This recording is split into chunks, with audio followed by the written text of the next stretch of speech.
Morning, everybody. I came in the car this morning. My driver, Mohammed, I have a number of drivers, so they'll all be thinking it's them. But the one this morning, I was so tired, and the car was so comfy, and it was just nicely warm, and I just closed my eyes. And I thought, you could drive me around for the rest of the night. It wouldn't bother me in the slightest. I've got to say, that was a very smooth ride. Thank you, Mohammed. It was very nice. So I was it's still very quiet out there for a lot of the drivers. I think I was his second job since 7 o'clock yesterday evening. How are people making a living? I have no idea. Anyway, it's nice to have your company. I trust you are well. Good. Went down the motorway yesterday. Do you know the motorways were chock-a-block yesterday?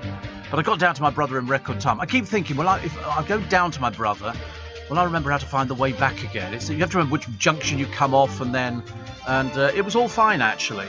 And I treated myself. I had a Burger King yesterday. I haven't had a Burger King for a couple of years. Very exciting.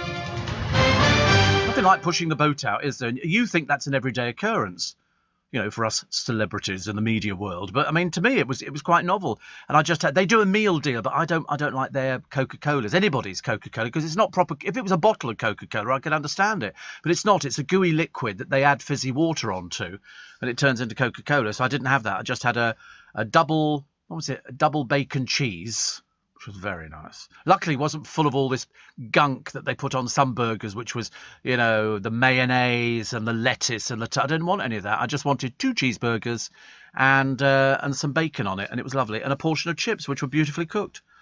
Cost the best part of £8.50, I have to tell you. It frightened the life out. It shows how long it is since I bought anything like that. It was so expensive. Is it always that expensive? Yes. But it was good. It was good. So, what do we have for you today? Well, we have the weather, which has gone on the turn again. And I was speaking to somebody the other day who works in a garden centre. And I said, busy at the moment. I went, busy? Pff, blimey, are we busy? Really, really busy. You know what people are doing? And they'll be doing it today. They were doing it yesterday. Buying plants for Easter. Now, I have to tell you that there's going to be a frost over Easter. And it's going to kill off the little plants that you buy. The little tiny things that you buy. There's a sign on all of them which says, keep away from frost. Cover up. Look after. Because if they die, you're screwed. Okay? And people will be doing that this way. What you can do is buy the earth. And you can go and clear out the pots and fill the pots up with the earth. That's okay. You can do that. Don't buy any plants. It's a total waste. They're little tiny things. The frost will kill them off. And you'll end up with a lot of limp things sitting in a pot. And we don't do limp things sitting in a pot. So just be what I know this because I'm an expert. And pinch out if you don't know what pinching out is. If you want to make your plants bigger than anybody else's, it's a well-known trick. I've been doing it for donkey's years. For example, winter flowering pansies. You put them in. So in a pot which is 3 or 4 foot long, I put 4 in.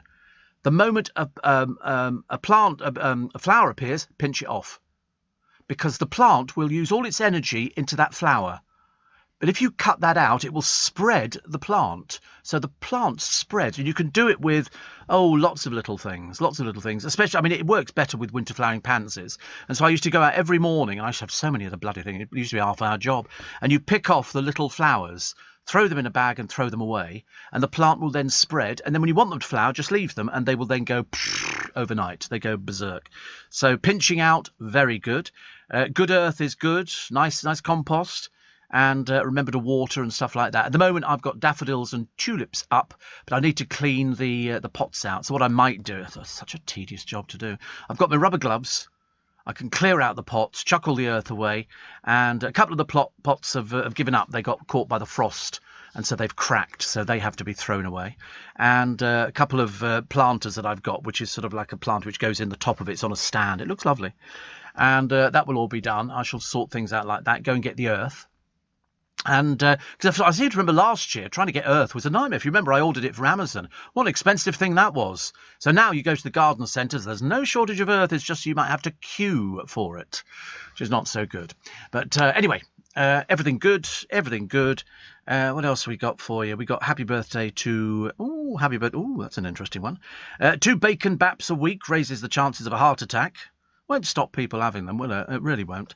And Princess Diana to get a blue plaque at her flat. I've got a blue plaque as well. Martin Roberts from Homes Under the Hammer has his own action figure. I seem to remember they used him on, I think, Celebrity Big Brother or something. It wasn't very good. It wasn't very pleasant, actually. Katie Price still droning on about how her marriage with Peter Andre failed. Darling, Let me just explain this to you now. Every one of your marriages failed. Every single one. You know why? She's vile. She's vile. She married some bloke from America, a very pretty boy, and he said she spent the whole day just Googling herself on the internet. And then every time she finishes with all these people, which of course she always does, even the latest one, it'll last about 6 months to a year, then it'll finish, and she'll be writing the most awful things about him because she's desperately lonely, desperately unhappy, and desperately vile. Failure in everything. Failure in everything. Not the multi-millionaire people go, oh, she's lost 45 million. She never had 45 million. Don't be stupid. Brian Connolly's been told to bring some fun back into Albert Square. He's known since before Christmas. He's had to keep it quiet, which is good. Thousands of chippy and kebab shop jobs could be lost if ads are banned. And a black Cadillac from the 1950s, once owned by Mae West. You don't know who Mae West is. She was... Oh, do you? Oh, right, okay. Has made $30,000 at auction. They also used it in The Godfather, you know, which is quite good. And Dean Gaffney tried to reinvent himself again. I always remember some... It's awful. They do it to people, don't they? And you don't know why, but I read it in the paper. And he'd been out with this girl, because he has two beautiful daughters, I think. I mean, really stunning, but he himself are not blessed with looks. And one of the girls he went out with said, you know, in the downstairs department, not very big. And I remember thinking, what an awful thing to say about somebody, honestly. We got poem of the day. In fact, we might have 3 poems of the day. Somebody sent me in another 2, which I quite like the look of. Paul O'Grady's coming back with For the Love of Dogs. And if you eat quickly, it adds an average of 3 inches to your waistline. So the answer is don't eat quickly. Do you eat quickly? Are you really... Oh, right. A friend of mine is the same with fizzy drinks. He'll have a meal or whatever it happens to be, and then a drink, and he downs it in one, so you're back where you started it. I've never known anybody drink so quickly. I always say, slow down. Slow down. Will.i.am follows a diet where he doesn't chew for 2 days. He's a liquidarian. A liquidarian. Have you ever heard of such a thing? I'd never heard of it. And Alex Ferguson claims Wayne Rooney couldn't handle booze. Oh, don't we all know about that one? Oh, yes. Poor old Wayne. Honestly, you couldn't trust him in a bar with alcohol. As far as you could throw him, really. Plus, the Yorkshire Ripper Peter Sutcliffe was told he was dying hours before he died of COVID. And they said, oh, terribly sorry, we can't do anything. Shame. You know, and then he died. Kat Deely is back. See, she's not been working over here for about 14 years. She's been in America. And they then give you all this guff that she's covering Lorraine this Easter weekend. But she's going to put on some of her favourite people to interview. Who's one of the first ones? Louise Redknapp. I mean, God in heaven, the last person you want to see on the bloody television is Louise Redknapp. Thank you very much indeed. And Britain's first professional black ballerina has revealed the racism she experienced. Plus, Bobby Robson's Rolls-Royce, it's a Silver Seraph, is up for auction. 30 grand, between 28 and 30 grand. But it's only got 80,000 miles on the clock, which actually is okay, actually. That's like running a car in, which you don't need to do anymore. And bereaved people can bring their lovers back to life in the form of ultra-realistic sex robots. 10,000 quid. I don't think I want to see any of my ex-lovers back, robots or otherwise, thank you very much. What does it mean? It means £10,000 for a sex robot. What's the matter? It's been in the fridge. Of course it's cold. Oh, that's right. Those can go back. Yeah, it's a sex... I don't know what it is. What are you asking me for? It's a sex robot, but it's realistic looking. And, well, I don't know. I've seen the ones that they make for men, and you can pick the girl of your dreams, you know, whatever hair you want and this and that and different functions. I mean, to be honest with you, I find it slightly peculiar. But if you're one of these people who can't mix with other people, then, you know, perhaps that makes a lot of money, isn't it? £10,000. A lot of money. Lot of money. But never mind, doesn't matter. And Louis Vuitton's cashing in on a fashion no-no from the 80s. I don't even know what it is. You might have to help me on this one. Double denim. You ever heard of double denim? Oh, of course you would have heard of it. You've heard of everything, haven't you? You are the font of all blooming knowledge, honestly. The producer knows, double... He's probably got a wardrobe full of double denim. I did ask. Of course, I can imagine you having double denim. That's the sort of thing you would have in that wardrobe. Ooh. Ice cold water. Do I know what it is? Yes, double denim. Of course I don't know what it is. Oh, denim jacket, denim jeans. Oh, right, I like that look. Shakin' Stevens used to have that look. That's all right. I go for that. Denim jacket with a pair of denim jeans. Triple denim, what's that? And a shirt as well. No, I don't want a shirt. No, a normal shirt. It's lovely, isn't it? Not sure about the Village People look.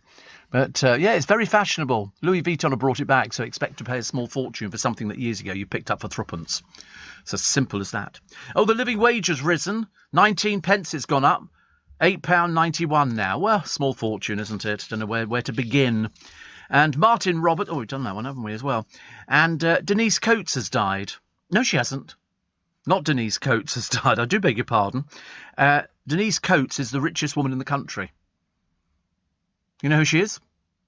Oh, of course you would know who she is. You're not included in any of these conversations anymore. You're persona non grata. Sit in the corner, face the wall. How much was her pay packet? Go on, how much was her pay packet, clever clogs? Go on. Go on. A lot of millions. 469 million quid last year, plus a bonus of 46 million. She runs Betfair. Started off as a betting shop. And they go, it's very reasonable, you know. 469 million quid. I could do with that. Give me a job, Denise. Give me a job. Mice. Steer clear of other mice when they're ill. Did you know that? They're very perceptive. Very perceptive. And who is this woman who's died? I've got a woman who's died, and you won't know who she is. You won't know who she is, but I mean, and I didn't know who she was either. Oh, Doreen Lofthouse. Go on, Doreen, don't cheat. Oh, something you don't know. Oh, well, there's a surprise. Oh, I don't know the answer to that one, Steve. The actor Doreen Lofthouse. No. Her family invented something that you might have sucked on in your time. Come on. Oh, God, honestly, fancy not knowing that one. That's one of the easy... A Magnum. No. Nobody sucks on a Magnum, you fool. You bite into it. It's chocolate, isn't it? Chocolate and ice cream. No, Fisherman's Friends. Fisherman, you're looking at me vaguely. Fisherman's Friends. Yeah, that's what... It's sort of a throat kind of lozenge. Oh, ice cold water. Do you know, if I was stuck in the middle of a desert, that's all I'd ask for. Ice cold water, please, on tap, coming out the ground. Thank you very much indeed. Double denim, also known as the Canadian tuxedo, says Lee in Lauder. Wayne the Trolley Dolly, hearing you talking about Ribena and cold water. I bought a big bottle to dilute, and I've just had a large glass. Delicious. I know. I mean, there's something nice. You don't need it very strong. You just need a little bit, like less than half an inch in a big mug, and then top it up with cold water from the fridge. Keep cold water in the fridge all the time. And the other one, Wayne, is Rose's lime juice. Again, weak, in a cup, topped up. Oh, I tell you, that is just, it's like, wow, that is actually better than having, you know, a sort of a sex doll for £10,000. It's absolutely delicious. But you've got to keep cold water in the fridge. Keep cold water in the fridge. And it's very, very nice. Steve, I never knew that's how Coke was made at restaurants. Yes, it's I used to work in a bar. Some friends of mine had a bar, and they would put a box, which was for orange and Coke and fizzy water and something, fizzy water, still water, and something, lemon, whatever it was, lemonade, I suppose. And it just connected up, and it was gas, and the water that went through it. And so consequently, the Coca-Cola was made out of this stuff. I should imagine it's the same for most places. It comes as a liquid, and then you mix it with the water. Do you not think so? Otherwise, I mean, you'd have to have huge tanks sitting everywhere. It's a syrup, yeah. I'm assuming McDonald's have exactly the same. All these places, because it takes up less room. A box goes in there, and then you just connect it up. So it's syrups. I don't like it. Steve, the Rolls-Royce Seraph isn't the best-looking Rolls, but 30 grand isn't a lot of money for such a big luxury barge. No, I agree with you. And some of them look really lovely. I looked at a Bentley Continental the other day. I quite like the look of that. I like the shape of the front of it. But there again, I like the... Do you like the... You're listening to a podcast from LBC. Morning. Of course, you know what you've got to find today in the newspapers? You've got to find the April Fool jokes.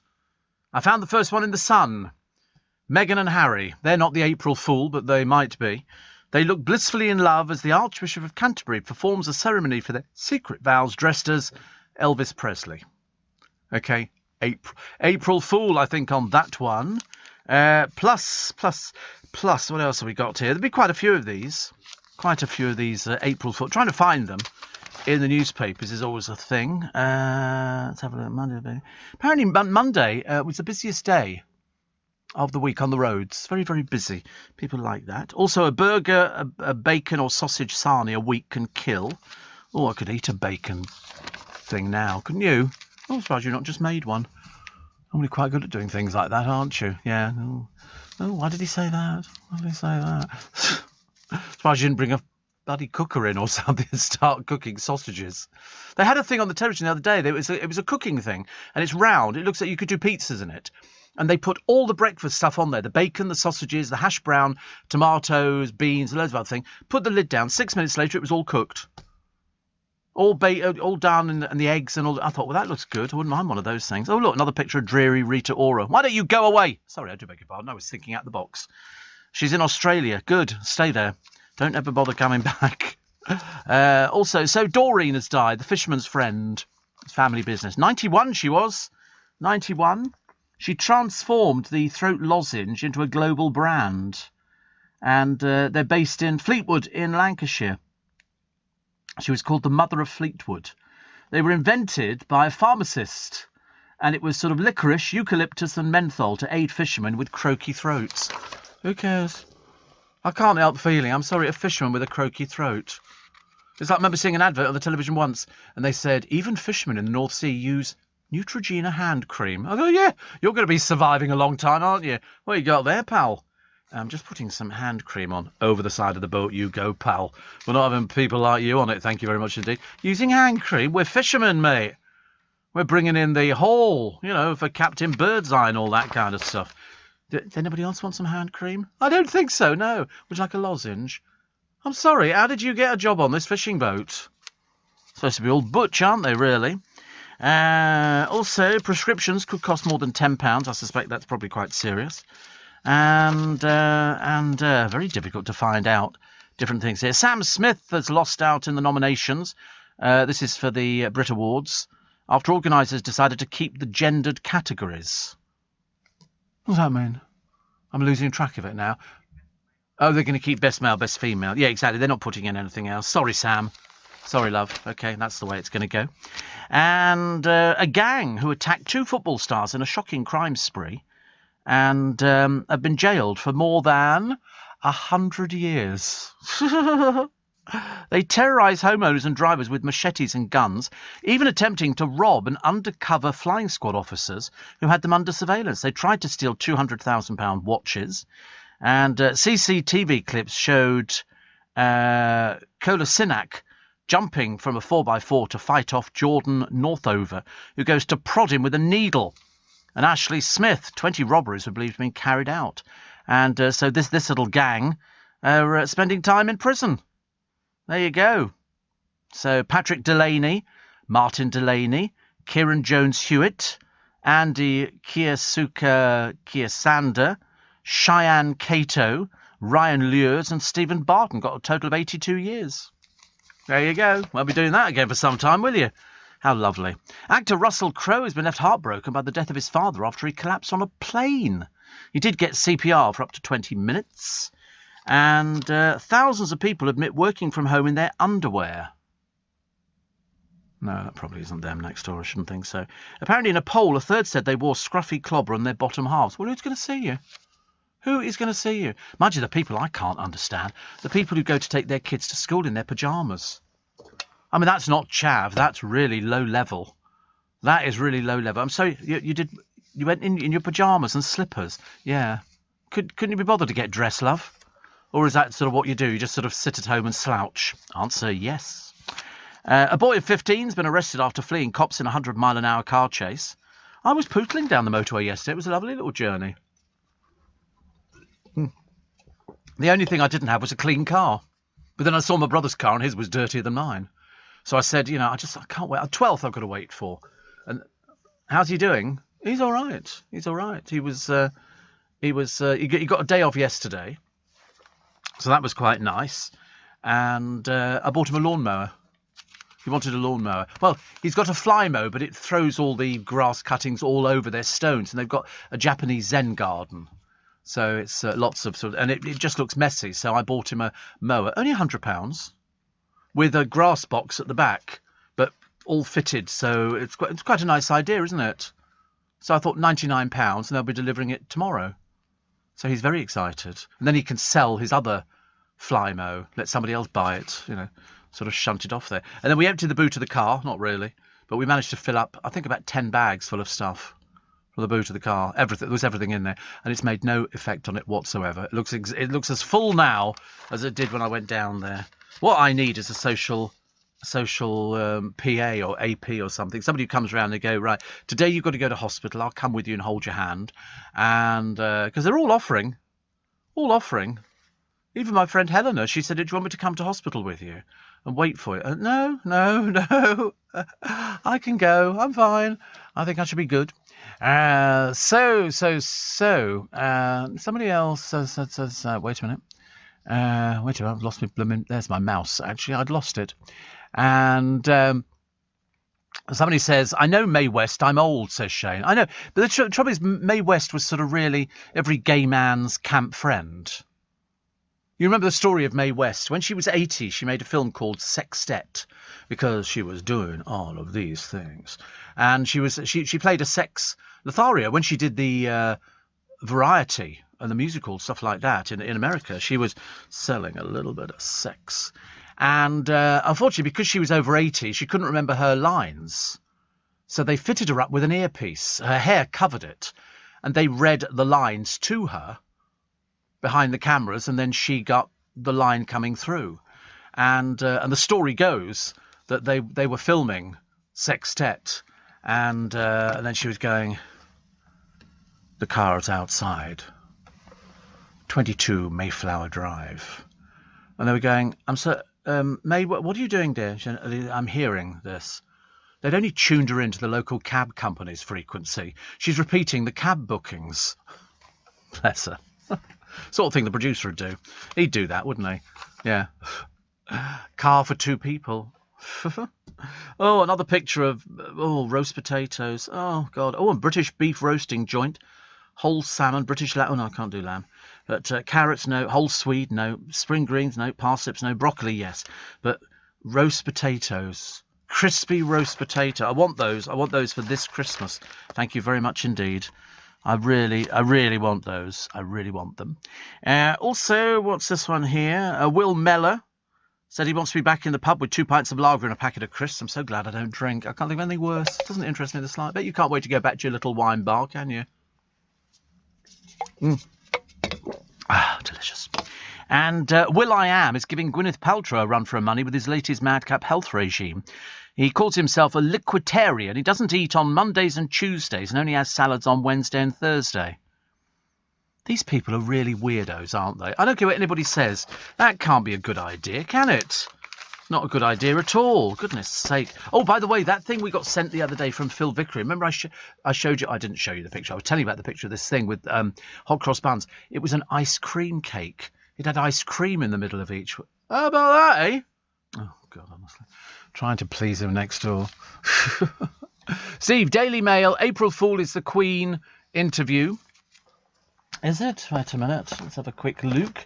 Because we have all the newspapers. And an interview with the Queen. Lord above. Can't imagine. The rubbish that people left behind. We really are a filthy nation, aren't we?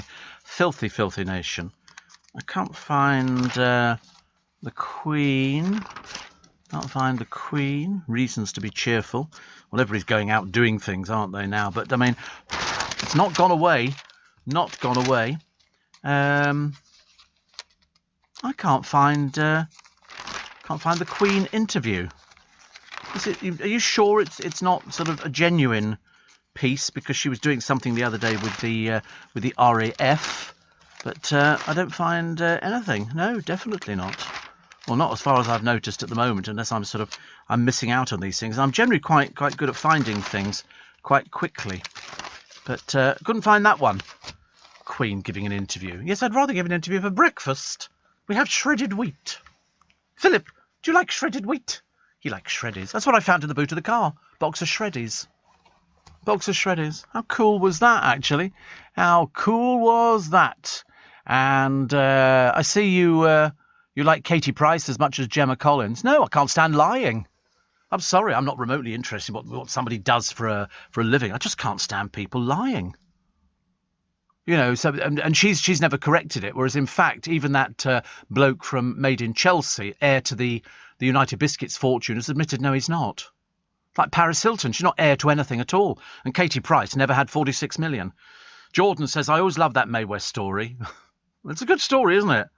I bet people repeat it, actually. I bet people repeat it. Because it's such a good story. There's a car outside for you now.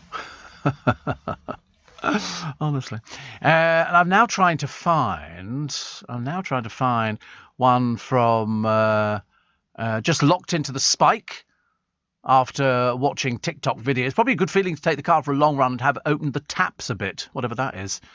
And Shane says, I bought fruitless hot cross buns. I remember you saying hot cross buns are fattening. They're all right with strawberry jam. No, they're not. No, they're not. I'm doing the news. I was just reading out Shane's thing. Honestly, very pushy this morning. Honestly, day before Easter, you know, when we all give each other one, Easter eggs, you know, and all of a sudden it's like news, you know, pusher, right? Oh, honestly, dreadful. Hi, I'm Danny Dyer, and welcome to What's That Smell? Ugh, smoky with a hint of burgers. It's my barbecue apron. Luckily, I can make this smell like freshly picked lilies. Just pop it in the washing machine, add some Surf Tropical Lily laundry detergent, and... oh, my fave. It smells like my dream holiday. Get long-lasting fragrance with natural essential oils with Surf laundry detergent. You can make anything perf with Surf. You're listening to a podcast from LBC. Graham says, Steve, my wife just got me good with an April Fool's. She told me she's been having an affair with my brother for over a year. Got me good on that one. Yeah. And she's leaving.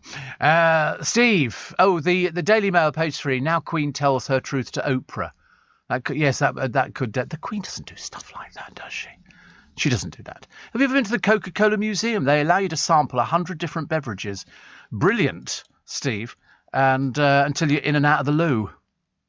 100 different beverages. That's a bit like sort of being a member... what was that stuff we were talking... not Lucozade. Corona. The Corona man used to come round. He had a lorry and it was all crates of it. And you ordered your Corona. And it used to get the red one, which was raspberry-ade, and then there was lemon and lime, cream soda. Oh, they were delicious. The only thing I never liked was ginger beer. Finally, of course, you probably loved ginger beer, didn't you? That was probably your favourite. But no, nice and cocktails. Yeah, oh, lovely. Cocktails. Sort of the world, isn't it, really? You know, here's us, the impoverished presenters, and there's the producer in cocktails, if you please. Yes, we all have cocktails when we go home of the morning. In fact, I might go home and have a slow anyway. And Steve, I was devastated the other day. And my fiancée has adorned our new car with a Gemma Collins air freshener. Do you think such a thing exists? I've never heard of such a thing. I take much joy in reminding her of the time she belly flopped on Dancing on Ice. A Gemma Collins air freshener. How hilarious. Never heard of that before at all. Sounds wonderful. We'd have to have one of those. Oh, no. Gemma Collins, I'm claustrophobic, Darren car air freshener, $3.99. Good Lord above. Look at that airbrushed picture of her. Doesn't look at all like her, does it? Well, the hair's a bit dry and manky, but I mean, apart from that... do you think it's genuine? I've never heard of such a thing. I don't want one, no. Thank you very much. I'm sorry. I drive a Bentley. We don't need air fresheners.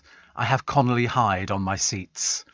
Okay? The only smell that you get in my car is leather. You don't need the smell of anything else. Although I do like the smell of vanilla in cars, but I don't have that either. Also, Steve, hilarious Mae West story, choked on my Yorkshire Gold, says Kim. I'm going to have another cup of tea this morning. I was tempted to ask the boy to make it, but I mean, he's been totally useless to make it up until now. The colour of the tea that arrives in, I should take pictures of it. Seriously, if you were going to creosote your fence during this Easter weekend, this would be the stuff for you. Because that's the colour. He's got no idea of the colour. Seriously, I know it's going to be easier. Just bring me in the tea. Don't squeeze the bag. Don't squeeze the bag, Poppet. Okay? Okay? Don't squeeze, because I think that's what you're doing. Is that what you're doing? You're squeezing the bag? Okay. Well, I don't know why it comes out that cut. I've never had it like that at all in my entire life. So just put the tea bag in the hot water and then bring in the milk. I'll do it. Okay? Bring in the milk. Have you heard of that? Bring in the cow. Okay? If there's nothing in the fridge, bring the cow in. Okay? And I'll do it myself. Trying to make an effort for these sort of things now. Katie Price telling Dame Esther Ransom she did nothing wrong. The trouble is she never accepts up and stands up to her own failings, of which there are thousands. But Dame Esther suggested a reality show the pair featured in portrayed Katie as dominant and hard her reputation. Yes, just unpleasant. That's why every marriage has failed. Spectacularly. Spectacularly. Katie, who says it happened. You can't change the past, but it's been a horrific journey. Yeah, of your making. Of your making. They're all blissfully happy without you. Blissfully happy. Martin says, pinch and a punch, first day of the month, no returns. Now, why do we say that? We did tell you the story of that, and I can't remember what it is, actually. It'll be something terribly dreary, so there's no point in me telling you about it, because it's not going to make any difference. A top biographer has claimed the race row that's shaken the monarchy was triggered by remarks by the Princess Royal, which were not racist. Oh, not dreary old lady Colin Campbell. I can't believe that. Poor old soul, honestly. She was talking the other day about, they were showing a clip on the television about her on... Must have been I'm a Celebrity, Get Me Out of Here, where she really thought she was something as opposed to a total failure. And having to go on there to take some money so that she can do up her pile and do weddings and do bed and breakfast. My God, I can't think of anything worse. But Lady Colin Campbell, anything less like a lady you'd be hard-pushed to find, who's penned 8 books about the Windsor, says Princess Anne had merely discussed cultural differences. She thinks she knows the royal family. That's what's so hilarious about it. It's only because she married somebody who had a title that she got the title. She didn't know any more than you or I. She's known as Lady C. For all the wrong reasons. For all the wrong reasons. A good non-alcoholic cocktail is the Shirley Temple. Ready for this one? I mean, you could have this now, I suppose. Half an ounce of grenadine. Half an ounce of lime juice, freshly squeezed.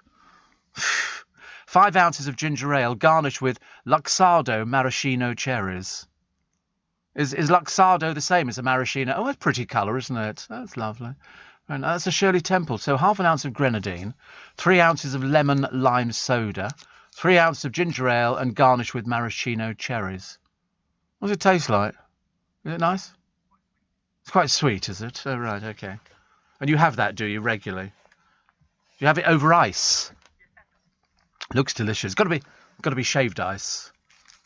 The ice thing I got you.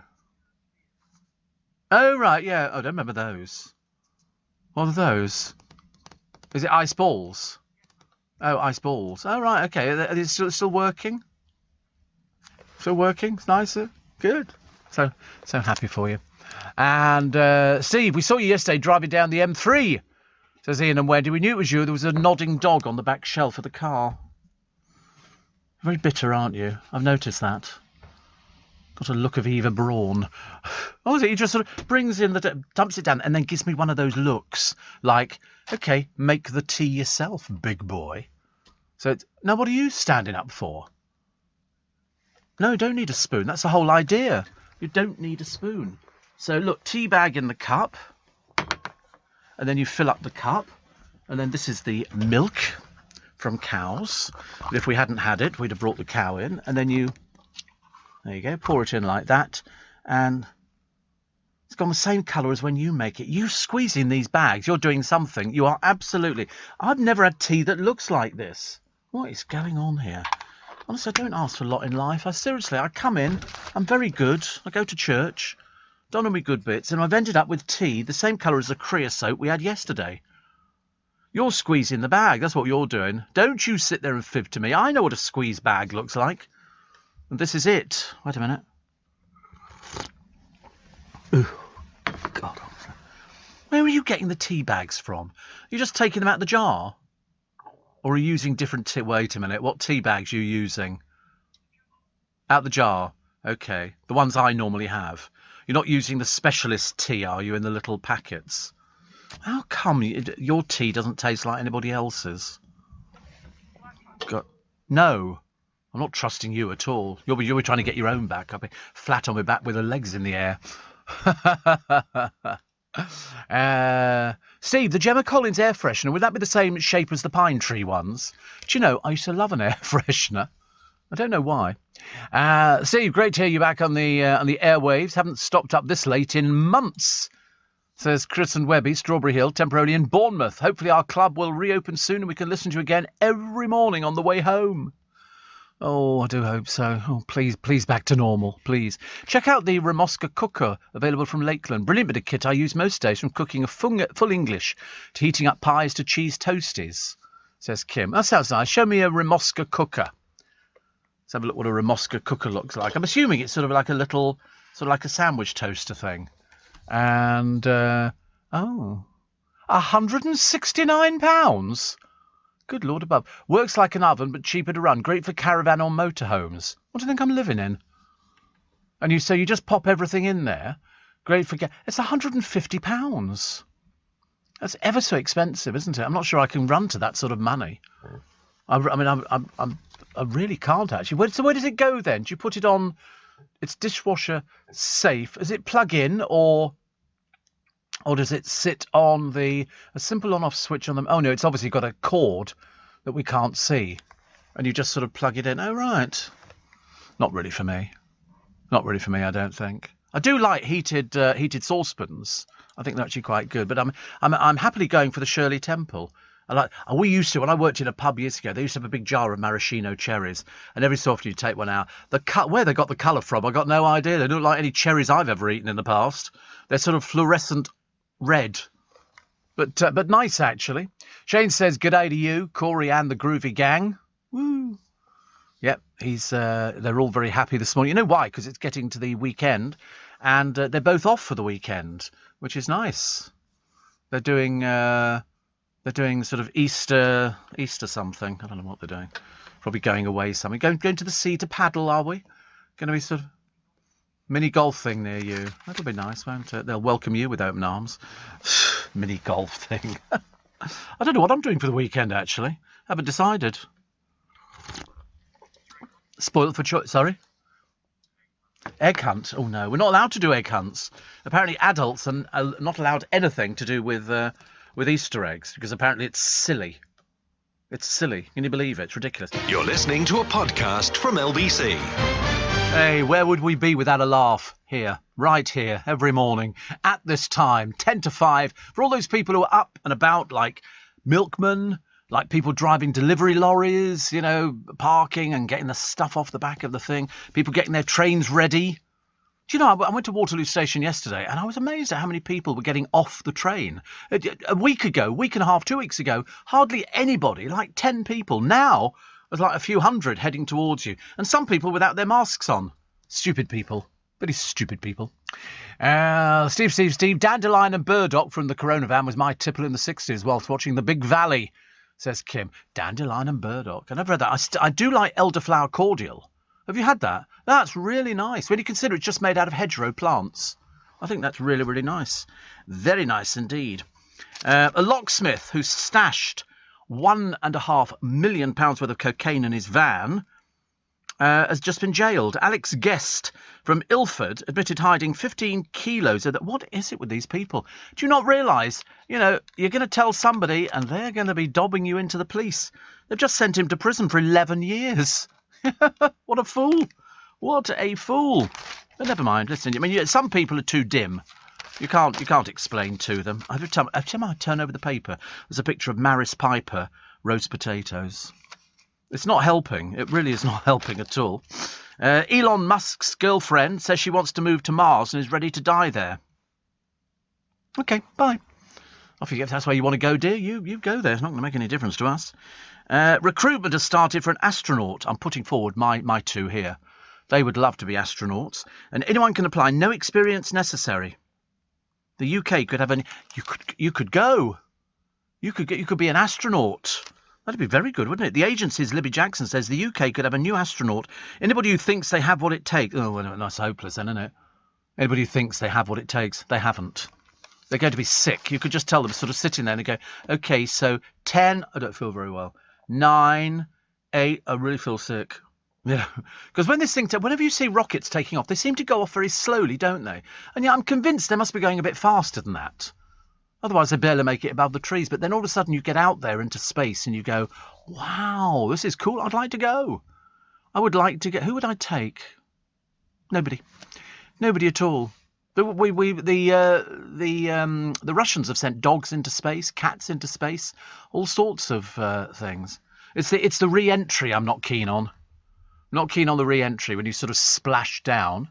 And Ramadan in 2 weeks, says Mo, best way to lose weight fast. You should try. Good for the body and soul. Listen, I know what's good for my body and soul. Thank you very much indeed.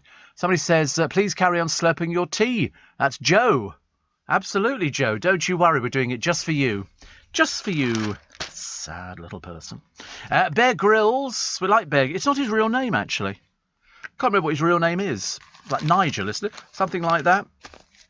He's great. He's an adventurer and a TV star, and he still feels pain from breaking his back in a parachuting accident 25 years ago.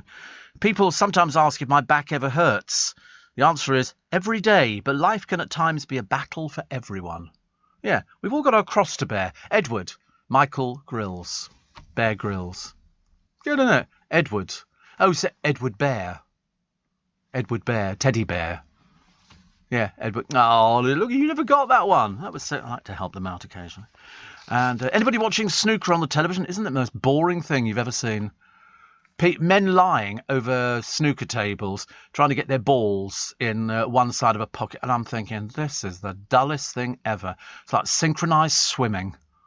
It's about as dull as that, or croquet, which I used to enjoy. When I was little, we had a croquet set in our garden. But, of course, we ended up taking up half the lawn.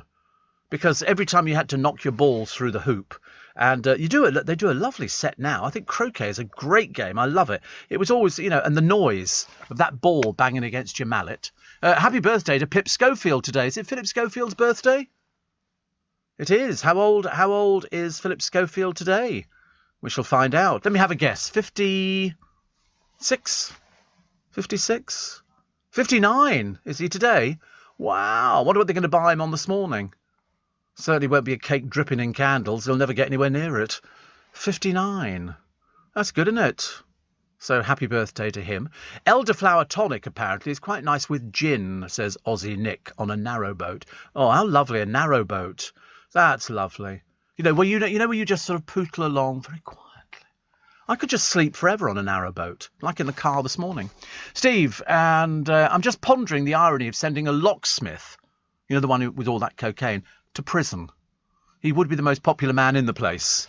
Here, come around here, mate. Come around here. Look, give you 50 quid. Open the cell door. Open the cell door. He's got to get out of his own cell first.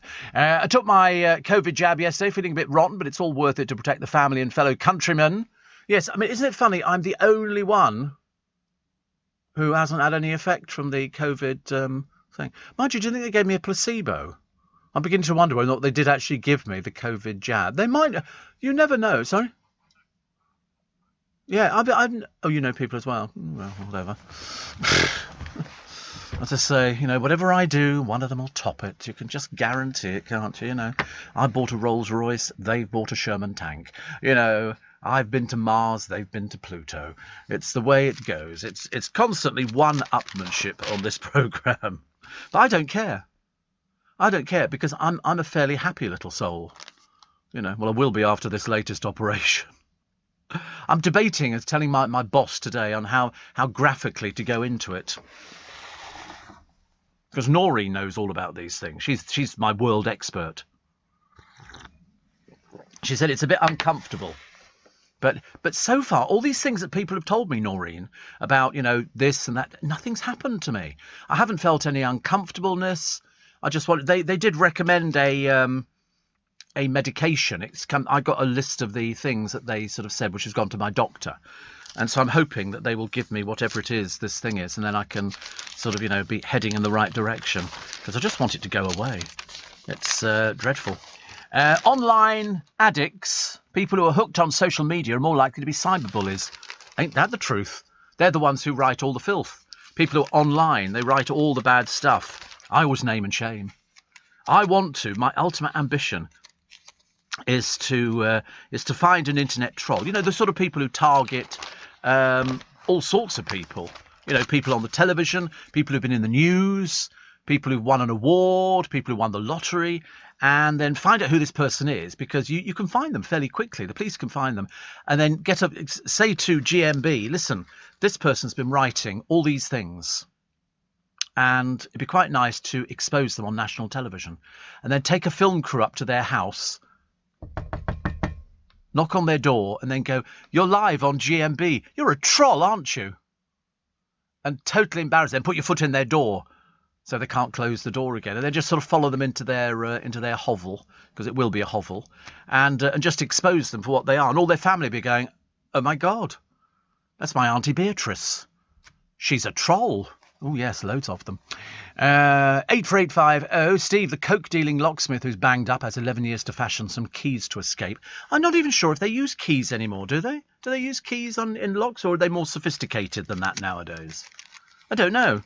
I've never done anything. I was watching a bit of YouTube footage today, and it was the Kray twins' mother, Vi, who died, and loads of people turned up, and Ronnie and Reggie were allowed out to the funeral, but just to the funeral, and then after that they were allowed to hug people for seconds, and then straight back to prison again, both separately.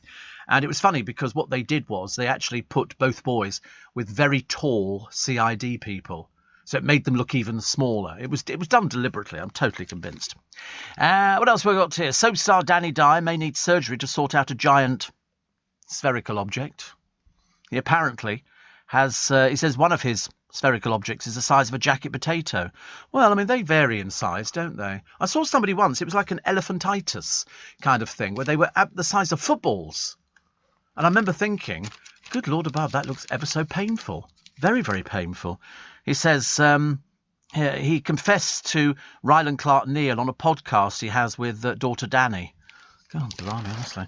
These podcasts, you can't beat the proper podcasts. They're on LBC. Go to the LBC website. You can download just about everything. I think I've got 19 years worth of podcasts for you to download, which is absolutely brilliant.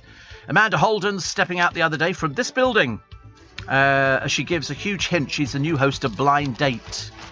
Blind Date. That's where she came from, Blind Date. That's where she was. In fact, it's quite a bit. Jenny Faulkner, who's downstairs, or will be a little bit later on this morning. She's another one from Blind Date. There were quite a number of people, actually. I used to love it. It's Blind Date. And here's your host, Cilla Black. Surprise! Oh, no, different show. And she was very good. She's been to Mars as well. We'll take a short break for the news at 5. I'll be back with you in 3. You're listening to a podcast from LBC. Morning, everybody. Nice to have your company. Welcome to the 1st of April. Welcome to April Fool's Day. Welcome to trying to spot the April Fool's stories in the newspapers. And they've got a little bit better. Normally tomorrow there'll be a whole list of them. I wonder if this one here, a cure for baldness, could be on the horizon after the discovery of a protein that fuels hair growth. Lead researcher Professor Ya-Chi Hsu of Harvard says if corticosteroid is depleted, hair follicle stem cells become activated, new hair growth occurs. Blimey. Imagine hair on a billiard ball. Quite like the idea, actually. There's all the people with long hair desperate to get it cut, and all the people with short hair desperate to grow it. Seems quite good, doesn't it? Imagine if you could just buy cream and rub it into your hair, and then the next day you wake up and you've got like sort of flowing locks. I quite fancy it. I used to have the sunroof down on my car years and years ago. And so that when I got there, my hair was all tousled. It was sort of I used to call it my Aussie beach boy look. Of course, that's what I thought it looked like. Everybody else thought it just looked absolutely ridiculous. So there's a woman here. Her name is Nina, showing off her rock climbing skills as she hangs from a hot air balloon. Nothing on earth would get me hanging underneath a hot air balloon. Absolutely not. I've seen people, the people who climb up the outside of buildings in Dubai, and it goes all the way to the top, and they cling up just with their fingers. Oh, dear God in heaven. No safety wire, no nothing, not a cat in hell's chance of me doing anything like that. Absolutely, awful. What have we got here? Farrell Makhdoom has been slammed for joking about trying to suffocate Amir Khan. The model said Amir's snoring made her put her hand over his mouth, but shocked viewers complained. Oh, people complain at everything nowadays. People complain about that because they go, oh, you've just spread germs. There's only me in here. There's me again. Steve, you are concerned about the tea-making skills of one of your co-workers. This is only to be expected when you take staff from a rescue centre. It's not nice, is it? I have undying admiration from the people I work with. Seriously, I mean, I hold them in high esteem. They're my bestest friends. Not. April Fool. You know, I really worship the quicksand they walk on. April Fool. I'm a big admirer of their talents. Again, April Fool.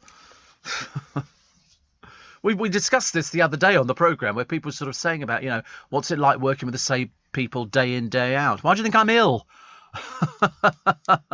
That's what it is. Before I worked with these two, I was fine. I never had any illness at all, apart from the usual bits and pieces. These two come along, the next thing, I'm in and out of hospital like I've got a bed there. Ghastly. Steve, rockets are travelling at the speed of sound before they're clear of the gantry. Oh, lovely. And no side effects, says Paul. Second jab in 3 weeks, which is good. Not sure about the a rescue centre for my staff. They're very carefully hand-picked, because you're looking for particular people to work on. A, they've got to work with me, which is not the easiest thing to do. And secondly, they have to sort of, you know, enjoy themselves. You know, we don't want them going home sort of with long faces, going, oh, I like it today, I'm very happy. Steve shouted at me. You know, it doesn't work like that. Do what you're told. You know, that's the way it works. I mean, every radio presenter's exactly the same. They've all got their little team that they work with. You know, and they're happy. You have to get on with somebody. You can't work with somebody if you don't like them. So I spend a lot of time in hospital. So what else we got? What else have we got? They've got, you know, because it's Easter, lots of pictures here. There's a lovely one here, little border collie puppies, and they're very friendly with Thumper, who's a Texel lamb during their first encounter with a sheep. Oh, they're so cute, sheep, when they're lambs. So when they get to be sheep, they become a bit of an irritant. Another picture of Rita. What is it? Is there something? At one point, there used to be, every day there was a picture of the boring Beckhams. Now it's boring Rita Ora, the one who doesn't know how to follow the law. And here she is working in Australia. Why would we bother having a picture of somebody working in Australia? I don't quite understand that at all. Dogs can join in the fun with these pet-friendly ideas. Remember, a lot of Easter treats are toxic, including hot cross buns and chocolate. They'll eat it, but it makes them very ill, especially chocolate, OK? You have been warned. You have been warned. Also, Game of Thrones is returning as a stage show in 2023. Can't wait for the theatres to open. It's looking very, very promising at the moment. I think there's Back to the Future down on the Strand. The Lion King. What else was there? Oh, God, there's loads of things coming up. The Dominion in Tottenham Court Road has got a huge Disney show in there as well. And Jonathan Shallett says, many of us keep hearing about your operation, but have not heard what it actually is. Oh, Jonathan, you really don't want to know. You really don't want to know. It's in the lower department. The lower department. And it's basically, it's sort of like prostate. It's sort of a cross between, we think, because we're not sure, cystitis, which has gone on for about the best part of 3 months, and loads of other things. It's pain. It is much pain, many, many tablets, and we're still nowhere near clearing it up. So hospital the other day, and hospital next Thursday. As I say, I'm trying to work out how I tell my boss exactly what they're going to be doing. I don't think you could make it up, really. Although the producer said he'd be more than happy to go there with me, you know. I thought, yeah, we've seen the pictures, thank you. The pictures don't look too pleasant, but Noreen knows exactly what it is. Knows exactly what it is. So she said it's okay. It's just, it involves a little telescope. Okay, leave it at that, eh? Steve, if you could get a cream or lotion that grew new hair, would you give it a go? I don't think so. I'm really not particularly bothered about growing hair. I mean, if it was something that was, just a cream that you put on and the hair grows, well, then fair enough. If you then stop taking the cream, does all the hair fall out, which it used to with minoxidil?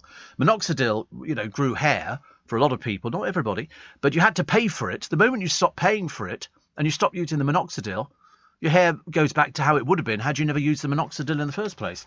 So I was kind of put off that idea, but I can appreciate the fact that some people are very funny about hair.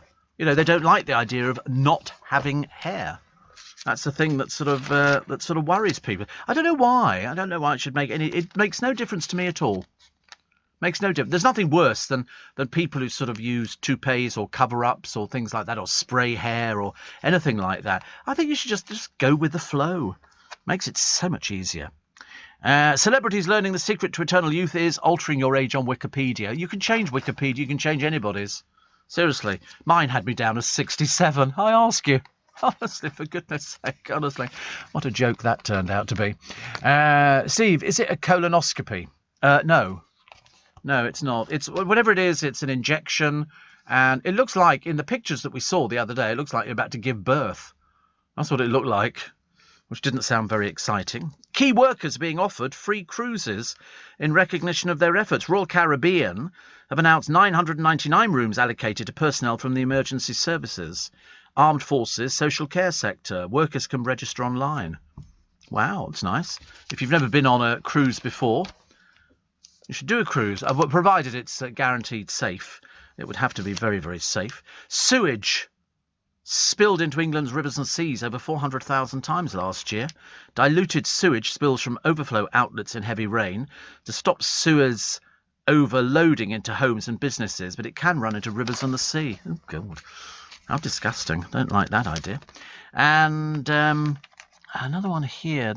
A teenager has died in a waterfall accident. You do get this. When you get hot days, kids go out and they jump into gravel pits. They jump into all sorts of things without realising the danger is under the water. You don't see it. It looks lovely. And this particular teenager got into trouble after entering the water on Tuesday evening. A group of males were understood to have tried to help him, but then they had to call in divers. I mean, I don't quite understand why people would do this. It's so dangerous. This is in Cullingworth in Yorkshire. No suspicious circumstances, and the teenager was recovered. He was only 14, so he entered into the water and then got into trouble. So presumably he got himself tangled with all sorts of things, and that's when it all got worse and worse. The more people panic, the worse the end result is. So the advice is don't go near gravel pits, quarries, anything like that. Far too dangerous. Poem du jour by Ken Nesbitt. It's called April Fool's Day. Mackenzie put a whoopee cushion on the teacher's chair.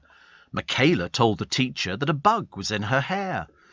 Elisa bought an apple with a purple gummy worm and gave it to the teacher just to see if she would squirm.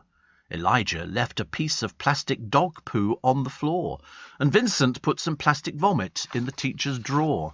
Amanda put a goldfish in the teacher's drinking glass. These April Fool's Day pranks are ones you'd use in class. Before you go and try them, though, there's something I should mention. The teacher wasn't fooling when she put them in detention.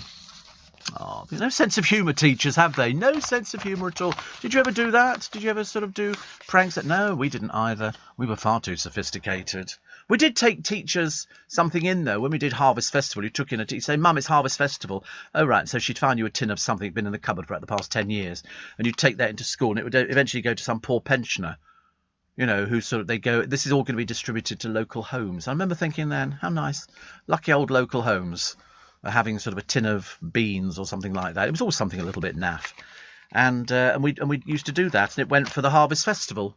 We took stuff in there. It was never anything particularly interesting. It's always tins. Tins were easy enough to take in. Didn't have to worry about anything at all, did you? But good news. Also, Britain's. Oh, this is another one. They could have done with this story yesterday when they were all talking about it. Britain's first professional black ballerina has revealed the racism she suffered, including once being rejected for being a brown swan. Julie Felix was an extra for a production of Sleeping Beauty by Rudolf Nureyev in 1975 until a director said she wouldn't fit in. Julie said, I was told I had the ability, but when you have a line of dancers all white, a brown one would ruin the lineup. The mum of three from Cornwall said she was gutted, but went on to dance around the world with Lionel Richie and in front of stars like Michael Jackson and Prince. Now a ballet teacher, she said, I'm the type of person who thinks there's always got to be a way. Well, there you go. So it kind of worked out well, but not as well as she would have wanted it to be. Former FBI agent G. Gordon Liddy secured a place in one of the biggest scandals in US history by helping to mastermind the Watergate burglary. And he's died at the age of 90. You're listening to a podcast from LBC. Morning, everybody. Elton Steve tried hair transplants, but they didn't work. He wears designer toupees now. They probably cost more than a family car. Absolutely. Listen, if there was any cure for baldness, apart from the obvious castration, do you not think that maybe Frank Sinatra would have tried it? But he always wore a toupee. With all his money, you would have thought, actually, that Sinatra would have had something. I mean, Elton's just looks like it was like Frankie Howard's toupee. They all just look a little bit messy. Because when you see one that's a little bit sort of too precise, it just looks like a toupee. And the whole idea is it's not supposed to look like a toupee, as indeed that MP is sporting in the House of Commons. I mean, goodness sake. Steve, I'm happy. I've just got my $25 vouchers for restaurants and meals like the UK had. I had to get a young fellow to receive these vouchers, says Shane. Oh, right. How lovely. And Steve, I'm a private PA to a couple of consultant urologists. A flexible cystoscopy under local anaesthetic involves a gel which acts as a lubricant as well as an anaesthetic. No injections involved. The thought of it is worse than the investigation itself, says Alison. You'll be fine. I knew that.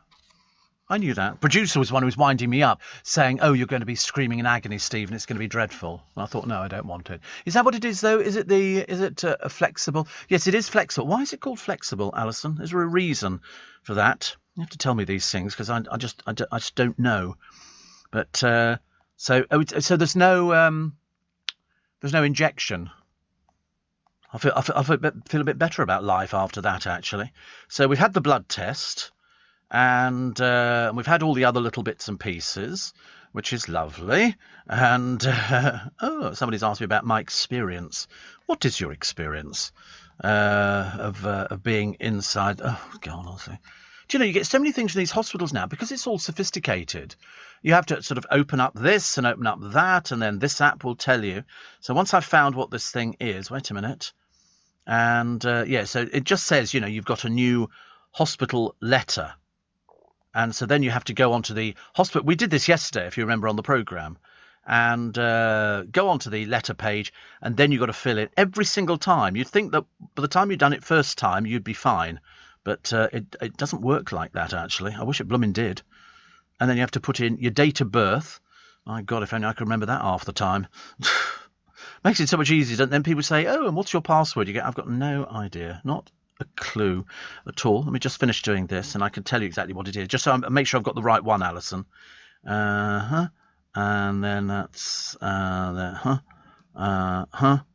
There you go. Let's go view letter. Here it is. It's a flexible cystoscopy, I think. All right, I can read it. Don't you tell me how to read it. Honestly, it's like dealing with a 3-year-old. But so the gel is a lubricant. So it just says it'll be done under local anaesthetic. You'll not be put to sleep. Oh, God, I so wish. Put me to sleep. Please put me to sleep. But it says here, please arrive with a full bladder and so that you can give a urine sample. Well, I'll be standing there till hell freezes over. That's the thing that takes the time nowadays, as they know. But so it's good, isn't it? So the thought of it's worse than the investigation itself, according to our patients. Oh, I know. I'll be the odd exception to the rule. Just tell. 23 minutes past 5. Here's a picture of comedian Mickey Flanagan. Why is it people who are worth a small fortune dress the worst? Isn't it? Mickey Flanagan's going out in his sort of denims and a T-shirt and all the rest of it. And you think to yourself, blimey, the amount of money you've made out of the tours, you could dress a bit better than that, couldn't you? They never can. I think it's a casual thing, isn't it? Famous for his catchphrase about having a proper night on the task, spotted out enjoying the sunshine in South-East London. So actually, he's a professional Liverpudlian, isn't he? Mickey Flanagan, isn't he? Is he? Oh, is he? Oh, right. Oh, there you go. I got that bit wrong. He's a Cockney, is he? Oh, right. I don't know why I thought he was Liverpudlian. Who's the Liverpudlian one then? Could be loads of people who are Liverpudlians, I don't know. A MasterChef finalist has found a time capsule cupboard whilst turning a building into a restaurant. This man discovered hundreds of documents spanning from the 40s to the 70s. They date back 40 years. And it dates back to a time when the premises was a pharmacy. I love it when they find these things. They sort of go into somewhere and they go, we were pulling down this wall and we discovered all these things. You know, it's like shops caught in a time sort of travel thing, and you always think, oh, that's actually quite nice, isn't it? I like stuff like that. Doesn't always work, but most of the time. Invasive plants and animals such as ants cost the world economy 0.93 trillion in 50 years. So there you go. Liverpudlian comedians John Bishop, Ricky Tomlinson, Les Dennis and Jimmy Tarbuck. Oh well, lovely. All very pleased with that. Now we know who everybody is, and Mickey Flanagan is Cockney. He's a Cockney, so born within the sound of Bow Bells. Steve, I had a stent removed from my bladder after a transplant. The nurse used a gel. I laid back and felt nothing. So there you go. And that seems fair enough, doesn't it? These gels seem marvellous, honestly. Perhaps we'll be ordering some of that. Best thing to have, I think, nowadays.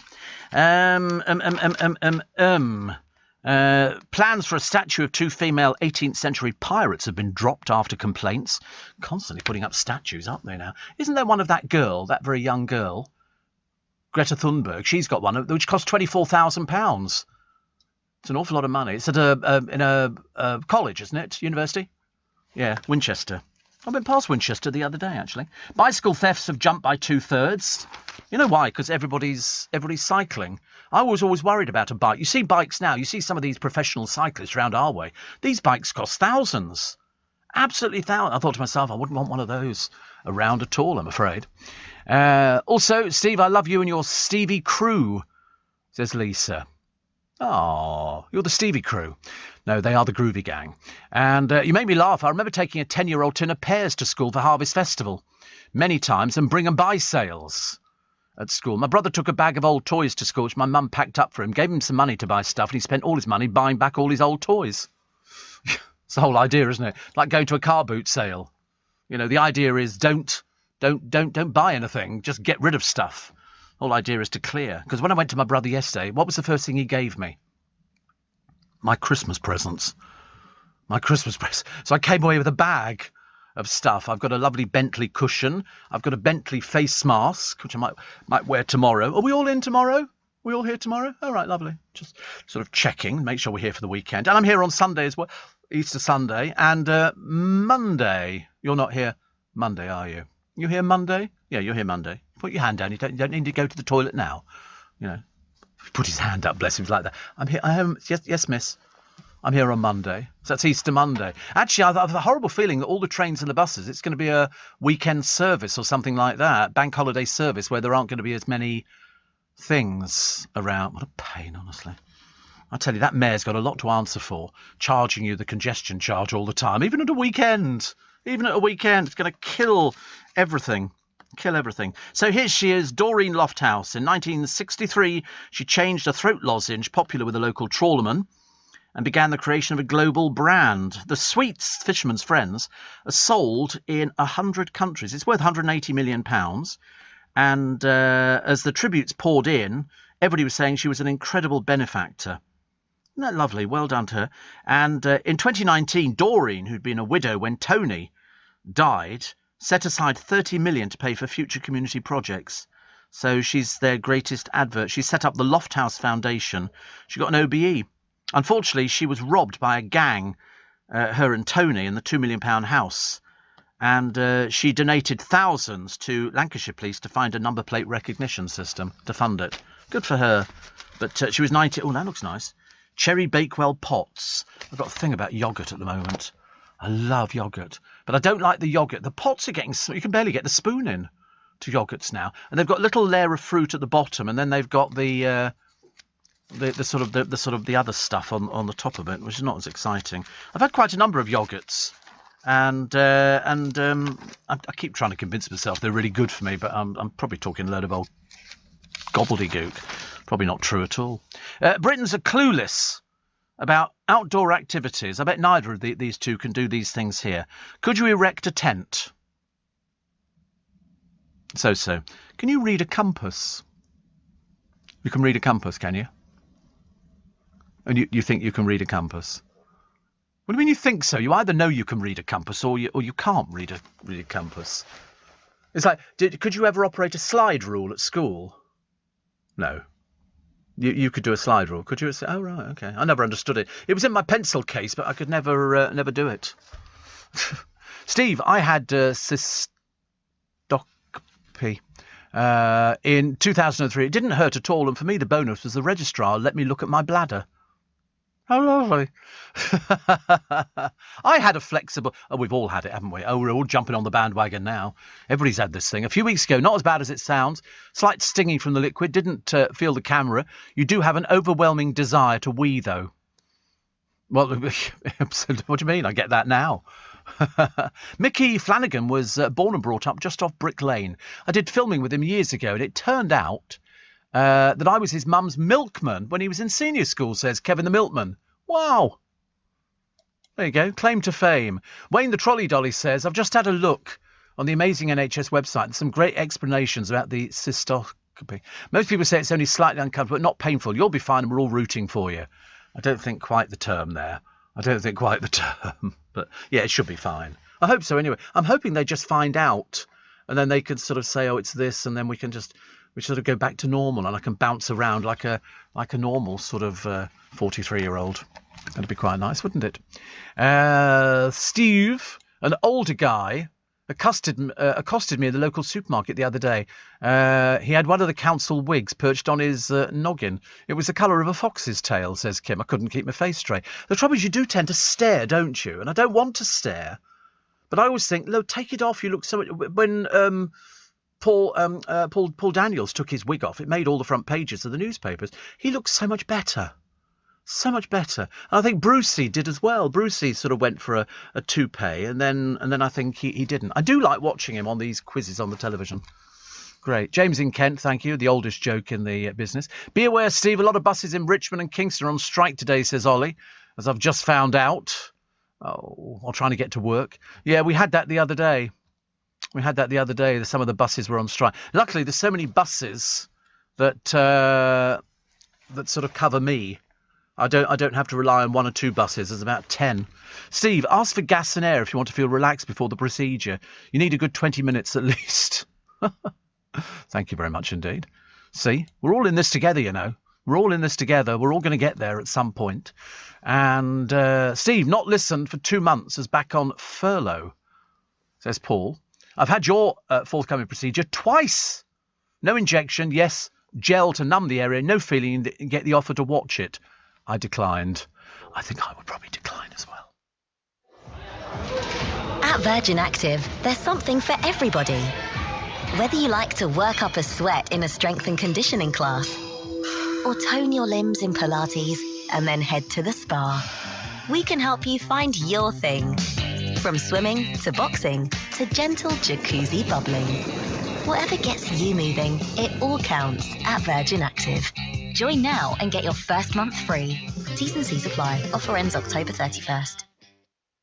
You're listening to a podcast from LBC. Morning, nice to have your company. Welcome to April Fool's Day, 1st of April, and it's... There are some April Fools in the page. I haven't found that many. You'll probably find tomorrow I shall be going, oh, that was one, was it? There's a first edition of a Harry Potter book. You know first editions are worth a lot of money. If you can get a first edition of a book. This one was bought from a school fete for £1. Okay. In 2005, one of the 4 daughters of the teacher who died of cancer said it was heaven sent. It's worth how much? How much is a first edition Harry Potter? Bought for £1. And £5,000. That would be good. A friend of mine was a theatre reviewer, and he collected autobiographies of stars and everything else, but he only went for first editions, and he put them up for sale some years ago, and he had loads, and it was worth about £1 million. This Harry Potter book, bought for £1, is worth 30,000.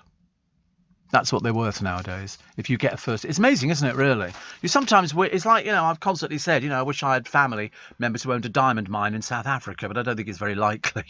But, I mean, you live in hope, don't you? You live in hope. There's a lovely recipe in the paper today, and it's got steamed puddings. It's got Phil Vickery stamped all over it. How about this one? Mango, banana and passion fruit trifles. Doesn't that sound nice? Mango, banana, passion fruit trifles. Or how about this one here? Roasted rhubarb and custard phyllo tart. Or lemon drizzle meringues. Or cherry bakewell pots. That would be very nice. I like jammy steamed pudding. I'm not big on steamed puddings. We used to have them at school, and I never went great guns on steamed puddings. I thought they were a bit naff, actually. So Cat Deeley makes her big comeback after 14 years as the presenter of Lorraine. I hope she doesn't ruin it. You don't need to try too hard. She's got everything going for her. Just relax into it. You know, she's been headhunted to fill in. Well, they've tried everybody else. I don't think it's a case of headhunted, but she's not had a major telly gig since 2006. She says, Lorraine has kindly entrusted me with her show while she has a break over Easter. So, I mean, Lorraine's enjoying her best viewing figures, but unfortunately, it's the guests. The guests they booked. Stacey Solomon is booked to appear. And actress Melanie Hill. Ranveer Singh will host the show the following week from April the 12th. So they're obviously trying out different people. She's got Louise Redknapp and Victoria Kennedy, editor of ITV's Lorraine, says next week the lovely Cat Deeley will take the helm and Ranveer will be back too. So Cat recently reunited with Anton Degg. I thought they were good, actually.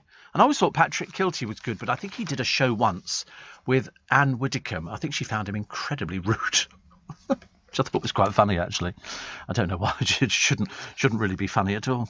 But I think Anne Widdecombe, I think she was on a show with Patrick Kilty, and I think he was a bit loud for her.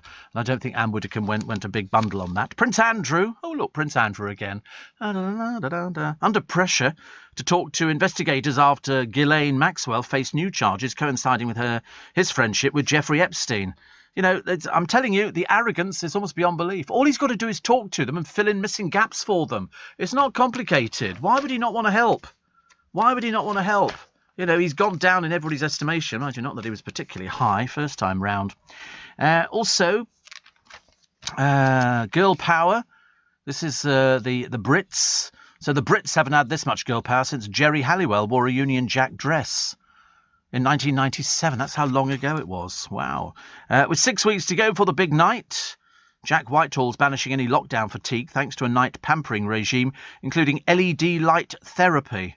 He said he's looking forward to revealing his rejuvenated complexion. He says, you'll think a child has wandered into the O2 arena. No, we won't. No, we won't at all. No, we won't. Plus, I love Penman Investigates. There's the Microsoft tech support scam is a fraud that can target anyone with a computer. And here they are. They always picture all these people. They're all a bit dodgy. And I love it. Do you know how much money was lost to scams last year? Nearly £480 million. That's how easy it is to scam people out of money. Not difficult at all. Last week, an OAP told how she lost 70,000. Now we hear how clones took another 100,000. Because what they do is they'll actually contact people. There's one here. And huge kudos to the fraud victim who posted her story on Twitter. Student Emmeline Hartley received a fake Royal Mail text saying she needed to pay £2.99 for a delivery. Because she was expecting a couple of packages, she clicked on the message and paid the fee. Well, that was sowing the seed for a much bigger scam. Crooks then called her, claiming to be from her bank and saying someone was trying to fraudulently use her credit card. Because she now knew that the text was a scam, it made sense, and she followed instructions to move her savings to a safe account. But in fact, it wasn't. It was one controlled by the gang. The expert caller knew some of her personal banking information was a spoofing. They were spoofing the genuine Barclays fraud department phone number, so it seemed legitimate. I'm usually very good, she said, at scams, but this one caught me off guard. One grateful Twitter user said, very nearly fell for the same trick. The number they call you from shows on your phone as being your bank. They're persistent, aggressive, and know the system inside out. They'll never, ever ask for your details, OK? That's all I can say to you. They'll never, ever ask. You don't want to be caught out by these people. Track and trace. Track your item. No, I always think to myself, listen, I tell you what, keep the item. If you've actually got it, keep it. Steve, had my jab on Tuesday and have been unwell since, says Sammy. Did you have any? No, nothing at all. Nothing at all. Am I the only one who remembers Bird's Eye cod fries? Yes, I think so. I don't remember Bird's Eye cod fries at all. Definitely. Nobody seems to remember them, says John. No, in the early 70s. Just no, not, we didn't do anything like that. Cod fries. No, I'm having a quick look, actually. Crispy cod fries. Oh, they look quite nice, actually, with a portion of chips. Ooh, crispy cod fries. Ooh, very nice. But no, I don't remember them. I don't remember them. It's like beer batter. Where did beer batter come from? Have you ever seen those before? They go, you go into a sort of a pub now and they go, we've got beer battered cod or haddock or something like that. Haddock being the best one. And Steve, I was lucky. I was at the automatic checkout at Woolworths. It's packed, being a Thursday afternoon. I was short on money. I had $20 on my reward card. I was very lucky. I don't have any reward cards. I've got enough cards on me, but none of them are to do with money or anything at all like that, which is good. And another one here. Somebody else telling me about the buses in Richmond. I knew about the strike, but it doesn't affect me because I say I've got so many buses to get on, so I'm not particularly bothered. £2 billion wiped off the value of Deliveroo. They're not 100% happy, the city, with this one. So Francis O'Grady said it's a damning indictment of the company's exploitative business model. It needs to start treating the workers decently. The founder, Will Shue, had been expecting to net $500 million at the firm's original £8 billion price tag, which it's not going to get, as far as I can see. What's the other one here? Millions could be wasting hundreds of pounds on pricey mobile phone data deals you no longer need. I remember being caught out by the mobile phone data years and years ago. Really.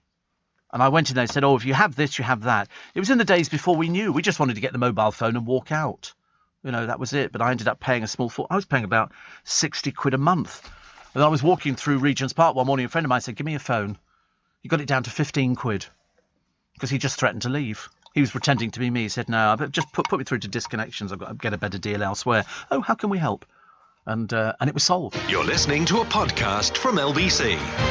Morning, nice to have your company. Steve, what's your best tip for protecting your voice? There isn't. There isn't anything. For the simple reason that you don't know how to protect your voice. Because I've had things before where in the winter, all of a sudden I just lost my voice. It was, what are you doing? What are you doing?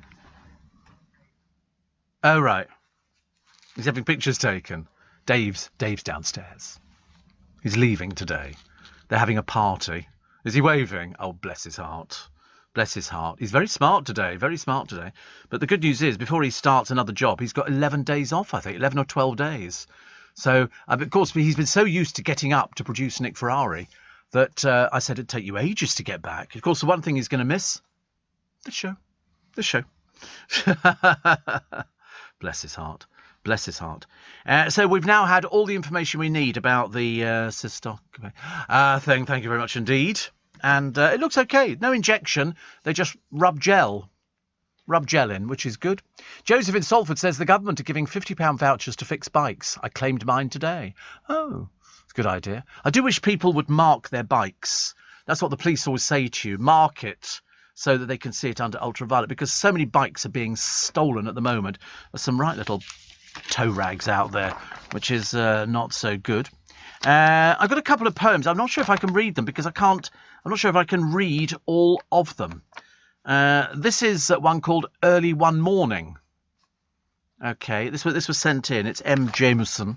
The 8:15 was almost due. He had no time to spare. He licked his face and scrubbed his teeth and combed and brushed his hair. He gripped his collar savagely and fumbled with his tie, then tried to do his shirt front up. No buttons could he spy. He dashed down to the breakfast room with curses that could hurt. How often have I asked you, girl, for buttons on my shirt? His little wife said, oh, but dear. Don't dear me, he replied. There's no time to be funny, girl. Belinda simply sighed. I'm sick to death of telling you.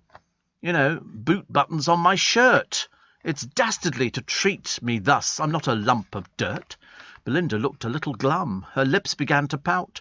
You see, my dear, she sweetly said, your shirt is inside out. There you go. It's good, isn't it? Very good indeed. So thank you very much indeed for that. Look at Henry's suit. He's wandered out of Burton's window, hasn't he? Henry's wandered out of the window. Look at you. Very smart. Seriously, I've seen him standing in Burton's window and Hepworth's, pointing into the distance like that. Seriously, I've never seen anything like it. Pink tie and everything. Blimey, don't you expect me to start dressing up for the programme? I shall never manage it. All very smart on the breakfast show this morning, honestly. Must be the best dressed programme on the radio. Really? Right, I'm expecting you two in suits by next week. Especially Thursday, the day. That'd be nice. Don't throw caution or your rubbish to the wind, please. But people do. You know what people do? Not so good. Workers get a pay hike today. It's hardly worth bothering. Narcissists are really nothing of the sort, according to a study. They're actually insecure, shrinking violets, overcompensating for their shyness and pain by behaving like a pain in the bum. This is Virginia Blackburn. My champagne glass is always half full. Although actually I'm not totally convinced by the colour of it that she's actually drinking champagne. And she talks as well about my support bubble is unimpressed at the level of commentary over the blocked waterway in Egypt. When was the Suez Canal first opened, he asked. In 1850. Although it was 1869, said his interrogator. No, 1850, BC, courtesy of Pharaoh Senuris III. They didn't have any problems with beached carriers, as far as we know. Oh, dreadful, isn't it, really? Plus, Nicola Sturgeon is only 5'3". They have to stand her on a box. For 5'3", I think 5'3" is great. What's the matter with 5'3"? Lovely. The boss of the bookmakers Bet365 scooped nearly £500 million in salary and dividends. Denise Coates was paid £48,000 an hour. She doesn't look old enough. Chief executive of the Staffordshire-based online gambling giant is the daughter of Peter Coates, the chairman of Stoke City.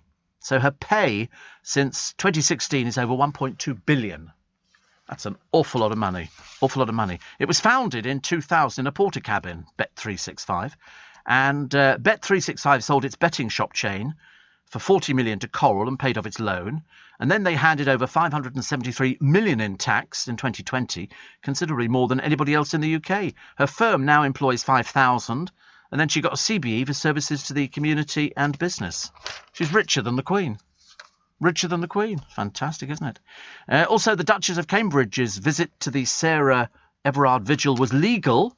Dame Cressida Dick said Kate broke no laws as she'd been working when she joined crowds of well-wishers to lay a floral tribute and pay her respects. So she laid flowers in a private capacity. That's what they're telling you. Princess Diana's going to get a blue plaque on the London home where she lived before marrying. The tribute from English Heritage is one of 6 this year to recognise significant women.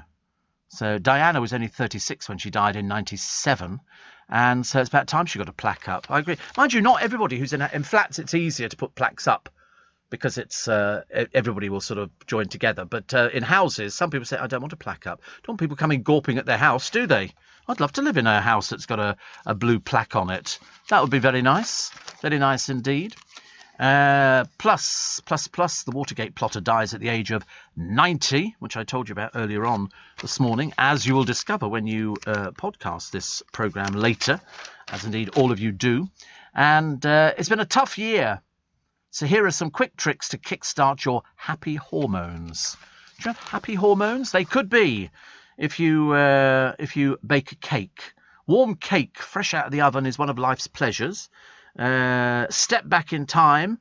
Apparently the nostalgia-fueled kidult market is big business for the toy industry. Action figures, you know. Actually, who's got one? Martin Roberts off the television, the one who's going along to the auction. The one who wears that, it's part toupee he's wearing at the front because he was losing his hair. Then he got this toupee thing, and he's got his own action doll. You can actually have your own action. How fab! Perhaps we should have a Steve Allen action doll. Make some noise, yes. Wow. Steve, did you know that the second wife... You won't know this, actually. The second wife of King Henry VIII would never arrive in a room quickly. She would just Anne Boleyn. Okay. Right, you're barred. Steve, if ever you cook your own battered fish, no chance. Forget beer batter based, batter. Just use self-raising flour and white wine, nothing else. You then have the lightest, tastiest batter ever. Oh. I'm never likely to make that. This weekend we need to remember the true meaning of Easter, says the Archbishop of Cadbury, Big Frank. So people forget, it's like Christmas, isn't it? People always say, so what, you ask kids, what's Christmas about? Presents. What's Easter about? Eggs.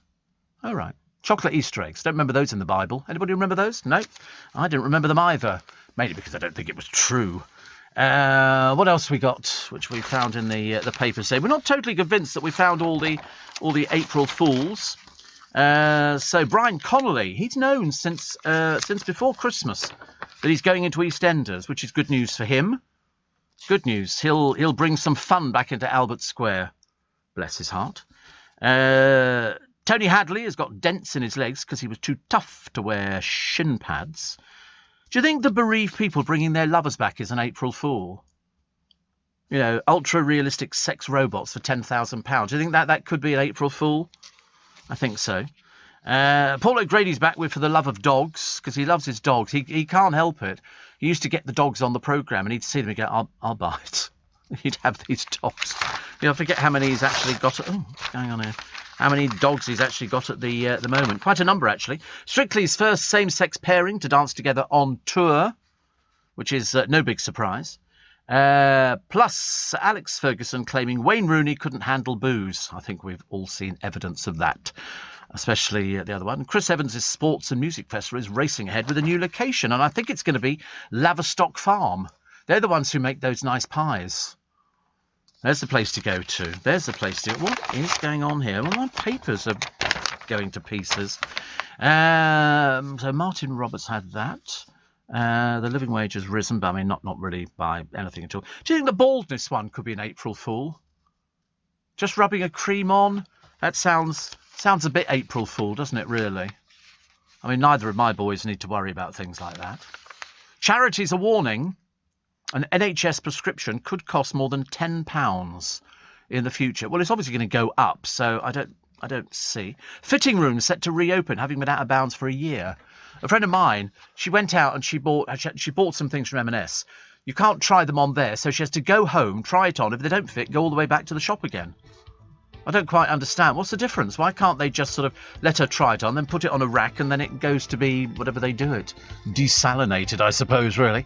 Dan says, and good luck with the procedure. Thank you. Joseph says, don't speak of what warm cake. For us Jews, it's Passover, so no cake till Sunday night. It's not very long. You can wait. It'll be fine. It'll be absolutely fine. News at 6, coming up very shortly. I'll be back with you in 3.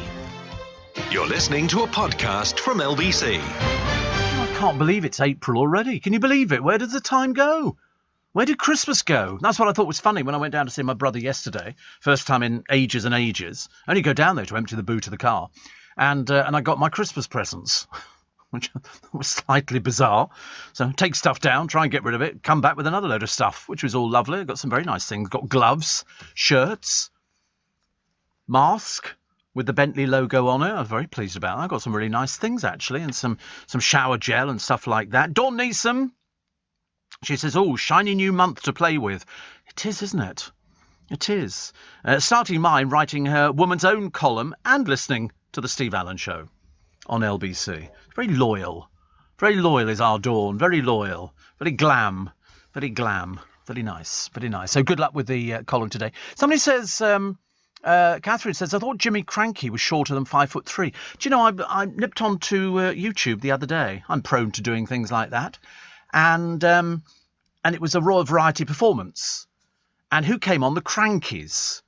In the early days of the act, when she played, the wee lad, and she played it very well. Played it very well indeed. And it was a cracking little act. It really was. It was very good. I know that they'd since moved on and sort of gone. I think they'd actually done a Blue act as well at the same time. But they were very, very good. It just seemed to work, and they were part of sort of showbiz royalty. But as I say, my favourite was Frankie Howard, who just stood there and basically rambled on. It's a bit like doing this programme. Just rambled on about sort of nothing in particular. It's like, have you seen any of my shows? It's not planned, as you probably guessed. We just wander on, and but it's the same as doing this. It's the same as doing this show. I mean, if this show was planned, it could be an awful lot worse. There's no point trying to plan something, is there? You go with the flow. It's as simple as that. If the boss of Bet365 was paid over $1 billion in the last 4 years, it shows how much ordinary punters lose. Well, yeah, but there's 68 million of us in this country, isn't there, really? That's an awful lot of things. And also, go to Vegas. Actually, that reminds me, is Vegas open again? Or is it still... Because when I saw pictures of it all being closed... God, it's cold. Closed some time ago, probably about a year ago, I remember thinking, my God, will that ever recover? Because the money that goes through Vegas, adult Disney, as they call it. And so, I mean, can you book? Wait a minute.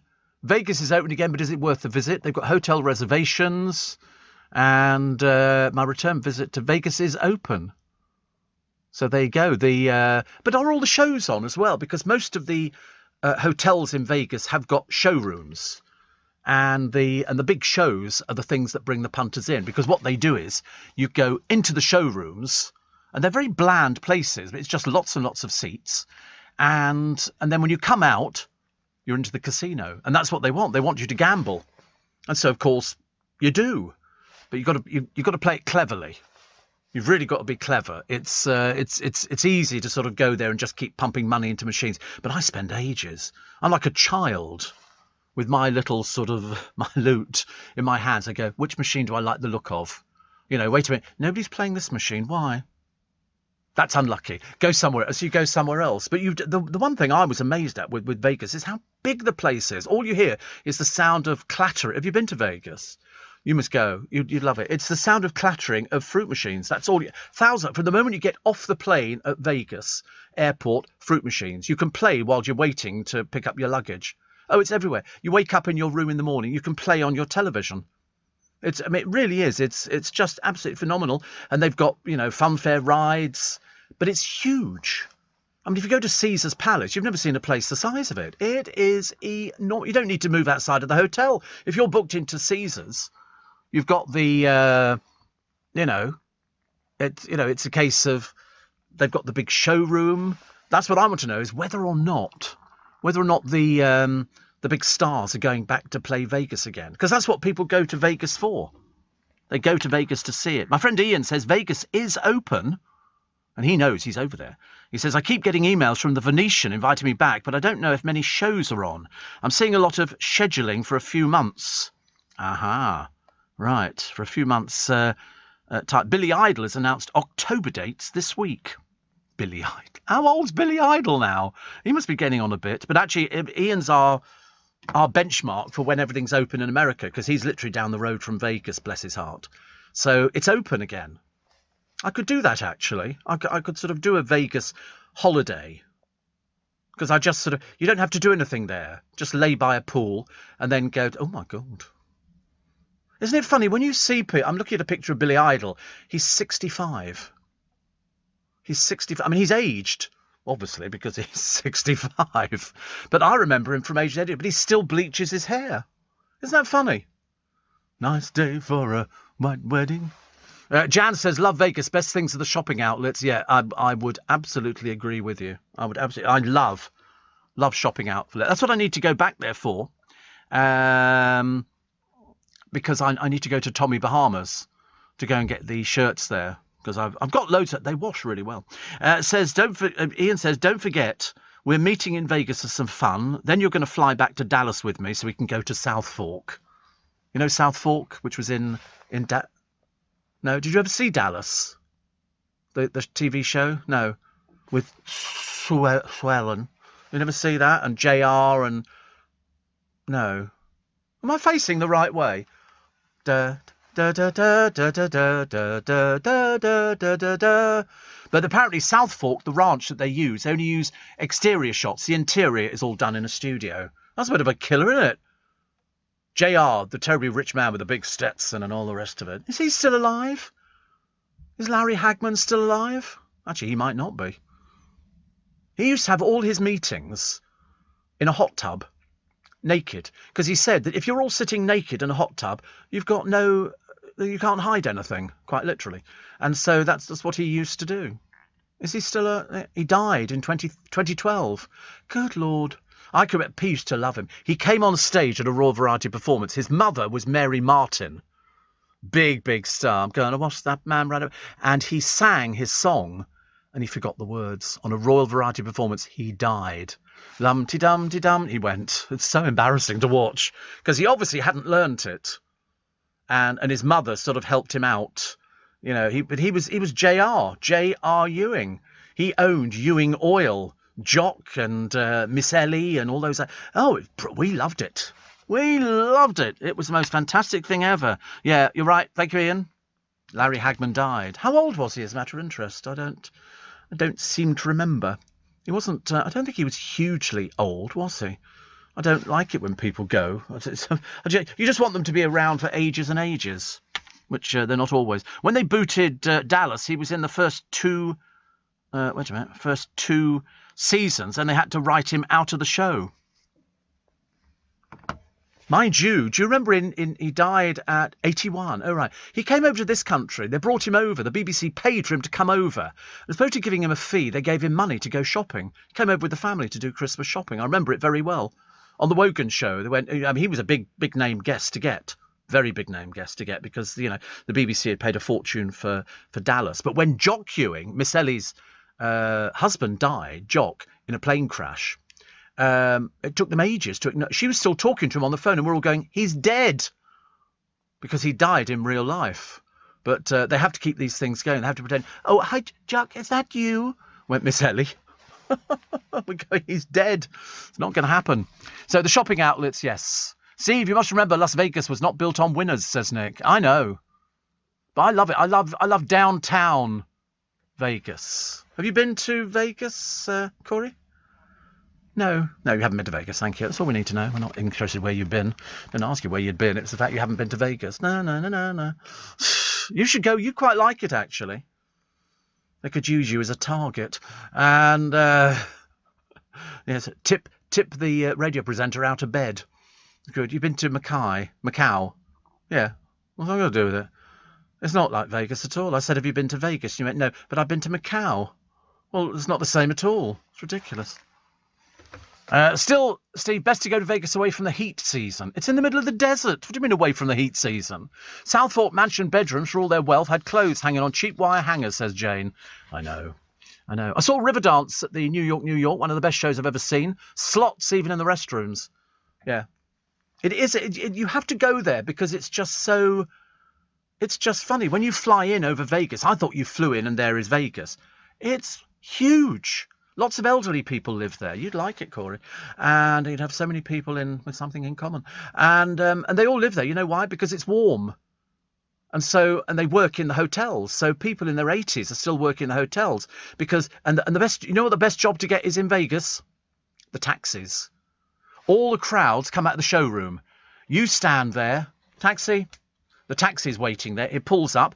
Person comes along. You open the door. They give you $1. You think how many thousands of people there are in a showroom, how much money you can make on it. I met a whole family who all worked the showrooms. It's really, it's lovely. You'd love it. You'd really love it. Can see you in Caesar's Palace. In the auditorium. Losing money, actually. 84850 steve@lbc.co.uk. Steve, I thought you're not allowed to travel to see people, as it's not local, so you've broken the rules. No, I don't think so. I was told I'm not allowed to travel from London to Bournemouth to see my mother. Probably because they don't like you. That's the reason. But no, I went to see family. So that was good. Mind your own business. Dawn says, I loved Bewitched as a child. He was the pilot living with a witch. I loved Bewitched. Loved it. No, was it Larry Hagman in No, Larry Hagman wasn't in Bewitched. No. No, he was I Dream of Jeannie. Definitely not Bewitched. Vegas, Fremont Street and the light show amazing, says Will. Going back next year. Yeah, the light show is fabulous. It's all this big canopy over the top of it, and all these lights come on, and you can drink and dance, and there's a zip wire. It's really good. You're listening to a podcast from LBC. Steve, it was Dick York on Bewitched. There were two of them. There were two people on Bewitched. I've got both box sets. Steve did the helicopter trip to the Grand Canyon and the Hoover Dam. Yeah, we did a light plane in the morning. I was half asleep. We landed the other end, then we turned around and came all the way back. Steve, all the hotels look close together until you walk from one to the other. And then, do you remember the person who said, oh, you're not supposed to travel? Nothing worse than ignorance, is there, really? You should read the government website on the COVID-19 response. The stay-at-home rule ended on the 29th of March. You can travel wherever you want to go, OK? Like to have to educate people. Nothing worse than somebody who writes you something grossly offensive and you think, no, you're obviously an idiot because you need to read the government website. You know, you can work from home where you can and minimise the number of journeys. I did one, OK? So I'm perfectly legal and within my rights to do it. Nothing worse, is there? Greetings from Cyprus. I think they need to give you an extra few hours slot. Can't get enough of your programme. Actually, I've got a book arriving. From Nathan Morley. Nathan Morley's written a book, and he wrote to me the other day, and he said, we're going to send you a copy of my book. And I thought, that's nice. That's a very generous thing to do. But it's a particularly interesting book. Because it's about an actor. Now, I'd heard about this, I think, a little while ago. Can't find the blooming thing now, actually. You watch, I shall never find it. But it's a book that Nathan's got coming out. Here we go. And, oh no, wrong person. Where's it gone to? Oh, that's so annoying. It's the Disney's British Gentleman, the life and career of David Tomlinson, you know, from Mary Poppins and a load of Disney films. And it's a really super book. They're going to send me a copy of it. It's published April. It's published now, actually. You can probably buy it on Amazon.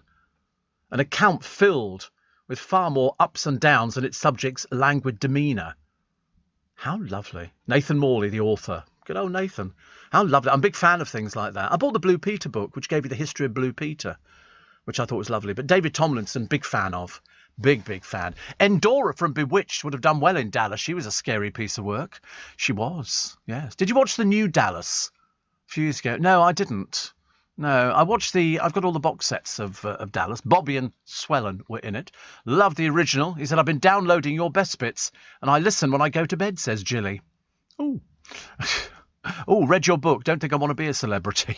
No. It's not the best job, is it, in the world? Definitely not. Chris says, plans for Easter? Nothing. It's just, to me, it's just another weekend. I appreciate the fact for some people it's Easter. But no. Steve, I saw Larry Hagman early one Sunday morning walking through Covent Garden. You recognise him because he had a Stetson on and a Burberry Mac. He looked good. Yes, I mean, I never interviewed him. Love to have done. Sidcup Julie says, I couldn't stop laughing yesterday. Had you on catch-up? I overslept. Did you see the interview with Eamon Holmes and David Cassidy? No, I love David Cassidy. How can I be sure? I thought he was so pretty. So pretty. And somebody else saying, Steve, the rules are you can travel any distance within England. I know, nothing worse than ignorance is that it makes people look silly if they don't know the facts. You know, somebody says, I went to do this, and they go, you can't do that. And you go, of course you can. You're an idiot. Not your fault. Goodness sake.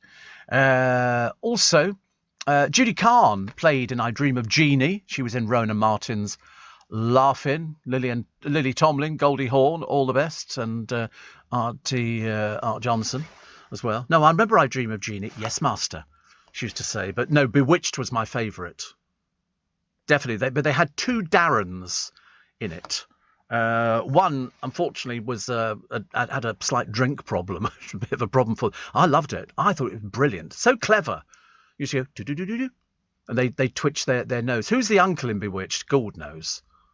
There were so many people in it. They had people popping up all over the place. And also their daughter was called Tabitha, wasn't it? Tabitha also had the gift of being a witch. Can you imagine if you had powers like that? God, the fun you could have on a radio.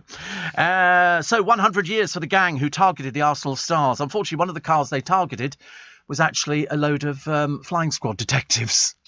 So they got caught. Happy birthday to Susan Boyle. What's your name? Susan Boyle. Do you remember her standing there and she came on and then she sang, "I dreamed a dream in times gone by," and we all went, "Oh right." She was they sort of had her sort of on the programme, and then she got moved off the programme, and then she made a lot of money, and then she had the only person I think who had a #1 album in this country and in America. Steve, there were 2 Darrens in Bewitched, Dick York and Dick Clark. It was still great to get. I might watch the box set today, actually. There's loads of DVDs to watch. But it was the fact that he didn't know that she was a witch until she did that. I mean, I thought that was... Can you imagine? You don't even need to prepare a meal. You just wiggle your nose and it arrives. Everything you want. House decorated. Wiggle your nose. House is decorated. And Dora, the mother, would turn up. Oh, she was a case and a half, wasn't she? No, love all those programmes. Love all those programmes. Best things. Best things on the telly. And well worth watching time and time again. So I will. Britain's facing a mounting liver crisis. Yeah, because all the people... What is it with us? Why can we not use rubbish bins? They use them all over the place, and so we're now drowning under a tsunami of rubbish. All the parks, they've got pictures of them yesterday. Absolutely need. People just obviously have their picnics and their food and everything, and then just leave it there, like the peasants that they are. Really annoying. Really, I mean, I'm looking here in Leeds, Hyde Park, Manchester, Teignmouth, the beach, covered in rubbish. Somebody's got to go along and pick it up because these peasants have left this rubbish here. Bristol, bin bags, all over the place. West Midlands, London, refuse collectors at Primrose Hill. That's supposed to be a posh area. You'd never know, would you? Many peasants there as there were. Liverpool, Sefton Park, awash with rubbish. I mean, John Reed, the founder of Clean Up Britain, was suffering from a litter pandemic. Mind you, I'm looking around, there's not a bin in sight. I used to go, as you know, walking in Regent's Park every Sunday morning. And if it had been a nice day the day before, the park was covered in rubbish. And people expect other people to pick up their rubbish. They just leave it. They leave it by bus stops. They leave it on buses. They leave it on trains. They just dump their stuff there. Why? Because they're peasants. They've got no idea. Did you watch Rent-A-Ghost? I did see Rent-A-Ghost. I couldn't tell you the storyline. But... Nicole says our first cat was called Tabitha. I think Tabitha's a great name. Were you ever referred to as Stevie Boy Wonder? No. Thank you very much indeed. And, yes, because, wait a minute. What was I thinking of? Who died? Elizabeth Montgomery, who was the witch in Bewitched. She died of cancer. I'm pretty certain. At a young age. Pretty certain. But I remember the neighbours in Bewitched. Abner?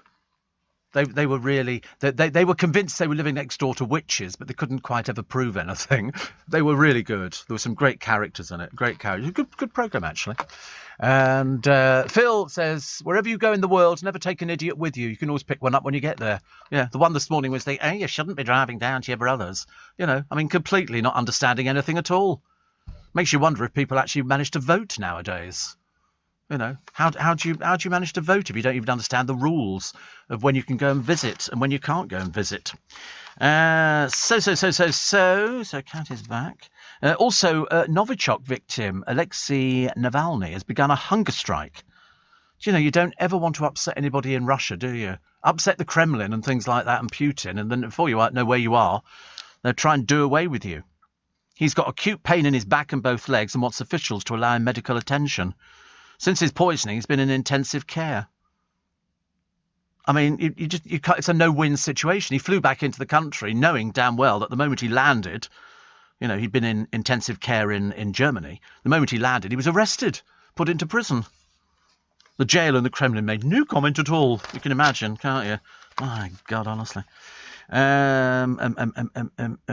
This is new messages reveal how Jennifer Arcuri bypassed City Hall officials by using her direct link to Boris Johnson to sign him up to her business events.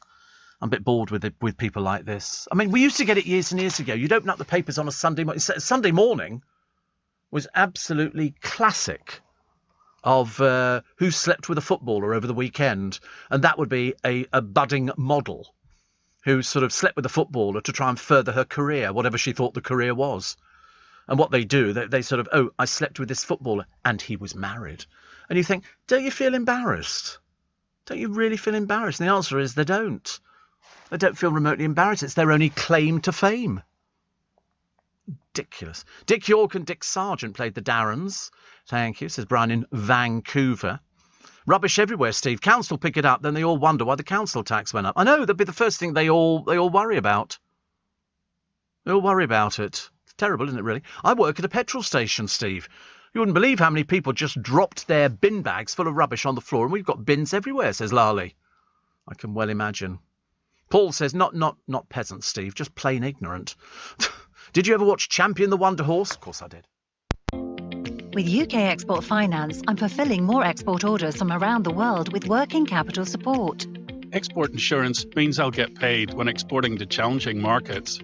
At UK Export Finance, we believe no viable UK export should fail for lack of finance or insurance. Between 2022 and 2023, we provided £6.5 billion of government-backed trade finance to support UK exports. Learn how we could help you win export contracts, fulfill orders, and get paid. Search UK Export Finance today.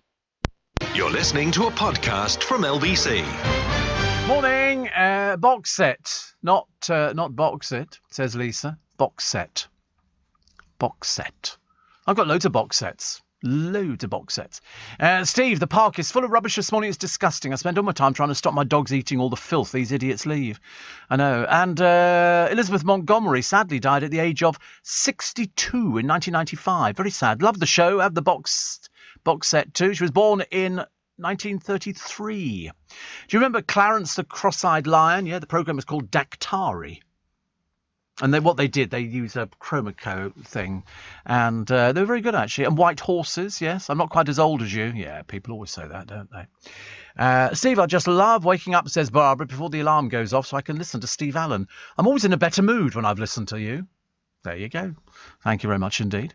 I've just finished a night shift driving the weed spraying train, says Gordon. The weed spraying train? What's that? Do they have one of those things? How exciting.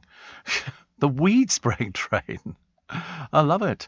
And somebody says here, wait a minute, I've lost it. Oh, how about Randall and Hopkirk deceased, says Chris. Yes. Which one went into, it wasn't, it was Kenneth Cope, wasn't it? Went into EastEnders. I loved Randall and Hopkirk deceased, where he just vanished. I thought that was brilliant. Brilliant. Do you remember Hey Genie? No. Champion the Wonder Horse is making a return to ITV on the 3rd of April. Oh. Champion the Wonder Horse. Mind you, I still quite like The Lone Ranger.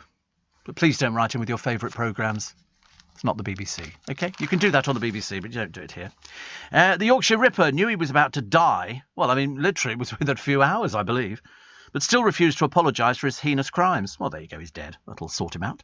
He refused to apologise or reveal if he killed more people, because nobody knew.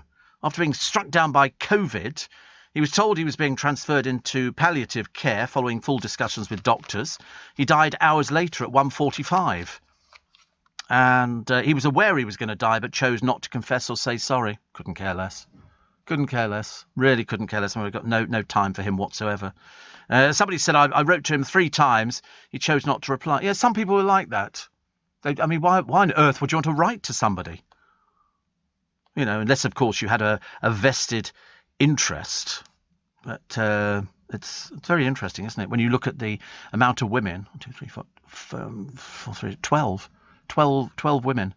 He knew he was dying, but he'd also gone blind, I think. As I say, please don't make me comment on it. It's not good. Bowls England is changing outdated rules which prevented a trans woman from competing. What difference would that make? Stella Moore, who's lived for 3 years as a woman, was barred from matches by her local club. The rules meant she had to have sex change surgery or produce a gender certificate to compete. Bowls England chief John Cockcroft said they're developing a new trans and gender diversive policy. He said bowls is still a gender-affected sport. Stella, a separated parent of 2, said she's still unsure whether she'll be allowed to compete. Oh, I reckon you will. Well, I mean, but, you know, they can't. That's discrimination in this day and age. Gordon says keeps the track free from weeds. Very important. How many weeds do you get on the track? Do you get a lot of them? Weeds, you know. Well, there you go. Steve, did you watch Dynasty? I know, Dynasty, as they called it. Yes. Did you ever go to the Cumberland Hotel at Marble Arch? I used to waitress in a coffee shop there. We were always getting stars in late at night. No, I didn't. I know the Cumberland very well indeed, actually. But I didn't go there late at night, Jilly. She said, served Rod Stewart and his entourage. So there you go. Mickey says they should rerun Champion the Wonder Horse. Well, they're going to. They're going to. So all these things come back again, which is always great news, isn't it? Because it's all those things. You watch them and you sort of... Actually, when you watch some of them back, if they've not tidied them up or cleaned them up, the actual print, they don't look very good. They look as dated as you imagine they would look. They've just literally transferred from video onto DVD, but they haven't cleaned them up at the same time, whereas I want to see clean prints. I used to watch Circus Boy with Mickey Dolenz, which I believe was a Canadian pro. I might have got that wrong. And I loved circuses, so consequently it was absolutely... right for me. But I mean, if you try and buy the video of it or the DVD, it's so expensive, and the quality is not particularly brilliant. But it was set in a circus, and of course, what did kids love? Circuses. Yes, Randall and Hopkirk, says Will, with Marty Hopkirk in his white suit. And I do remember Mr. Ed, and that's the last one we're mentioning on TV programmes, because otherwise we'll be here all day. Sharon Stone says she whipped Arnold Schwarzenegger black and blue from head to toe whilst filming a fight scene for Total Recall. If you're not a dancer, it's tough kicking somebody in the face with your feet straight ahead, says Sharon, who's only 63. I thought the amount of time she's been around, I thought she was way much older than that. But she starred in the 1990 film, has released a single with the singer Hayley Sales, Never Before, which is out now. Glastonbury organisers doing a 5-hour virtual gig with, unfortunately, a load of people I've never heard of, which doesn't help, actually. But there again, I'm not up to date on my music. Not so great. And what was the other one here? There was another one I found. Apart from... there's one here. This is an ex-soldier who is suing the MOD. He was deafened by the noise from guns. You get a lot of these, don't you, nowadays? We were talking the other day about this. There was somebody else who'd said, that the noise from the guns had affected his hearing. And I remember thinking, would that not be obvious when you're going into the forces and they go, you're going to be firing guns? I mean, to be honest with you, I've only ever done clay pigeon shooting. You ever done that? Nearly takes your shoulder off. Yeah, absolutely. God, and the noise. Only hit the first one. The rest of them, they just went by the wayside. Kind of lost that to pieces, which is not so good. The Vatican is slashing the salaries of senior clergy to save jobs. I thought they did it for free. I had no idea they got paid for it. Apparently, Pope Francis has ordered a 10% cut for cardinals and reduction for priests as the Holy See faces a £42.7 million annual deficit. Francis said last year no one will lose jobs. Just have to take a huge pay cut. That's quite a lot, isn't it, to lose? But I thought all these people did it for the love of the Lord. I didn't realise that there was money involved in it. But then I suppose, really... does the Pope get a salary? Do you think he squirrels it away in a savings account? How much does the Pope get paid? Love to find that out. That'd be an interesting one, wouldn't it? I'm sure it must be enough money. But he hasn't got anything to buy.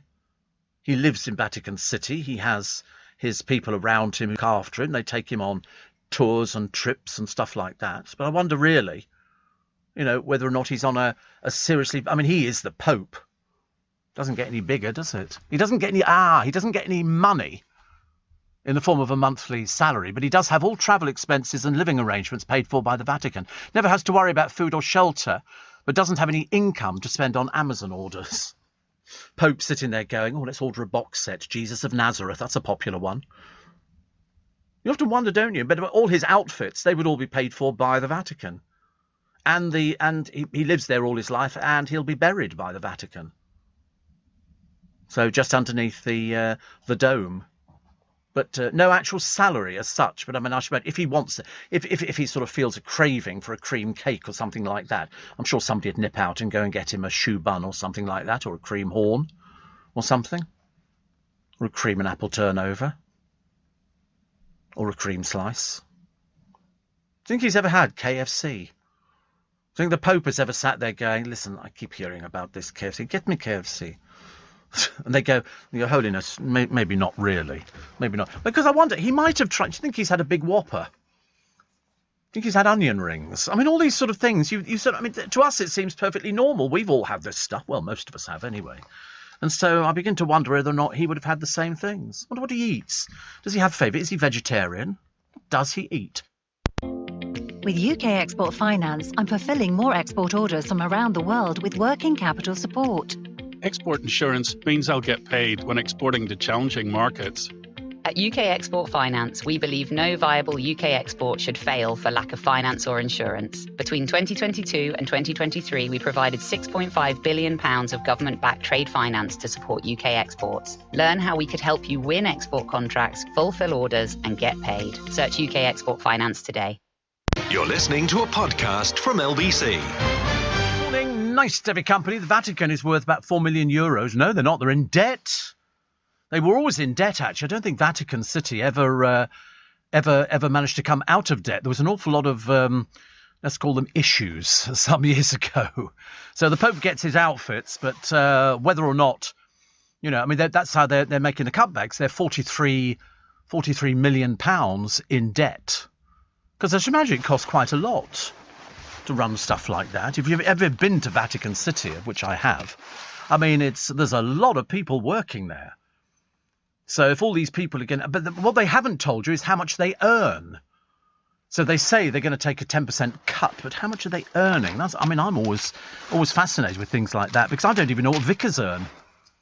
No idea. How much would a vicar earn in this country? I mean, you can find out what policemen earn and what traffic wardens earn, but you can't find out what somebody in the church, because the church is also not doing particularly well, is it? I mean, the church is also suffering a lot of the time, and a lot of churches have closed down or turned into flats. And that's the starting salary for a fully ordained vicar is 17 grand. Blimey. Experienced vicars 20 to 28, but you do get presumably accommodation. You get the vicarage. And also nowadays, what seems to happen more and more, especially around our way, is that one vicar will look after quite a few churches. I've seen them on the television when they've sort of done it, and they go, this vicar looks after 3 churches. So that's the way it seems to work. Seems to work. Steve, it's magic, says Mickey. I bought 3 Easter eggs last night. I woke up this morning. Now there are 2. Oh, we've all done that. Do they do an Easter egg that's made of Milky Bar chocolate? Is there a Milky Bar Easter egg that is made out of that white? Because I quite like the Milky Bar chocolate. I'm not keen on the other chocolate, but Milky Bar chocolate should be quite nice. I'm sure they must do. I can't believe they wouldn't have jumped on the bandwagon for that one. Do you not think so? Also, Britain face it, this litter. I mean, you've never seen the pictures in the papers. You'd be absolutely horrified by the amount of rubbish that we seem to produce, mainly because we don't know what to do with it, which is a shame. The Guardian talking this morning about Helen Mirren. She's quite amazing, isn't she, really? Also, Downing Street race report condemned as divisive. The Sun, Sharon Stone. I wonder why. It's probably because she's got a record out that she's getting publicity at the moment. And here's the Queen, who's joined millions of other Brits in receiving her second COVID jab. 99% have taken. I can't wait to get the second COVID jab. I might have to phone up the doctor's surgery and say, how long do you have to wait? Is it 12 weeks between first jab? Oh, no, it hasn't been 12 weeks, has it? Got the other procedure to go through before we go through anything else. I'm quite relieved it's not an injection. It's apparently a gel that they're using for this thing, which is good. And apparently, according to the Daily Mail, yes, you really can have the best sex of your life after 60. There's probably loads of jokes there, aren't there? And Carry Charity hit by official spending probe regulated to investigate after Mail exposes of finances at zoo where the PM's fiancé is PR boss. And I told you I was watching that programme the other night, which had Ross Kemp looking at people who've got wild animals, lions, tigers, and Mr. Lacey, who's been in circus for many, many years. Him and his whole family are into wild animals, but they've had them since they were all little cubs. Little cubs, as they say. And abroad, you've got animals in circuses. Here, I don't think we have any more animals in circuses. I don't think so. This is it. Number 10, criticised, got into the Eye this morning. This is hit by the backlash over the landmark report on race. And no, actually, it can't be. Remember we said earlier on, we think the cream rubbing on your hair to grow hair. Well, it's because it's on the front page of the Eye, so it might not be an April Fool because it features in a lot of the papers. Hide the sausage, because apparently sausages and bacon and all this other stuff for breakfast is very bad for you. Very bad. Also, the Archbishop of Canterbury says woke should grow a pair. As he also revealed, a certain US actress may not be fully au fait with the 9th commandment. Thou shalt not fib. Thou shalt not fib. Well, I wonder who that could be aimed at. Here's the Queen. Do you know, she looks immaculate every time. I wonder what happens to her clothes. When she gets back in again, do they sort of take them, put them in plastic and hang them up in another wardrobe? Because you never see her wearing the same outfit. You really don't. She always goes out with a hat on. She always looks absolutely immaculate. I mean, I don't even know who actually makes her clothes anymore, but she was at Runnymede, just down the road from you, Jake, isn't it? Runnymede. I know Runnymede very well. That's where the bloody headphones. That's where the Thames runs through it. You get all the people who've come down from up north and rented a Ho Seasons boat. And they float along pretending it's theirs. But, of course, we know it's rented because it's got Ho Seasons. And they're all in blue. You could see them pulled up next to the hotel in Staines. And they sort of, pretend it's their boat. I suppose you can do that, can't you, really? And Steve, Marks and Spencer's doing very nice white chocolate Easter egg. No, what I want is the Milky Bar Easter egg. Did we find out if they do Milky Bar Easter eggs? They do. Wait. Oh, they do. Milky Bar Kid is strong and tough. Woo. Only the best is good enough. Creamiest milk, the whitest bar. The goodness that's in Milky Bar. Where'd you get them from? All your good stores. Because I like the white chocolate. Did you like white chocolate? Or did you just go, I liked white chocolate. I don't want to sort of pick it up and discover it's whatever colour chocolate it's supposed to be nowadays. But, no. Oh, I'm going to go and get a Milky Bar chocolate Easter egg. I'll go and get some today for tomorrow. We'll have them tomorrow. We can all have a little chocolate Easter egg. I'm not spending a lot of money. Not wasting. And, £1 each or something. We bow it. You don't want a big Easter egg, do you? But white chocolate's nice. Actually, I tell you what would be nice. Milky Bar with Smarties inside of it. That'd be nice. I like Smarties. Smarties are great. Especially if you tip the tube up and you get the whole tube in your mouth at the same time. That's really cool. Really cool. When I went the other day, I came back from my brother's on one of the trips you're allowed to do. And I came back and I was desperate to go to the toilet, bursting, as you can well imagine, at this precise moment in my life. And I thought, I'm going to have to pull up on side of the motorway. But every so often, every 500 yards, there's another blooming police car. And I thought, I can't go. But then I thought, that's all right, because I've got a thing on my phone that says I'm going in for this operation, on things down there. And I thought they would actually be very, very good with it. And they go, that's okay. And then luckily I saw a motorway service station. Well, I parked the car. I don't know. There must be something in your body. You park the car, turn the engine off, you get out the car. The moment you get out the car, it's like a dog. You need to go immediately. And I'm looking at how far away the building was, thinking, I might not make this. I seriously might not make it. I've got no control over it whatsoever. But luckily I managed to get inside and I felt a lot better about it, which was very good. So I felt an awful lot better. Oh, look, Sarah, Duchess of York. I'm not sure about Sarah, Duchess of York, actually. I was never a big fan anyway in the first place. Even though I covered her wedding. But I just don't I've seen some of her YouTube videos watched by so few people. It's almost an embarrassment where she takes... perhaps she sees herself as a comedian. Perhaps she doesn't realise she's funny. Perhaps she thinks it's sort of not a funny thing. So the Queen getting back into business. Macron announcing fresh lockdown for the whole of France. And 1 in 5 COVID deaths at some hospitals from infections on wards. I saw somebody in a hospital the other day not wearing a mask. They didn't work there. They just walked in and you're supposed to have your temperature taken, but it was another one of those idiot people. We seem to get them. Sadly, that's it for this morning.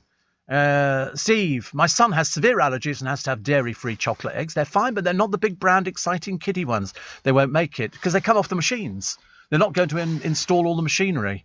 I know that, which is not so good. Posh tells David this morning, my fashion business is going to break even this year. Really, says David. Posh said, April Fool. That's it for this morning. I do have a little bit extra podcast. Dick Van Dyke, God blimey Mary Poppins, is 95. Spent yesterday handing out money to people made homeless by the pandemic in Malibu. How supercalifragilisticexpialidocious is that? David Beckham's been reunited with his £60,000 Harley Davidson. He's got a new friend. And Glastonbury's coming back, which is great news, even if it's all online, although I didn't know half the acts were.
Forming snow, snow, snow, snow. They're gonna be here with more snow. I can't believe they've said snow. Can you believe? Not down here. Not down here. We're far too superior. Let them have it in Scotland. Oh, it is just Scotland, is it? I'm not surprised, poor souls. They get all the freezing cold weather. Although this coming Monday, Montag, because I do both languages, it's going to be freezing cold in London. Colder than Moscow. Colder than Moscow. Well, if you think I'm putting on one of those fur hats, you've got another thing coming. I shall not be doing that at all, but it's going to be freezing cold. So don't bother. And today it's cold. Don't bother going out. It's not worth it. Why don't you just stay in? Stay in. Put the heating up. Put your dressing gown on. Lie on the settee. Bring it over you. You know, that's nice. Leave your pair of socks on. It's always worth it. And then just drift off to sleep. Why should you bother about anything? No point, is there really? It's Easter. What do we do at Easter? The answer is, well, if you're religious, you go to church, and if you're not, put the dressing gown on. I'm looking at all the temperatures for today. So here we go. 4, 5, 6, 7, 9, 10, 11, 12, 13, 14, and then it's back down again. Sunny intervals and a gentle breeze. Pfft, believe it when I see it. Tomorrow, 7 degrees, -1. Tuesday, 7 degrees, -1. Wednesday, 8 degrees, 2, 11, 4, and so it goes on. But Monday, Tuesday going to be the coldest this week. What did I come into work for? Seriously, I was happier in my dressing gown, with my socks on the settee, curled up, fetal position, you know, and then I get a craving. And I didn't have any bread. I only bought crumpets the other day because I thought it was the bank holiday on the Friday, wasn't it, or whatever they want to call it. And I thought, well, our one won't be open until later because I think it's like Sunday openings. And yet Waterloo Station M&S was open at 7 o'clock in the morning. So I was very pleased about that. So I nipped in, got some butter. Supermarkets all shut today. You think so?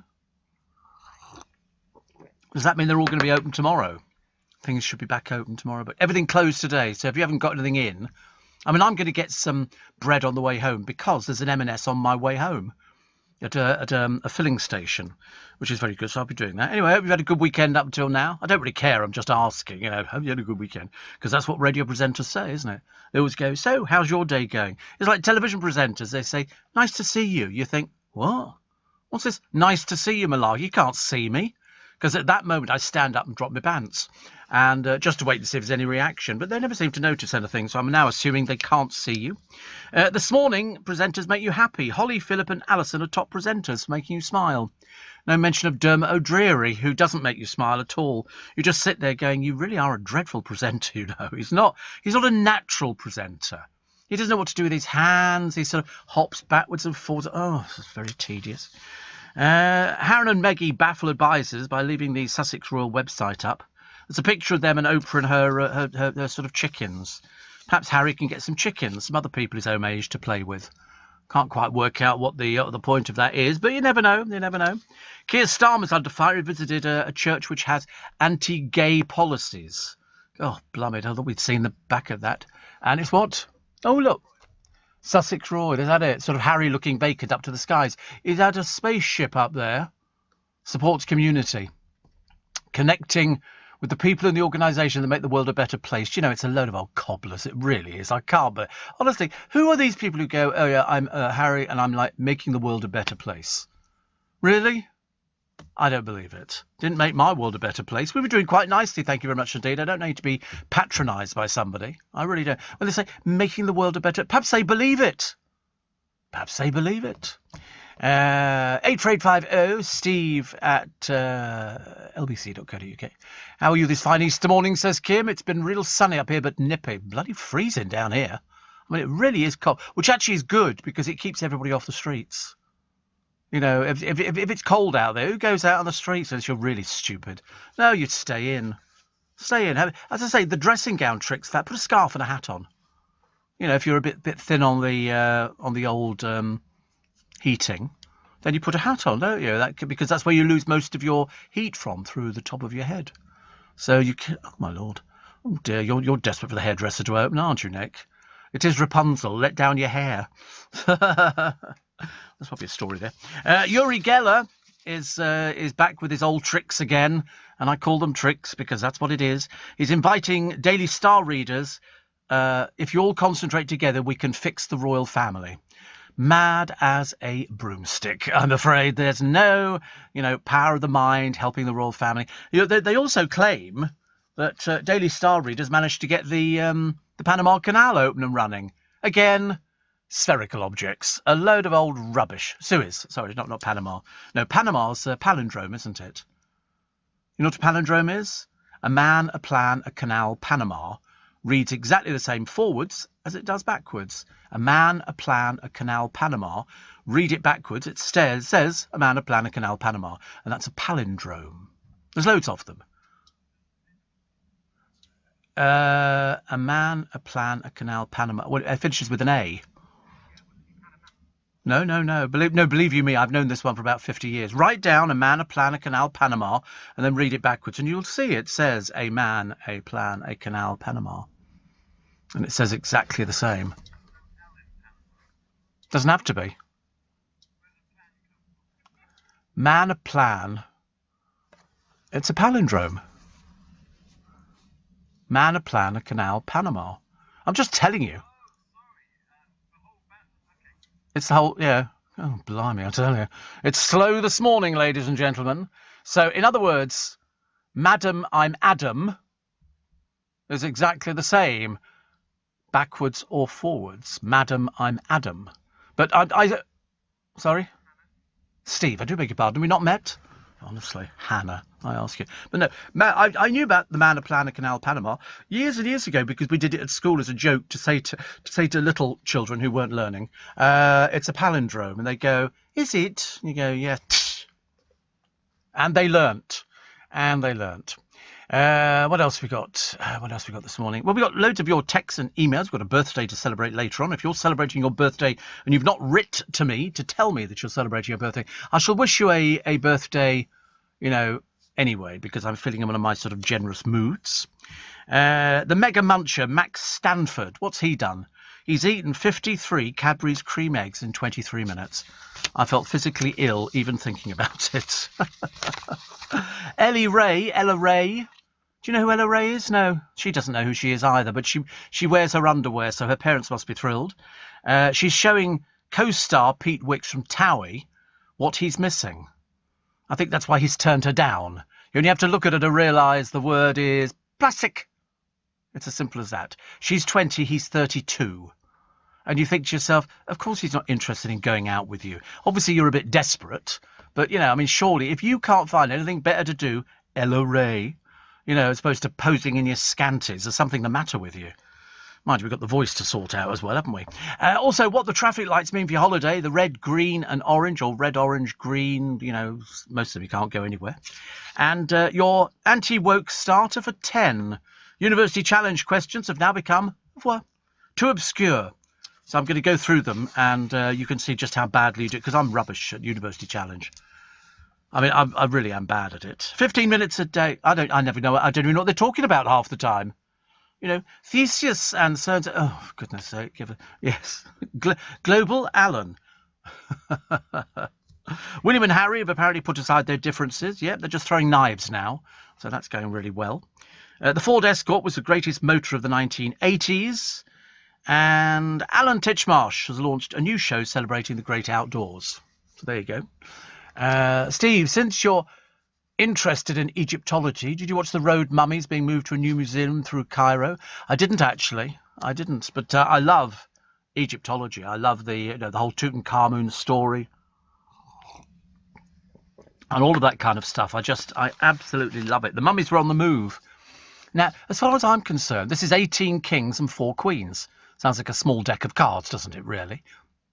And Egypt held a special parade with a full orchestra, light show. And they've been... You see, I see this as being a bit mad. Each capsule was filled with nitrogen of these 18 kings and 4 queens. Now, as far as I'm concerned, you've actually dug somebody up from their resting place and moved them to be an exhibit. They're in Egypt, Cairo. They've gone to the museum in Cairo. They were found, I think, in the Valley of the Kings. I might be wrong, actually. Might be wrong. And most are from the New Kingdom, which is the Egyptian Empire, which ran to the 11th century BC. They say it's hoped they'll spark renewed tourist interest. Well, let's go and dig everybody up from cemetery, shall we, and start popping them in a blooming museum. You see, I think there might still be relatives of these people around there. They don't want their relatives being dragged through the streets. You think so? I mean, I don't know. They were discovered in 2 batches in mortuary temples in Luxor and the nearby Valley of the Kings from 1871, because the oldest mummy was Sekenre Tao, who reigned in the 16th century, is thought to have met a violent death. Well, now we're going to exhibit him. Here he is. Come and have a laugh at him. It's like, did you see that dreadful thing of poor old Tutankhamun? Where they sort of unwrapped him. Little Mr. Teeny Tiny in the downstairs department. Mind you, admittedly, he was only 18 when he died. We all think that he was an old king. But no excuse for having a little tiny. Perhaps it shrunk over the years. But fancy just exhibiting him like that. I thought that was a bit of a swizz, actually. I felt a bit sorry for him. I thought, when he actually died, he thought he was being buried with all the pomp and circumstances and all the rest of it. And then all of a sudden, here he is in a museum, just covered up by a very small sheet, which is not so good. And Josh says, I concur with your slating. You don't need to concur. I don't ask your permission to do anything. Thank you very much indeed. Celebrity Mastermind. Yesterday, one contestant was asked, what's the name of the metal glove often thrown down as an invitation? Answer, armour. It's a gauntlet, isn't it? You throw down the gauntlet, armour. Yeah, but the trouble is, I didn't know who these celebrity people were on Mastermind. I knew one of them because he was a comedian and he knew everything about whatever it was. And my specialist subject would be me. I know more about me than anybody else does. But I didn't know who these people... One was apparently an ex-MP. I thought she was a bit dreary. She didn't know very much either. And there was somebody else on there. So the Celebrity Mastermind, but it was the comedian who did the best. He just knew all the answers. He got 8 out of 8. Very, very good. Very, very good. But, you don't expect these... There you go. Oh, there they go. Who are they? There you go. I know the one. That's Steve Backshall. Who's Noreen Khan? I didn't even know... A BBC presenter. That's her claim to fame, is it? Very disappointing. Rhys James was the one who knew everything. And Caroline Flint. But, I mean, if you just put her up there with no name on it, nobody'd know. And then they've got the other ones.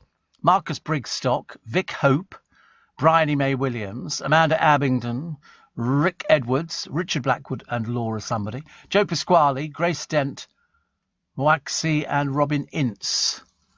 I thought they were supposed to be celebrities. They're not really A-list celebrities, are they? I mean, Noreen Khan, she just happens to be a BBC presenter. That's not a celebrity. That's just a presenter, which is not very good at all, is it? Anyway, we take a short break. 84850 steve@lbc.co.uk. Steve Allen. Tweet at LBC. Morning, nice to have your company. It's Steve Allen's Early Breakfast. It's LBC. It's Easter Sunday. Easter Sunday. We like Easter Sunday, mainly because there's nothing to do. The only place it's going to be open today are the garden centres. I'm assuming garden centres will be open today, although, to be honest with you, there's nothing worth buying. The plants will be killed off in this freezing cold weather. You'll have to keep them protected. So, good opportunity in the garden. Which garden shops will be open? I think Easter Saturday. They haven't said Sunday. What's happening on Sunday? Sunday, opening time, so there you go. B&Q will keep their doors shut Easter Sunday, so I've told you. So although people will be driving out there, won't they? It's likely you won't be able to visit on Easter Sunday, as the stores we checked today were all due to be shut. But presumably tomorrow will be your best time. But home base is shut as well, so it gives staff time off to spend with the family. I don't think they've got family, have they? These people, they've had enough of family by now. So the stores are open Easter Monday, 8 till 7. 8 till 7, and you can go and get all your bits and pieces, OK? Longacre, Squires, keep the shops open on Friday and thing, but Easter Sunday, different story, as its shops will all be shut. So everything closed today, OK? Don't even bother. Don't even bother. It's not going to be worth it. Not worth it at all. Oh, I've got a thing actually today. They always put the thing that when they're running out of ideas, they go, oh, should we do a feature on how much the Towie people are worth? And they put down these fictitious amounts of money. So we'll go, oh, I think I want to be a Towie person as well. Then I can be as rich as them. And most of it's just a load of old cobblers, I'm afraid. So Nick says, do you think Gemma Collins would fit in the chair? I don't know. I don't think Arge will. That's a fact. Apparently, she's still keen to have a baby with him. I'd actually wait till he's lost the weight first. At the moment, you're just tempting fate, I'm afraid. 3,000 people turned up for the Kill the Bill cop clash, or basically, as I call it, those nasty little thugs. You only have to look at them to realise what sort of people they are. They've got no interest in anything at all. What they want to do is go for a ruck with the police. That's what they're looking for. MI6 is flying the flag. Apparently, we've got a lot of trans spies as transgender. And they seem to think that's a fairly good idea. Plus, the ice cream plug point's keeping it cool. You know, you get ice cream vans and they sort of stop there, and their engine is permanently running to keep the coolers working and everything else. Well, they're now going to be plugging them in because they think that they're pushing out too much pollution. I remember the ice cream wars in London from years ago. You might remember them as well. Oh my goodness me! Outside the museums, ice cream families fighting outside them to get the best spots, because if you wanted the best spot, none of them had licenses. They just parked outside the museums and started selling ice creams, because in the hot weather people just want an ice cream, and they were charging through the nose. But no, the ice cream wars were terrible. It was 2009. Yeah, I mean, one of them, the woman has had her tyres slashed. They've smashed her windows. These are thugs. Near the biggest tourist attraction because there is so much competition out there and so much money. One 33-year-old trader was kicked and punched by two men for parking his van in their spot nearby. They don't own these spots. It just depends who actually get. They're totally lawless. And to be honest with you, I'm not even sure if it's improved. This is near London Zoo, but the ones that I always remember outside the museums, you always see them there, and then the police had been moving them on or arresting them. And it was quite vicious, quite a bit nasty people. Nasty people. Steve, says James, hope the Groovy Gang are following your lead. Not today, they're not. No, we always give them the weekend off. Groovy Gang get Sundays off. And 7 people have died from blood clots after receiving the AstraZeneca jab, but there's no evidence of a link. I mean, 7 people out of the 18 million. I mean, listen, I don't think that's very many at all, really. Plus, the Prime Minister's held his first press conference in Downing Street's new briefing room this week. 2.6 million it cost. I'd have got another quote. No, I didn't see it. Is it very... That's right, I'd have some cold water. If you're lying in bed and it's all warm, I bet you really want some cold water now. Cold water. Let's have a quick look. Here it is. Union Jacks, oak, and lots of Tory blue. That's 2.6 million? Blimey. Don't ever let these people build your house. It'll cost you a small fortune. Wow, that's an awful lot of money, isn't it, for that? Awful lot of money. But there you go. Listen, that's what they want to spend their money on. What can we do about it? Plus, the Co-op, says Sharon, is open today. The only day they close is Christmas Day. No, the Marks and Spencers are open at the filling stations. They can't cordon it off because it's all part of the filling station. So I shall nip in there and get some bread. Most of the other ones will be closed. That water is so cold. It hurts. Some of the smaller shops are open. Yeah, the little ones, the Tesco Express and stuff like that, but not biggie ones. So you have been warned, okay, if you were thinking of going out anywhere.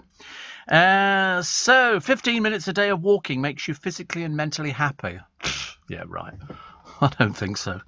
5 million getting the second jab as the new single dose on order. And ever since the Queen bought some new corgis, the website's gone mad. Everybody else wants to buy corgis. I mean, what do they do? The Queen's got them. We must have a corgi. Been around for ages. So the prices have absolutely gone through the roof. I don't know. I didn't write down how much corgis go for. I'm assuming it's quite a few pounds. I'm not really a fan of corgis. It was because they need longer legs. It's like Dachshunds, isn't it? £1,000 to £3,000 for a corgi. Blimey. That is a lot of money, isn't it? Mind you, they are cute as puppies. Mind you, we were all cute as puppies. And then you've got vet bills on top of that. So you can imagine how much the vet bills are going to be. Astronomical. But then the Queen doesn't have to worry. Do you think the Queen buys a dog or gets a dog and then goes, well, I'm not sure if we can afford the vet bills? Of course you're not going to worry about that. Ridiculous. Pet chickens can offer calm to our troubled world. As I say, not when the amount of foxes there are out there. If you just leave your chickens wandering about the garden and they're not locked up at night, you'll lose them all. There was one round here. Yeah, I see them quite frequently walking down the Strand, and crossing the mangy-looking ones as well. Most of them got mange. And we get them in Twickenham. We've got quite a few in Twickenham. They're called urban foxes. But if you've got one of those, a friend of mine, her neighbours went on holiday and they said, we've actually got chickens. Could you look after them for us? So she moved the hen house into her garden, and she thought she'd locked the chickens up for the night. The foxes found a way of getting in, and they don't necessarily eat them. They just massacre them. The chickens like, whoa, my God, it's not all Disney and stuff like that. No, the foxes will absolutely massacre them completely. Yeah, they're just really clever. You can have a thing. They will dig underneath chain link fencing and all sorts of things. They're very, as far as they're actually concerned, this to them is Kentucky Fried Chicken, but in a container. Well, I mean, like we have it in a container anyway. Amazing, isn't it, really? So don't get if you are going to get chickens, get rescue chickens. They might look a bit rough when you first buy them, but the feathers do grow back. Feathers grow back. Yeah, they've been used for battery farming and stuff like that. So you get them very cheap, and there are thousands of them. Thousands. People love them. A friend of mine, Hugh Broom, has got a farm, and he's got loads of chickens, all different colours. All the eggs are different colours, blues and things like that. Really nice. Blue. Am I facing the right way? Blue eggs. Yeah, blue. Of course, blue eggs. I've never seen blue eggs. Go on, put in blue eggs. Always love it when I prove right. It's so embarrassing, isn't it, really? But I don't like to sort of, rub his little face in it. But, oh, look, blue eggs, blue chicken eggs, or green eggs. You've never seen those before? Oh, wow. Very Easty. But there's a breed from chickens, from Chile, and Dongjiang and Lushi chickens in China. They lay blue eggs, and he's actually got chickens which have blue eggs and green eggs and brown eggs. So it's very nice. I mean, if a chicken lays blue eggs, it probably has Araucana in its genetics, if memory serves me correctly. Yeah, I like that. They look quite pretty, actually. Whether or not the yolks are blue, I've got no idea. But yeah, Hugh used to have all these chickens, and I think he probably has to lock his up at night, because it's oh no, they're just normal. Because it was safer that way, because these foxes are devious little so-and-sos, they really are. The Desperados, Amir Khan and his wife invite the cameras into their luxury lifestyle, going to Dubai, and it really makes your heart bleed. And Cheryl Baker, making your mind up, claims sexism is rife in the TV industry. I'm not at all surprised, actually. I think it's probably rife just about everywhere, isn't it? Everything is rife now. Bucks Fizz won 40 years ago this year. 40 years ago. Is it possible? Well, it is possible because it's true. But I find that absolutely amazing. It was 40 years ago. I forget. I was on air. Yes, I was here. But it's a tough old game out there if you're in a group that goes out to do these old tours that Noreen, she loves going to see all these groups. I'm not sure if Bucks Fizz would be on her list, actually. She's more Freddie and the Dreamers. And what, Bucks Fizz? Well, they would have been, but you can't know. Where can they tour? Can't go anywhere at the moment, can they? It's a bit of a shame, really. Also, William and Harry, as I say, have apparently put aside their differences for this statue of their mother. I don't believe they have at all. I think Harry hates everybody. In fact, I don't think Harry even likes himself. He's desperately unhappy about the whole thing. But never mind. And what was the other one that I quite liked? Oh, Alan Titchmarsh with this new show. He's very good, He's very good. He's a very natural presenter. Very natural. And Roger says, Harry looked a little glum walking on the beach near his mansion. Does he have any friends in California? Of course he has. Milkman, mailman, the person who comes out to clean their windows. You don't think he's ever cooked in his life, do you? No, definitely not. Jack says the small Tesco Express and Sainsbury's local are open. Yeah, all the little ones. It's got to be a size, so you can get the little Marks and Spencers open. I must get some cream, actually. I bought some fruit the other day, and because of this sort of urinary infection, all food tastes horrible. It's all got just doesn't, even water doesn't taste proper. Seriously, it's very embarrassing. Well, it's not embarrassing. It's just a pain. What's a skill you really wish you'd learned earlier? Cooking? DIY? What about being good with money? Help your children learn money skills with Kite, the debit card for kids by Starling Bank. They get an app to track their balance and practice budgeting, but the card is also linked to your account. You're notified when they spend, and you can set spending limits. Confidence with money is priceless, and that's why Kite is now free. Search Starling Kite today, the free debit card and app for kids. Steve Allen on LBC. Text 84850. Sarah's on a diet, says no chocolate for me. Well, that's probably best. And happy Easter, Steve. We're going to the Gold Coast, Queensland on a big family holiday, says Julie. You're entertaining us whilst driving. I'm told the weather's terrible. Absolutely tipping it down over there. Tipping it down, which is not so good, is it really? Kevin from Durham says, hope the policeman's okay. They got his eyes blacked by a thug during the London protest yesterday. I don't understand these people. Have they got some sick illness or something? They've got nothing to do with any protest. They're going out there for a ruck and to hurt police officers. That's all it comes down to. They're throwing fireworks and petrol bombs. I mean, these people need arresting and going, I'll tell you so, we're not going to mess around with you anymore. You go to prison for 5 years. OK? Stay there as long as you like. You only have to look at the pictures of them to realise what sort of people they are. You could tell just by looking. You know, they've got that look of a thug in their face. You know, kill the Bill. I think they see that as kill the old Bill. I mean, you know, projectiles were thrown as police pushed the protesters away. And a McDonald's lorry was held up outside Parliament. Oh, perish the thought. Perish the thought. Yeah. 26 people have been arrested. Yeah. Good. Well, let's throw the book at them, shall we? I'm sick to death of these people ruining our lives. You only have to look at them, though. You know what they are. They'll all come from Ukiyar families. Bet your bottom dollar there'll be lots of Lavinias out there and Sebastians, and they're just going there for trouble. Bring in the water cannon. Bring in the water cannon. Also, Jeremy Corbyn spoke at one of the gatherings. Does he realise what a bunch of thugs these people are? I mean, surely somebody should explain. He's described the bill as a very dangerous slippery slope and defended the right to protest. Go away! Go away now. Get off my streets, you boring old nobody. Go away! Get yourself quite angry. Steve. Another one here. Oh, somebody else on a diet, so no chocolate. And Shane says, I ran out of bread listening to you whilst I'm looking for a shop now that's open. Yeah, it's a shame, isn't it, really? But we should have thought of all. There were queues outside all the supermarkets yesterday, mainly because everybody was stocking up for this one day where you can't buy anything. You know, what do you do about it? What do you do about it? I don't know. Steve, I've told most cabbies, but Ferndale Road will be closed and surrounding roads on Monday, says Sue Ann in Brixton. Thank you very much indeed. Have you noticed there's all sorts of road closures in London? Every time you go somewhere, they go, oh, this road's closed. You go, what for? Nobody's ever blooming well working on it, are they? All at the same time, everything's, you know, I thought we didn't have any, you know, money to do stuff like that. So let's not worry about it.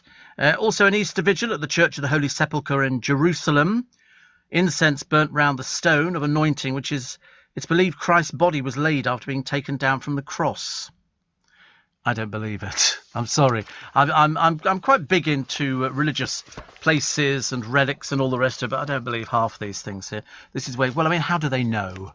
The answer is they don't know. They've just made a calculated guess. Which is better. Let's have a look here. Oh, Uri Geller. Magic. Holding his hand out. He says, it comes after you, Daily Star readers, freed the tanker stuck in the Suez Canal with your brain power. Oh, don't be silly. It would still be sitting there. Nothing to do with that. And Uri Geller who jumps onto anybody's old bandwagon. You know. And now it's your toughest task yet to use your mind to mend the royal family. How about we mend Uri Geller's mind? That's always a good one, isn't it? As I've said to you before, he comes up with this cock and bull story about he's bending metal with the power of his mind. He's never bent metal with the power of his mind. It's always been a bit fraudulent, you know. And I'll prove it to you. Show me a spoon. I'll bring my spoon, and we'll put it in front of him, and we go on, bend it with the power of your mind. He won't be able to do it. He doesn't do anything else apart from that. He's made quite a lot. But, I mean, imagine you have the power to affect the molecular configuration of spoons, and you bend a spoon. And that's your sole contribution to the world, isn't it? Oh, sod off, for goodness sake. Do me a favour. How stupid do these people think we are? Don't we remember Bucks Fizz? Yeah, absolutely. Listen, how could you miss it? The skirts came off. You know, the boys looked pretty and cute. It was all wonderful. Steve, I bought some Cotswold leg bar eggs the other day. Ooh, they've got blue hue to them. You're making that cold water sound like amber nectar, says Kim. Oh, it is. I mean, it is absolute. Wait a minute.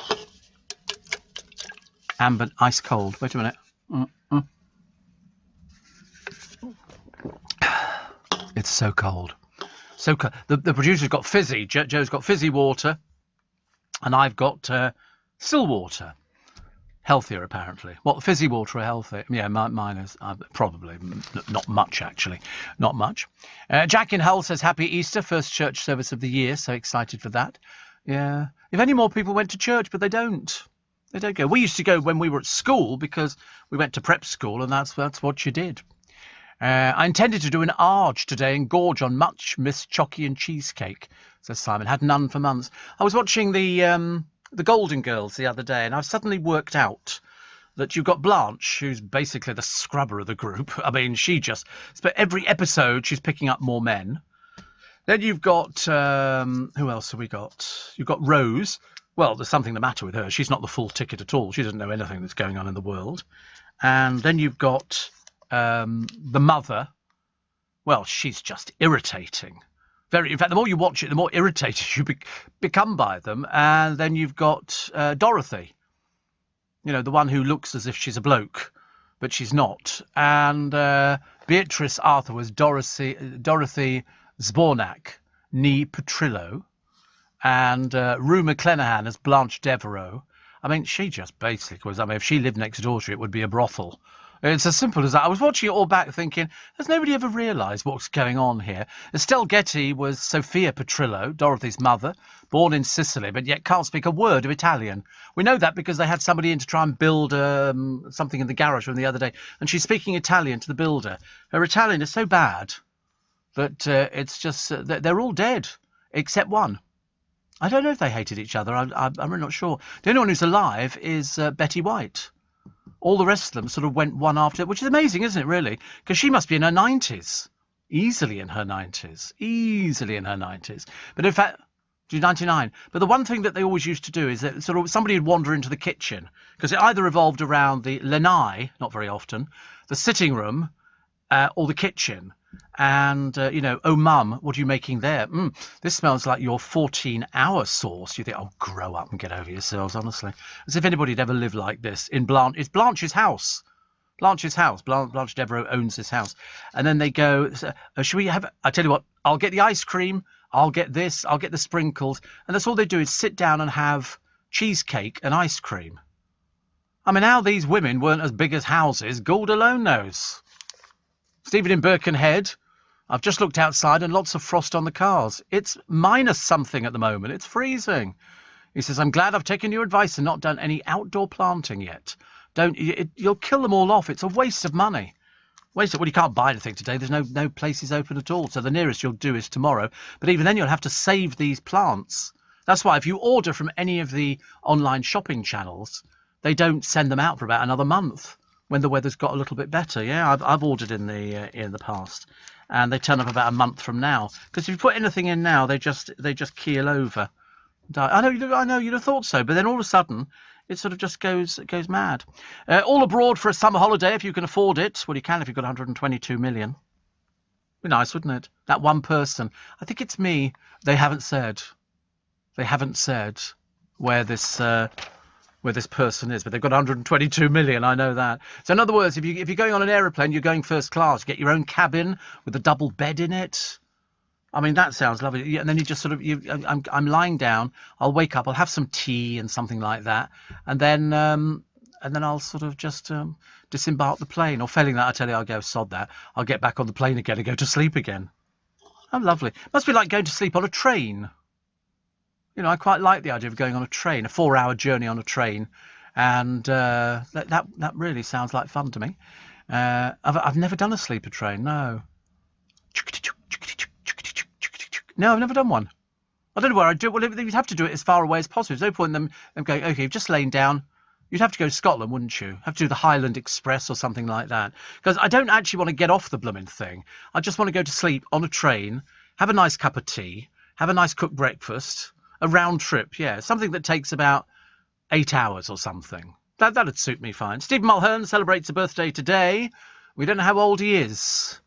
We don't know how old he is. The Caledonian Sleeper is the collective name for overnight sleeper train service between London and Scotland, one of only 2 currently operating sleeper services on the railway in the United Kingdom. How lovely. It's 75 Mark 5 carriages. Do you think the beds are nice? What is the Sleeper Experience? The Night Riviera, which runs between London and Penzance. That's okay. Let's have a look. The Sleeper Experience. Show me a picture of it. Show me a picture of it. Club car, guest lounge, travelling with children. Don't. It's always my advice. And so all the... Yes. Oh. No, we haven't got any picture of any beds. Bit disappointing, isn't it? Show us the bed. Show us how big the beds are. Oh. I'm sure about a bunk bed or something like that. Yeah. Well, I suppose that could be okay. They look as though they've got a little bit of room, not much. Oh, that's right. So you're sitting there on your bed. Do you know, my feet would be sort of curled up underneath me. I wouldn't be able to stretch out anywhere. Or a couple of bunk beds. Again, they're very narrow, those beds, aren't they? I'd fall out. That's what I'd do. The idea of climbing up that ladder wouldn't get me very far. So and they say this is their swanky new carriages. Very thin bed as far as I'm concerned. That's why I want to do it on the aeroplane. The aeroplane looked fantastic. Really did. Did you see the aeroplane pictures? Oh, you have a look. Have a look at the... ever done first class on... No. I do business. But there is an airline, I forget which one it is, and they've got sleeper cabins with double beds in. Really fantastic. I mean, really fantastic. We saw those the other week, and they look really luxurious. You know, you could sort of move into this room. It's got a television, and you've got a chair to sit in or something like that. But I mean, I'd just be onto the bed. I would be onto the bed and asleep even before the thing had taken off. You find the pictures? Luxury. Yeah, maybe after the break. Steve, talking about the Golden Girls, wasn't Dorothy older in real life than her on-screen mother? Yes, because Estelle Getty was made up to look older. She wore a wig and all the rest of it. And so that's why I always thought it was slightly odd as well. She was very irritating. In fact, the more I watched them, the more irritated I became. So I've now gone on to Bewitched. And I've got the biggest box set you've ever seen of Bewitched, so I shall be enjoying that later on today. Leading Britain's conversation, LBC, with Steve Allen. I could just buy that now, couldn't I? I could sleep on that double bed. Looks lovely, actually. And so this is the increasingly luxurious business class, some of the best beds, and they've got pictures. I mean, the residence from Etihad Airways is a 3-room apartment in the sky. With a nice big... Oh, I tell you, I don't want to go into it now. Get your own bathroom and everything. Well, you don't have to wash with other people if you pay prices like that. I don't like the single one for the single bed. That looks a bit pokey to me. And the first-class suites on Emirates, a body-cradling seat. No, that doesn't look very exciting to me. But, that's quite a nice bed with a couple of seats there. So 2 of you could go there. And then you could sort of peer out the window to see where you're going. But, they're okay. They're okay. JetBlue's new Mint Studio, where a fellow passenger can join you for drinks or dinner. I'm not sure about that. Join me for dinner or drinks? Yes, I don't think so. But no, it's very luxurious. One here, Q-Seat on Qatar Airways features the option to convert 2 seats into a double bed. But it looks really cosy, doesn't it? Dear, imagine if you won 122 million. Shane says, I couldn't sleep in a bunk bed. It'd be my luck I'd fall out. I know. Well, that's what I think. I get very dangerously close to the edge of my bed, and I have been known on odd occasions to sort of put my foot out and find there's nothing the other side of it, which is not so good. Producer fell down bunk bed stairs once. I mean, but that's drink. You know, can't stop you on that one. I've never been in a double bed. I wouldn't want to be in a double bed at all. No, sorry, in a bunk bed. I've been in a double bed, obviously. Somebody says, shame you don't like the Golden Girls. Years ahead of its time, says Keith. Betty White is over 100. No, 99. 99, not over 100 at all. Unless, of course, your maths qualifications are even worse than we imagine. The one that plays the mother is the youngest. They're all dead. They're all dead, unfortunately. Betty is the mad one who played Rose. Betty White was Rose. Hopeless. But it's a brilliant humour ahead of its time. Yeah, now it just looks dated. Just looks dated now. As I say, Blanche Devereaux was sort of basically, she was going out sort of having How's Your Father with just about every single person who lived in the area.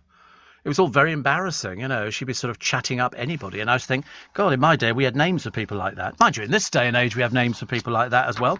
Harry Redknapp rakes in as much as most Premier stars by playing the property game. Made about 50 grand a month, they said a short while ago. What are you talking about? Premiership players making, God, blimey, 10 times that amount, aren't they? Also, the text message fraudsters netted £54 million last year as the scams doubled. Got to be careful, haven't you, with these sort of things. And Scarlett Moffat's found a unique way to become well-read. She puts up the subtitles. You can imagine that must be really sort of, just quite amazing. Also, Boris Johnson told his mistress he was her #1 supporter. I'm a bit bored with that story now, aren't you? I couldn't care less. If somebody wants to have an affair with somebody, that's their business. There's something about doolally California women, where they go, oh, why does he find me interesting and attractive? Well, there you go. Because you were easy, I should imagine. That would be it. And little knowing that you were going to sell the story. It's not so good. MI6 flying the flag for trans spies, which is good. And the Queen has taken to Zoom like a duck to water.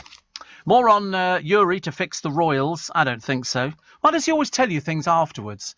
He never tells you before, does he? Have you noticed when Big Ben stopped, afterwards he went, I stopped that. We go, don't tell lies. Yeah, we knew that was going to stop. But he says, I'm alarmed and disappointed. They call him a psychic spoon bender. That's the extent of his talent. He pretends to be able to bend a spoon with the power of his mind. He says, we proved by moving the stuck ship in the Suez Canal that our minds are powerful. What a load of cobblers. That is the biggest pile of rubbish I've ever read in my entire life. And your parents ever teach you not to tell lies? Perhaps he believes it. But Yuri says the family will be reunited if our readers can visualise them together. Let's not bother, shall we? Let's not bother. Let's keep it going, just for the benefit. Apparently, you should... He added, this is Yuri, he says, I've been a friend to some royals for 40 years. Of course you have, darling. As long as you believe that. You're a bit like Lady C, aren't you? Mad as a fruitcake. Mad as a poor old Lady C. I mean, honestly. As if we're ever going to believe anything that she ever says. Plus, 74,000 married women are set for a windfall due to underpaid state pensions. A windfall of about £23,000. Wish I had a windfall of £23,000. That'd be quite nice, isn't it? Which is very good indeed. And so I'm trying to find something that... the papers are really, really short of good stuff, actually. And I find it a bit disappointing, a little bit disappointing. You'd think there'd be something here, apart from Hollywood legend Al Pacino is set to blast back onto the big screen in a remake of his film Scarface. He's 81 this month. He's likely to have only a small cameo. I should imagine at 81 he's probably got a very small cameo. Far be it from me. Also, women pay Zhao Zheng £22,000 to wreck their husbands' affairs using fake photos of their mistresses with other men in China. Sounds a bit odd, doesn't it, really? I wish I was Zhao Sheng. I could get some of that money in as well. Where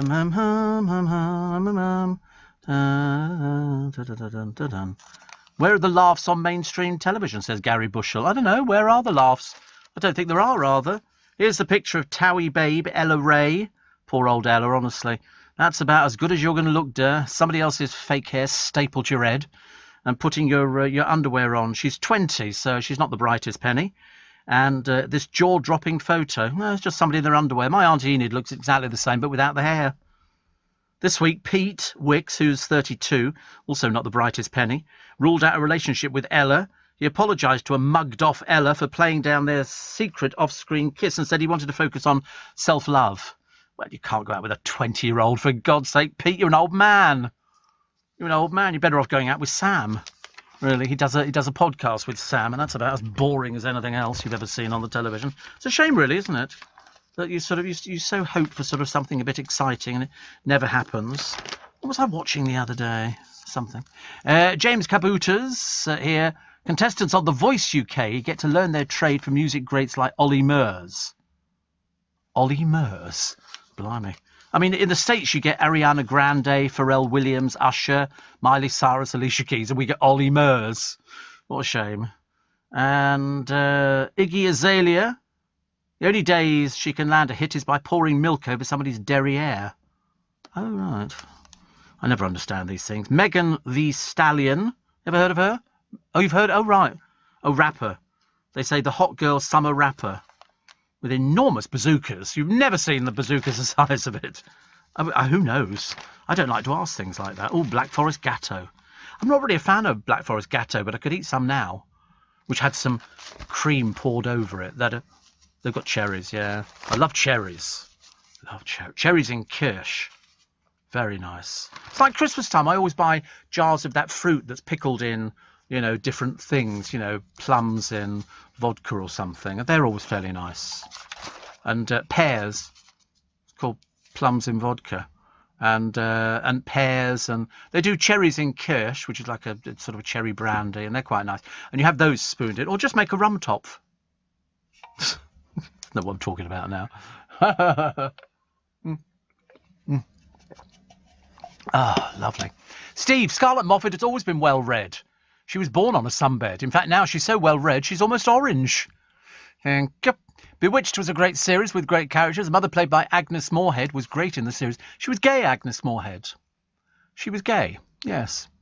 And I loved some of the characters. I thought that was just so brilliant. So brilliant. You had sort of Aunt Clara, the next door neighbours. They were all brilliant characters. Agnes Moorehead died in 1974. Yeah. But she was brilliant. It was such a good series. I loved it. They've all died, haven't they, now, actually? I think all the cast from that. Because it was a long time ago. A long time ago. Prince Charles has been filmed reading a poem by a Catholic priest in a show of support for fellow Christians at Easter. And David Gandy flashing his six-pack. I could flash my six-pack, actually. His parent company show 6,281,000, up 800,000 in a year. His overall worth is £14 million. Wow. But he's pipped US model Sean O'Pie to become the world's highest-paid male model. Must be awful, mustn't it, trying to sort it, and then all of a sudden you wake up one morning and your looks have vanished. What do you do? What do you do? O'Pie is worth 5.8 million. Beck's David Beckham is worth 300 million, but it's not all through modelling, it's through playing football and stuff like that. And it's all very exciting. So, end of the road for the ice cream vans belching out toxic diesel fumes. Oh, I could imagine having a soft Mr. Whippy at the moment, eh? Oh, I could go for that. That'd be lovely. Sorry? No flakes. No, I just have the Mr. Whippy. I'd be quite happy with that, thank you very much indeed. And Frank Skinner and David Baddiel to release 3 lions yet again this summer. For the 7th time. God, should we take the news? So much easier. The news at 5 o'clock this Easter Sunday.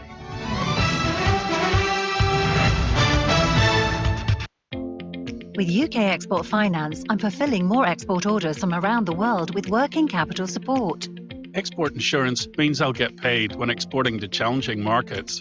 At UK Export Finance, we believe no viable UK export should fail for lack of finance or insurance. Between 2022 and 2023, we provided £6.5 billion of government-backed trade finance to support UK exports. Learn how we could help you win export contracts, fulfill orders, and get paid. Search UK Export Finance today.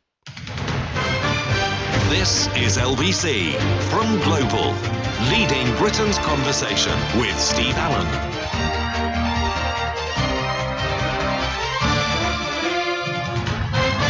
Morning, nice to have your company. Welcome to Easter Sunday. Easter Sunday. And Easter Sunday's lovely. We like Easter Sunday. There's nothing to do. You can't go anywhere today. You can't go shopping.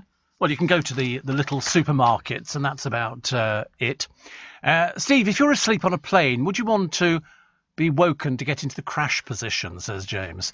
Oh, I'd rather not know. To be honest with you, if I'm asleep, just leave me there. So much nicer. Steve from Barkingside says it's 6 degrees outside at this present time. I've just asked Alexa if the supermarkets are open, and it tells me my small supermarket. Yeah, all the little ones are open, Dave. Only the bigger ones are not open. It's as simple as that.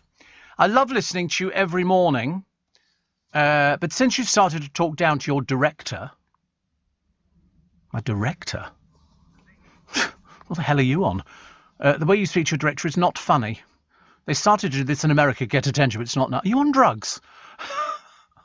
You in a hospital or something? Should we come round and rescue you? Something matter? I don't have a director. What are you talking about, a director? I think you're listening to the wrong place. But never mind. I'm going to put you out of your misery. 0458, Joe. 0458. Talking down to my director. Well, if I had a director, I'd certainly be talking down to them.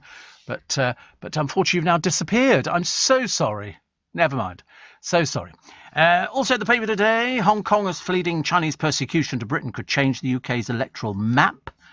And a rare original poster for Train Spotting, signed by the director. Oh, that's what you're getting confused over. That's what you didn't understand, wasn't it, really? Danny Boyle fetched £1,764 at auction, a record for the movie. Dale had a cameo in Train Spotting, I seem to remember. I don't remember it because I can't remember watching the film. I suppose I must have done at some point. Also, what have we got here? The Carnes, cut price, Harry and Meghan. Royal gift see value drop. Not so good, is it, really? Harry and Meghan Mobilia has plunged in price after the pair's bombshell TV chat. Apparently, they're not at all popular in America, contrary to what you might be told by people. I mean, let's face it, nobody knew who she was. She was just a little average actress in Suits. He was Harry, bit of a good time boy, like dressing up, getting out there, getting drunk, and different girlfriend. Most of whom never wanted to be with him because they didn't like the frontline stuff. She obviously saw this as a great opportunity. I did see the Lady Pamela Hicks programme and her daughter India locking horns over who had the prettiest royal bridesmaid dress. They had all sorts of... And I was watching an old... What did I watch the other day? Just before I started. It was a Royal Variety performance. It was for the Queen Mother's 90th birthday. Not only was the Queen there... Sorry, was the Queen Mother there, sitting in the middle of the box. The Queen was there, Princess Margaret and the Duke of Edinburgh. They don't bother with that. They can't bear to go. You know why? Because it goes on for too long for them and they're all getting on a bit. And to be honest with you, if I was sitting there with a box of noisette creams on my lap, the last thing I'd be thinking of is sort of clapping and applauding and all the rest of it. So they don't send the older members of the royal family, but I still like it. Just like the whole showbiz thing. It was very, very good.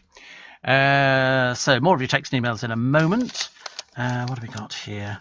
Flash forwards on Emmerdale. I've lost track of on Emma. I don't know who's lived, who's died, who's I really don't know, actually.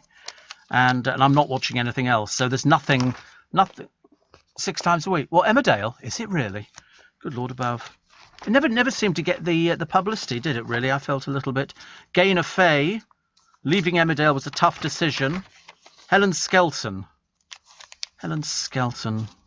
former Blue Peter presenter, and then sort of did a programme with her boobs hanging out, and then all of a sudden they started sort of putting her on, everybody going, oh, do you not remember that? She started doing sports stuff. They're going, oh, look at that. She's a bit racy-pacey. And that then became her sort of claim to fame, which was a bit embarrassing, because I'm sure there must be a little bit more to her than that. Every single weekend was a celebration. This is Diana with the boys. Here's sort of, Harry leading William at Highgrove. And Diana there. I wonder what Diana would have looked like now if she'd still been alive. I wonder. Nearly 60. My mother would have been over 90. Over 92, I think, my mother, if she'd lived. Also, Britain's brightest celebrity family. And they've got Anne, the Governess Hegarty. And all sorts of people on there as well. It's interesting, isn't it? When you suddenly put all these people on the television on quiz programmes, you suddenly realise they don't seem to know anything. I'm almost quite embarrassed that they don't know. Throwing down the armour. Yeah, good. Oh, here we go. A married Premier League star fathered a baby during a secret 2-year fling with an event hostess. And does she look like an event hostess? She said the ace even texted Jacqueline Souza from his wedding. She's 33, so she's fairly ancient for this. She said, I thought I was in a fairy tale, and it became a nightmare. Of course it was, dear, because you're doolally, that's why. Why are shops closed on Easter Sunday? Should there be a change in Sunday trading laws? I mean, given the opportunity, I bet all of you would want the shops to be open today. But why should you? I mean, the Sunday trading laws, it's the size. OK, small shops measuring up to 280 square metres can open any day or hour. The only shops exempt from the Sunday rules include airport, railway station outlets, service station outlets, pharmacies, farm shops and stores selling motor cars or bicycles. That's got to do with it. So it still doesn't explain. I mean, all right, so they've told us it's the size, but who cares? Who cares? You know, wouldn't it make so much more difference just to have everything open? I remember when... Yes, perhaps somebody will tell us. I remember actually ages and ages ago, they used to say, keep Sunday special for all the people who are religious. Well, as we're not a religious country anymore, why are we bothering with that? Nobody's going to churches. They're closing churches down at such a rate, converting them into properties for people to go and live in. So why are we worrying about what goes on a Sunday? People say, no, you should keep Sunday special. I am keeping it special. I'm going out shopping. That's keeping the high street going. What about all these elderly people? They say, oh, it's a time to spend with the family. What happens if you're elderly and you haven't got any family? Don't you want to sort of go out and do shopping? I bet loads of elderly people would love to go out shopping. You know, the basic case, you know, they should be allowed to open when they like, and that limiting trade on a Sunday is counterintuitive. Given it's a day when most people aren't working, wanting to shop, and then they go, oh, of course, but what about all the poor people who have to work in shops? Well, they don't have to work in shops. What old codswallop these people come up with. You know, opponents of Sunday opening and their further extension, seeing it as a symbol of the creeping commercialisation and secular of British society. Mind your own business. You go worry about your own things. Go sort out your own dribbling nose. Leave the rest of us to enjoy our Sunday. You know, if we want to go out shopping, we go out shopping. If we want to go and buy an ice cream, we'll buy an ice cream. Don't want to be told about, you know, the opponents of Sunday opening. God, what a miserable so-and-so you must be. I don't want people to go out and enjoy themselves. I think people should go to church and be a good Christian. You go, okay, you can be a good Christian, but why are you interfering with somebody else's life? It's ridiculous. Absolutely ridiculous. You know, they say it's they are protecting the spiritual nature of Sundays. What's spiritual nature of Sundays? What are you on about? Churches are catering. When they said, in fact, even the Vicar of Dibley used to take the mickey out of it, how many people have you got coming to services? 6. It says it's for those who want a different pace of life, focused on the family rather than mammon. So you haven't got a family. These people are right nosy little so-and-sos, aren't they? Old Beaky. Old Beaky knows. That's what they are. Steve, I found somebody still alive from Bewitched. The twins, Diane and Erin Murphy, now aged 56, shared the role of Tabitha in season 1. Then when their looks began to differ, Erin took on the role alone for the next 6 seasons. Well, there you go. I wouldn't know. I mean, babies never look the same to me at all. Ice cold water. I keep thinking it's really good for me, actually, but it's not working its way through my body in the way that I wanted it to. But it doesn't matter. William and Harry appear to have put aside their differences to sign off the final design for a statue of Diana. Concern has remained over whether the brothers will come together at the unveiling of the Diana statue on what would have been her 60th birthday. I don't think so. Why would they? What, Harry having to eat humble pie? Oh, yes. I don't think that's going to happen. You think he's going to come back over here? A source close to the sculptor, Ian Rank Broadley, says it'll have been signed off by William and Harry. That much I do know. I know he did work closely with the boys. I think it'll be incredible. Well, presumably it's just a statue that looks like Diana. What are we going to get? Diana with sort of, you know, Iggy Wiggy Pinklet and sort of, you know, Peppa Pig or something.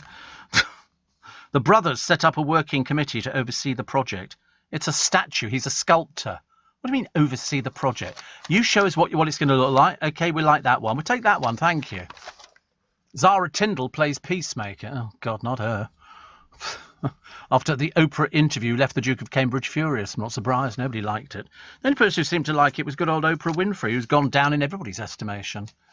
Planners at the Royal Borough of Kensington and Chelsea earlier approved plans. It's said to be revealed on July the 1st, on what would have been her 60th birthday. Yeah, do you think Harry will do it on Zoom or something? Make it a lot easier, won't it? Yeah, that's okay. Yeah, make it into a proper show. So, you know, I don't mind. We've had all sorts of things, haven't we, from Diana? We had that dreadful fountain in Kensington Palace Gardens, which sort of turned out all gunky and all the way people were falling over it left, right and centre. Piers Morgan squaring up to the Duchess of Sussex on US TV after promising to lift the lid on his clash with her. Interesting. He says, time for America to hear my truth. Yeah, why not? I mean, only seems fair, doesn't it? Why should we just hear Meghan, seeing she got so many things wrong? Tyson Fury, Josh, that finding a venue and date for his rumble with Anthony Joshua is driving him to drink. Now the Gypsy King turns up looking fitter than ever in his life. Must have been 12 pints of vegetable smoothie. I'm a bit bored with the stupid amounts of money they've come up with in these quasi-boxing matches. This is something. What did he get? A $23 million bonus or something that's worth $200 million? Whatever it is, it's just rubbish. Absolute rubbish. Here they all are, cops clashing with protesters. And I'm sorry, anybody with face masks on looking like this, these people are evil. They should be put away and left there. I'm sorry, I don't want any more of these stupid people faffing around in London town. Thank you very much indeed. Strictly hopes to feature an all-male couple for the first time this year. Oh. I'm really bored. What is this patronising? This is after Nicola Adams and Katya Jones made history as the show's first same-sex duo. Made history. I mean, I'll tell you, it would make history if it was one gay and one straight. That'd be more entertaining. Why does it have to be two gays? Apparently, Strictly's gay male professional, somebody called Johannes, and fellow pro Graziano danced together in a performance in a results show. South African Johannes said at the time, "I've never felt so liberated." God, honestly. It just drives you mad, doesn't it, honestly? So Westlife singer Mark Feely is an early front-runner to join the celebrity lineup after previously expressing his interest. I just find it so incredibly patronising. Well, let's do something to help the little gay boys, shall we? Let's see if we can do something for them. Would you two like to dance together? OK, well, I think we're making history here. History in the making in the year 2021. Steve, do you remember shops closed half day on a Thursday? No, Wednesday. Always half day Wednesday. Never half day Thursday. Half day Wednesday. So we get to 12 o'clock Wednesday and you chuck them all out the shops. Get out! Can we just say, no, not now. We're closing. We want to go home. It's half of our holiday. So we work 5.5 days a week. Could we just say, no, you can't. Get out. So out they went. Out they went. Steve, as a retail worker, Sunday traders is a godsend. Only working 6 hours a day is lovely. Gives us a break from dealing with Karens who are trying to return a 5-year-old parasol that apparently wasn't bought from the shop in the first place, says Jack. Yes, I mean, I love Sunday trading. I used to love Sunday trading. I loved it. I go out, do shopping, you see people. You don't have to buy anything. You just go around and have a good look at things. It's lovely. So, they always go, we should be keeping Sunday special. It's for the family. Well, say you don't like your family. They never think about that, do they? Because they're such perfect little interfering so-and-sos. Nothing worse than an old busybody, is there? Steve Allen, tweet at LBC. Somebody else, when we were talking about the half-day closing, actually, the shops... treasure, honestly, look at him. Aren't you freezing to death? Quite hot? Obviously in another world here. You've got a little T-shirt on. The nearest you've got to keeping yourself warm is a fur collar on your coat. I give up. I'm all right. Obviously a lot colder than you are. I'm frozen to death. I'm so cold. My hands are like ice blocks. But anyway. No, well, don't go outside. It's freezing. It's going to be colder than Moscow. See you later. Bless him, honestly. Sorry, people pop into this programme. It's like a halfway house. Apparently, in the modern shopping age, with stores open even longer hours each day, we were reminded of when stores were not just closed on a Sunday, but also had a half-day closing each week. Typically on a Wednesday, the half-day closing was not a tradition. It was, in fact, required by law. So it was the Shop Act. And I quite liked it. We used to look forward to it. So, 1904. So you'd sort of go in on Monday and on Tuesday, and then Wednesday, 12 o'clock, on go the covers, and I think we were closed by 1 o'clock, which was very nice, very nice. I enjoyed it. So and then you just came in on Saturday, and then they started on Sunday. But they asked people if you wanted to work on a Sunday. Nobody was ever forced to work on a Sunday. So all these people going, you've got to give them time off if you don't want to work it. But most people wanted to work it because it paid good money. So people liked that. People like that a lot. They really did. So I'm not the only one to remember the half-day closing. Definitely not. What else we got here? Denise Van Outen on her rink plunge nightmare. God blimey, talk about dragging something out. And that is dragging something out. Also, children in the UK given an average 8.8 Easter eggs every year from family and friends. I'd love to find out who these families are. I don't know anybody who gets 8.8. And... This one's here. They were talking about, Karen Brady was talking about Thierry Henry, who say that he's coming off social media because people are just so dreadful. Have you seen what Jed would have done to their hair? Yeah, they had it shaved off for cancer. Had it shaved off for cancer charity. They said, would they shave their hair off? And they're now about 190 each. Still haven't got any talent. Got a lip think on the thing party now. They really were very peculiar. And so consequently, somebody said, would you shave your hair off for charity? And they went, yeah, we will. We will. So they've shaved it off. They look even more peculiar now than they did before. Although, as I say, when they're plastered in makeup, they're quite... I don't know what they do for a living, actually. Nobody's too sure. Very odd. Steve, shops over 280 square metres can open on Sundays only for 6 consecutive hours. MFI got round Sunday trading by selling vegetables at kitchen and bedroom furniture prices and got the items free. Yeah, I remember that. You could sort of buy... you could buy a pound of carrots for 280 quid and you got a free sofa. Because there were certain things you couldn't buy on a Sunday. You couldn't buy a Bible on a Sunday, but you could buy shoelaces. Don't ask me how it worked. It was always very, very odd, but I do remember all of that. Steve, those American women can be cold and calculating. Monica Lewinsky made sure she retained the dress to prove Bill Clinton was not telling the truth. Yes, I mean, I can well believe it. She was a bit peculiar, wasn't she, Monica Lewinsky? She came over to this country. I don't know what she was doing. I can't remember, actually. Reality television person Vicky Patterson is urging her fans to pay hundreds of pounds so they can flog holidays. So she's encouraging fans to pay 142 as a one-off fee and then 32 quid a month to join her team. I wouldn't trust any of these people, I'm sorry. If you want a holiday, you go to the experts, don't you? Piers Morgan says Simon will be interviewed by Fox News' Tucker Carlson, showing on Monday night. Well, that'll be interesting. I don't have any problems, as you know. Harry Styles, pictured in the papers today, nothing particularly exciting. And also Steps. I think Steps are coming back again. I think they're already back. There's an album on the way, I believe. And then probably be the sort of, I don't know, concerts and all those sort of things. Oh, God in heaven. Piers Morgan, there you go, talking to Tucker Carlson in the first interview since the Meghan drama. I told you. People want to know his side of it. And why shouldn't he tell people? Why should you have to believe what Meghan... As he said, why should I have to believe what Meghan Markle said? I choose not to believe it. And that's, that's his. There you go. Steps announced a brand new album which will feature Michelle Visage.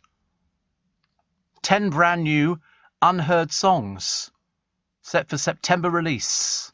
Wow. So they must be getting on a bit now, mustn't they? How old are Steps? Combined ages, about 550, I should imagine. 45, are they really? My God, they're getting on a bit, aren't they? I never quite understood. I mean, I quite like the, tragedy and the feeling comes, tragedy. And then I thought, then they came over as a bit naff. And then it turned out there weren't that many of them that actually sung, which was a bit of a shame. But never mind. Faye Tozer's 45 now. Wow. Some of our favourites include Take Me for a Ride, which has got an 80s vibe. I love the way. Ian H. Watkins branded one of the group's upcoming tracks an electronic anthem. Yeah, whatever. The irritating one, Ian H. Watkins. You remember when he came out? Well, I tell you, he could have knocked showbiz down with a feather. He's gay. Never would have guessed that in a million years. And then there's the other bloke, isn't there? The other bloke who doesn't sing anything. Lee Latchford Evans. I mean, he's very sweet. But no, and I've seen them in concert only on YouTube. Only on YouTube. Do you see them live? You would have done. Did you dance? 10th birthday. It's a producer. Embarrassing, isn't it? Or as we prefer to call him, the director. Steve, the problem with a Sunday now is you get no extra. The days of time and a half is gone. It's even gone for bank holidays. I used to work every bank holiday going, oh, I remember that. Actually, Christmas was exactly the same. You used to get extra for working Christmas. Double money, treble money. You don't get that anymore now because they've got enough people. Do you? Oh, right. Oh. Well, I don't. Do you? Yeah, I knew that. But no, so, I mean, I remember when I used to... In fact, if you worked over Christmas, it was very lucrative. Back 40 years ago, it was double time, treble time if you were good enough. But not anymore. You know why? Because they say, do you want to work? And if you worked, then you worked. And if you didn't want to work, you didn't have to work. There's loads of other people who wanted to work. Disgraced BBC presenter Martin Bashir has been paid 60 grand whilst on sick leave, so they say. He's now religious affairs correspondent at the BBC, which usually pays 6 staff their full salary for 18 weeks and then half pay for 9 weeks. Well, how does that work? How does that work under this new tax law? He's doing very nice. He's sitting there with his feet up at home, but hated. Steve, can you play Sweep? Says Kate. No, we can't. No, not on a Sunday. It's Easter Sunday. We don't play Sweep on an Easter Sunday. Sweep, it's not a request show. It's like somebody wrote to me the other week and said, oh, could you play, was it the Shangri-Las walking in the... I don't think so, no. What on earth would we want to do that? Lots of text message fraudster stuff going on out there, and you're all falling for it. Many pose as delivery services to trick pandemic shoppers. One of them has a package from Royal Mail. £2.99 shipping fee. You visit a web link where you're asked to supply your financial details. In a follow-up phone call, the crooks tell people their security's been breached and you need to move money to another account. I can't believe people fall for that, but that's what happens. There was one here. One pensioner was tricked into sending £20,000 to an account he believed was his sister-in-law's co-op account. Staff drew suspicious, called the police. There's now 18,000 of these last year. Unbelievable, isn't it? But people fall for it. So if ever you get something requesting money for a package, tell them to go stick it where the sun doesn't shine, which is very good. And Steve, on Sunday, shops can open when they like in Scotland. Oh, right. Steve, Steps sang the country theme song 5, 6, 7, 8. I know, that was what they were doing was doing their arithmetic. Banks will never ask you to transfer money over the phone. They'll never even speak to you and say, can you give us your details? You know, somebody's tried to access your account. I always go, good. As long as they're spending less money than me, I'm quite happy with it. Ridiculous, isn't it? The people fall for it and they go, so you need to transfer the money into this account to be safe. And you go, yeah, okay. See ya. Wouldn't want to be a thicko. Oh, by the way, I've got your mother here. I'm holding it a ransom, okay? Pay me the money back, although the old woman gets it. So banks never ask you to do anything like that. They never ask for any details, I can't believe that people hand over passwords. Seriously, they hand over passwords to fraudsters at the end of the phone. It's like, on the street you used to meet all these chuggers. Remember the chuggers? Hello, hello, as they leap in front of you. They're still about. Yeah, I used to fell them to the ground immediately. Jump in front of me again, pal. They're not. That's called legalised begging. They're not allowed to do it. Not allowed to do it. Hello, would you like to give some money? And then people hand over credit card details. Or their phone number. Well, why on earth would you give your phone number to some spotty Herbert who just leaps out in front of you on the street? Could be anybody, couldn't it? Oh, sorry, can I just have your phone number? No, of course you can't. Of course you can't, thicko. But they all try it. You know how much they make an hour? They make more money an hour than most people in the proper working environment. They're all mainly theatrical students because they're used to leaping out in front of people going, hello. Would you like to save money for gay babies? No, not really. No, thank you very much indeed. John Bishop says, you picked a posh centre. This is for the virus thing. He said, when Hugh Bonneville volunteers here as he arrived to get his jab. Good old Hugh Bonneville. We like him. Violent clashes at the Kill Bill protest. I think they should just take out all the mustard gas. And then there's loads of people taking pictures of them. Oh, the police were using brutality. I'm sorry, somebody's standing in front of you, threatening to beat your head in. I think not. Let's go beat the photographers up. It's just ridiculous. This is on the streets of Parliament Square. And then it turns ugly. The police are standing there. They're powerless to do anything. And yet there's about half a dozen, 10 photographers standing around taking pictures of the police bringing somebody to the ground to try and protect themselves. Doesn't that make perfect sense? I mean, far better the women's rights protesters, 300 of them, held a peaceful rally in Parliament Square. The other ones were just thugs. Thugs. I wouldn't want to be a police officer. Absolutely ghastly. Oh, enjoy the last of the sun today. Tomorrow, parts of England and Wales could be colder than Moscow. So you've been warned. I nearly put gloves on today, actually. Nearly put gloves on, but I didn't. At Honda, we've been engineering cars for over 75 years, actually. We know that excellence takes time. So you can rely on the Honda engineering in the all-new ENY1 with a range of up to 250 miles on a single charge and up to 5 years warranty, servicing and roadside assistance. Our first electric SUV, the ENY1. Oh, a hole-in-one. Yes! Honda, the power of dreams. Range based on test conditions and may vary.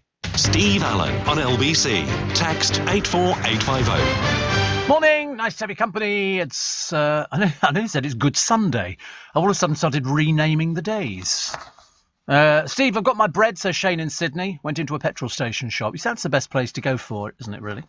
Lovely Noreen says, hope you're as well as can be. I know. It's such a long, drawn-out process, isn't it? She said, but you'll have your procedure on Thursday and we'll be nearer to finding out what's going on. Oh, God, I do hope so. I really hope so. She said, can you wish Brian a belated happy birthday? It was Good Friday.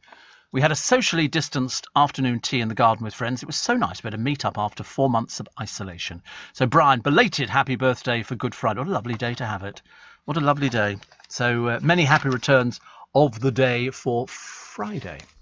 Sherry says, Piers Morgan can believe what he wants, but not when someone complains of abuse. Meghan was treated differently from others, even to the point of Archie being told he'd be first in line of a slimmed-down monarchy, so he'd be different from the other kids. Where do you get this rubbish from?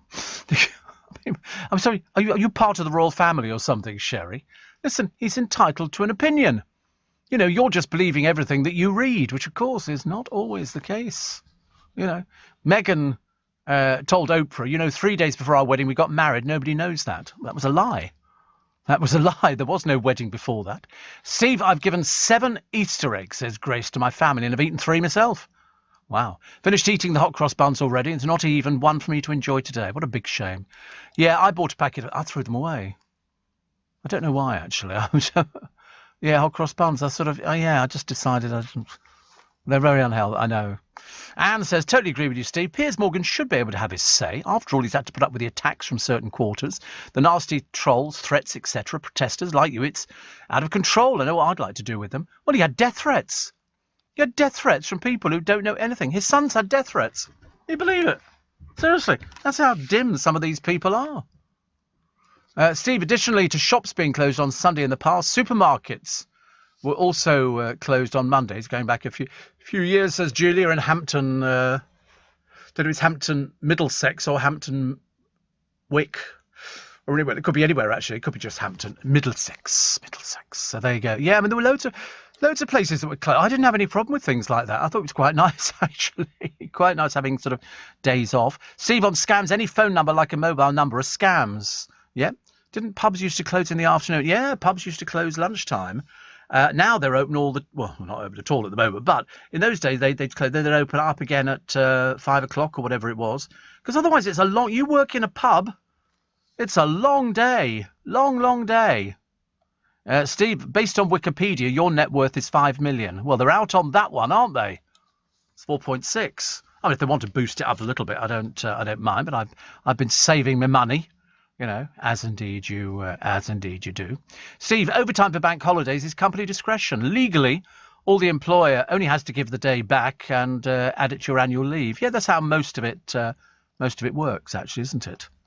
My root scooting baby is driving me crazy. Tucker Carlson, Fox News presenter in Insurrection Denier, is the best person Piers could get to interview him to talk about the one and only time he met Meghan. All right. And poor Harry, having to live on the coast of warm, sunny California with his beautiful wife and child. I doubt they miss the abuse of sad, insecure men, says Pete, like Piers Morgan, who continued with a string of unsubstantiated allegations but walked off in a tantrum. Oh, Pete, honestly, come on. Are you an adult or not? Or are you just being silly? Just being silly. So Harry lives on the warm, sunny coast of California with no friends, no job, no nothing at all. Not even talking to his brother. That's how bad it is. That's how bad it is. Listen, if he wants that, and his wife apparently is going to run for president. Jackanory. 84850 steve@lbc.co.uk. And Lara says, you're also positive and motivated. I've been out of work for a year now and lost my confidence. Do you have any advice? Get it back. Get it back again. There's always something good around the corner. I've been in that situation before. Not very often, it has to be said. And I remember thinking, life will never be the same again. Life will never be the same again. And you get demoralised, and you've got no money, and you've got nothing coming in, and your friends don't phone because they're thinking, oh, whatever he's got, I don't want it to rub off on me. So consequently, you don't. But listen, there's always, every cloud has a silver lining. It doesn't matter whether it takes a year or 2 years. Eventually, something happens. I said that to a friend of mine who went into a terrible deep depression. And he said, "Oh, I'm never going to get work." I said, "You will get work. Of course. Listen, if you're good, you get work. If your mind is open, you will get work." So it's not a case of being positive and motivated. I'm just telling you a fact. Okay? Out of work for a year, but you will get work again. Things will get a bit better. They're not going to go whoopee-doo better, but you must never give up. You must never give up. And if you keep listening to the radio, you'll get more positivity coming through, which will help you feel a little bit better about things. There you go. Daz says, "I wish you could be on all through my shift today." You are joking, of course. He says, Global Player, "We're one of the few shops open in Harrogate today, and it's going to be busy. Your joyous voice would carry me through." Well, it depends what you do, Daz. I like the idea that you're one of the few shops open in Harrogate. You're not working at Betty's, are you, of Harrogate? Are you a waiter or something like that? I'd like to find out. Always interested. So somebody's come forward to claim 122 million. I'm so happy for them. I couldn't be happier if our life depended on it. That's going to change their weekend and Christmas, isn't it? Sorry. Hello, darling. Hello, Mum. We just won some money. Oh, good. On what? The lottery. How much did you win? Oh, 122 million. Hello? That's how it would be. And Steve, my friend Graham just sent me in a cartoon, and it's a couple standing in an off-licence, and the man behind the counter says, "You'll like this one. It's made from an anti-diuretic hybrid grape and reduces the number of trips people your age go to the toilet during the night. It's called Pinot Noir." Oh, God, honestly. Not bad. We'll let you get away with that one, Graham. You're very lucky, actually. We've got Joe on today, and he's very, very good. So it's not 122 million. I do beg your pardon. 122,550,350 and 80 pence. The winning numbers were, this will stick in your throat, 04, so 4, 21, 34, 40 and 47. The lucky stars were 2 and 5. Somebody's got that, isn't it? Mind you, it's not been verified yet, but all they've got to do is just go through the process. They must be able to tell fairly quickly. It'd be awful if it's wrong and I've got it. Do you think so? Because I had 4 things the other day telling me that I'd won some money on the lottery, and so I went to sort of check on it, and it said, "Oh, so you can't sign in." Oh, I can sign in. There you go. I couldn't sign in a short while ago. Now I can. Let's wait and see. 103 messages. And how much money did I win? First of all, I had a lucky dip and another lucky dip, and then I won £30, and then £7, £7, £8.70. Oh, thank you. It's building up, but it's not exactly 122 million, is it? 122 million would be much nicer, but listen, I'm not greedy. I don't care. Would you finish the show, says Joe, if you found out you'd won 122 million? No. Of course not. Well, you can't go and buy a house now. No, but I mean, I fantasise over it. But I used to fantasise over it after I'd drunk Prosecco. I used to think, oh, if I won, that'd be nice. But 122 million? No. I'd be grateful. Steve, not Betty's, not fancy enough. Food shop called One Stop. I love that. Steve, forgot it's Easter Sunday, helping the Salvation Army today. Everybody have a lovely day, said Bill Withers. That's Bill. Saw a TV show about Fergie yesterday. Fergie also did an Oprah interview. She's now back in Windsor as Andrew's carer. As we know, Andrew is effectively under house arrest after being ordered by Mummy to lie low, says Nick. Yeah, Sarah Ferguson, she did an interview with Oprah Winfrey. She was selling the royal family down the river long before people had even thought about it. And then, of course, we had the toe-sucking incident, didn't we? And then we had the fact that she actually has no money. She was really bad with money. And so Andrew's putting her up, as they say. I think that's what they say. And so she's living there. She said the royal life was not a fairy tale. Do you know, there's no satisfying some people, is there really? No satisfying them. What can you do about it? You can't do anything. You just have to sort of put it down to the fact that they're moaning old Marys, and we leave them to sort of wallow in their own. Good Lord, who's that? Shane Ritchie in drag. I think because he's in Jamie. He looks totally unrecognisable in drag, as indeed do most people. And he's wearing a face covering in shops, mean people only realise who he is when he speaks. I know, I got that the other day, actually. I went by the way. Normally they go, "Hi, Steve." They didn't say a word because they didn't recognise me because I had my face mask on. Very difficult to eat your sausage and batter, but I managed it. Yeah, I did see the Fergie show. Of course, my favourite is Sarah losing her temper in Australian television, where they start asking her for a pre-recorded interview questions. I don't want to talk. Sorry, can we stop this interview? As if she was somebody special, as opposed to some dreary old has-been. It really was awful. I mean, she said, "No, I don't want to talk about that." And he said, "Well, it's in the book." Yeah, but I'm sorry. Can we cut this out? I've dealt with this. I'm not here to talk about this. Well, you are here to talk about that. But, of course, she thought she was somebody special. Unfortunately, she wasn't, and she isn't. She married a man who's, well, dubious to say the least. She storms out of the interview, and she was forced to watch News of the World footage of her offering to sell access to Prince Andrew.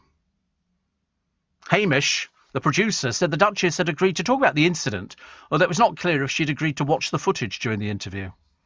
So she demanded the segment be cut. But John Scott, her manager, said she'd been ambushed and ridiculed. No, she ridiculed herself. That's what she did, actually. It's as simple as that. 84850 steve@lbc.co.uk. I did find it amusing, actually. It was sort of watching somebody who was just sort of losing the battle. You've written a book about it, trying to make money, so they're capitalising on what a failure you've been in your life. And she didn't like it. So she just stood up and said, "No, we'll just wait." And I thought, you can't even explain yourself, can you? But she sold herself to the fake sheikh, which was probably her biggest mistake. Well, actually, one of her biggest mistakes. Public opinion of claiming benefits has improved as a direct result of the pandemic. So there's no shame in claiming benefits. I nearly claimed benefits years and years ago, but to be honest with you, I found the whole experience so depressing that I didn't bother. I was unemployed. And I needed money. I didn't have anything at all. And they said, "Oh, you need to go here." And I went into this place. And I remember thinking, I don't think so. So I walked straight back out again. I thought I'd rather have nothing at all. But I did try and get a job. As a ticket seller for British Rail. I couldn't even manage that. It was so. I failed the interview. I wasn't very good at all. And that was just selling tickets. Which wasn't very good. Steve, do you know when the car washes are reopening? Says Peter. They're open now. Car wash has been open all the way through. What are you on about? Car washes are open. The automatic car washes are already open and out to operate. The manual ones, not. So if it's hand car wash, not open at the moment. But from April the 12th, manual car washes will be reopening again. Okay, I can't wait. My car is so dirty. I'm not even sure whether it's still got paint on it. Not even sure. Leading Britain's conversation. LBC with Steve Allen. Morning, 12 minutes to 6 is the time. Easter Sunday. And pet chickens can offer calm to our troubled world. What a load of old rubbish. Turkeys do that. They're very calming, very calming. But they had Harry and Meghan during the Oprah Winfrey thing. It's claimed that the feathered friends are ideal companions for anyone needing some unconditional love. And there's somebody here called Jessica Shedden who runs an online community about the benefits of chickens. She says Harry and Meghan have sent her message out to the world. Jessie from Newport in South Wales says you can see how relaxed they were. Chickens are calming, friendly and give so much love. So chicken, okay. She says, you need to cuddle a chicken. I know, I said that to them in KFC the other day. I said, you need to cuddle a chicken a little bit more often. 65,000 battery chickens are rehomed every year. It's not bad, is it? Rescue hens became popular at £4 each. They laid eggs, which were in short supply. Jessie grew up around chickens and when bullied at school would turn to them for emotional support. She lives there with 6 boutique chickens in a mountain in Wales. She also struggled with depressions and could relate to many things Meghan was saying. So she plans to have chickens at her wedding next year and has written a book, the original Fluffy But Love. They're not all... How many chickens are... Oh, I don't know. How many chickens are eaten in the UK every year, he says? Millions. There is a processing plant, which I think processes 2 million a week. Literally, 900 million chickens we eat every year in this country. That's quite some going, isn't it, really? That's a lot of chickens. About 15 each. Blimey, I never thought about that. So that's how many are eaten. 900 million chickens every year. Oh, my goodness. That is awful. Steve, Meghan Markle to run for president. Yeah, that's what they were saying the other day. They were saying because she's very good friends apparently with Bill Clinton, nudge, nudge, wink, wink, say no more, and Obama. And you think, no, she's not. No, she's not. It's just because, she's married Harry. That was the only reason. Steve, the person who won the over 122 million, the person he'll have friends he never had before. Oh, you'll always find new friends with 123 million pounds. I mean, that's definitely the good thing. Definitely the good thing going. I don't have any problems with things like that, though. All you've got to do is take the advice, because it's such a huge amount of money, and you can do a lot with that. You really can. COVID passports trialled at gigs and sporting events later this month in a bid to get big gatherings back on the calendar. Boris Johnson will announce the rollout tomorrow as the death toll plummeted to 10 yesterday. That's good, isn't it, when you think how many there were? I mean, you're doing very, very well. TV personality Stacey Solomon. No, not really. She's got herself into a new home, and they've just brought in a load of plants from this sort of company, and she sort of tied them around all these posts. She's got like an avenue, but unfortunately the grass has shot through, and she just moved into her Essex cottage with fiancé Joe Swash, the one with the candy floss hair. So she filled the house with yellow and white blooms that matched her outfit. Yeah. So they've just basically tied them round these pillars. I mean, to be honest with you, it's a bit naff, but she probably didn't pay for it, so it's probably all the best. All the best. Here's Jennifer and Johnson first met in 2011. This is Jennifer, whatever her face is, the American Arcuri. To be honest with you, I'm a bit bored. I'd be embarrassed if I was her, but there you go.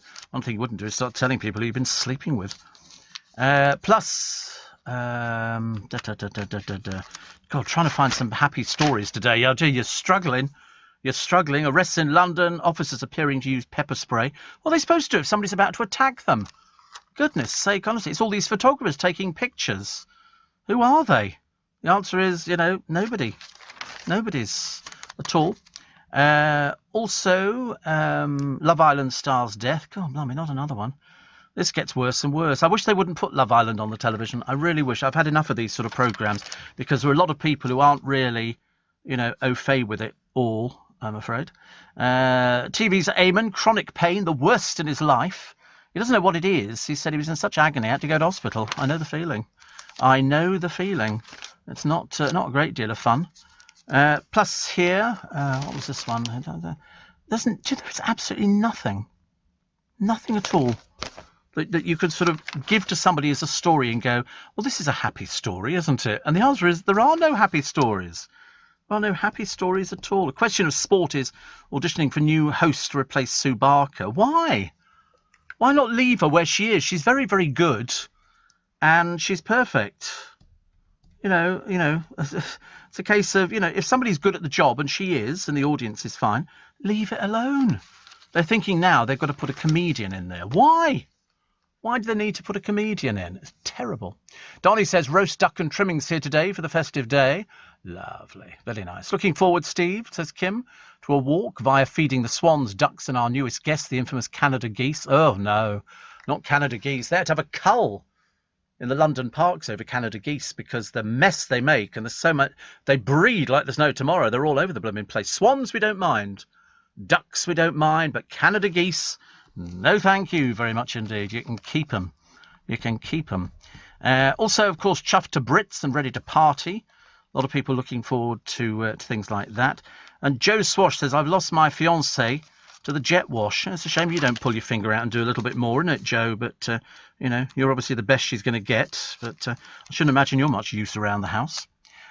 Plus, SAS members have been banned from calling their rivals the Shaky Boat Service. I don't know why they do that, but they just do. And another one says, I'm so grateful I can have people round at Easter, even if we'll be shivering outside. Yeah, well, that's it. I mean, it's freezing cold. It always is cold weather at Easter. Donnie says, do we know if Eamon and Ruth are celebrating Easter? Not with the pain he's in, I shouldn't imagine. No, I don't think so. I don't think they're particularly religious. I mean, I don't know. But I'm just assuming that they'll be resting. She's permanently working, and he's sort of semi-working, with little bits and pieces. David Baddiel and Frank Skinner are to release the Three Kings again. Three Lions again for the 7th time. This will mark the 25th anniversary of the original song recorded with the Lightning Seeds, which reached #1. Even Skinner revealed the re-release and said, "We've milked it." It's not bad, is it, to bring out something 7 times? It's a good song, isn't it? Whichever way you look at it, actually, it is a good song. Ramiah Stewart's been voted the Britain's most handsome man at the age of 17. He's a student. He wowed the panel. He's 6'1", and he's very good looking, heading for the top.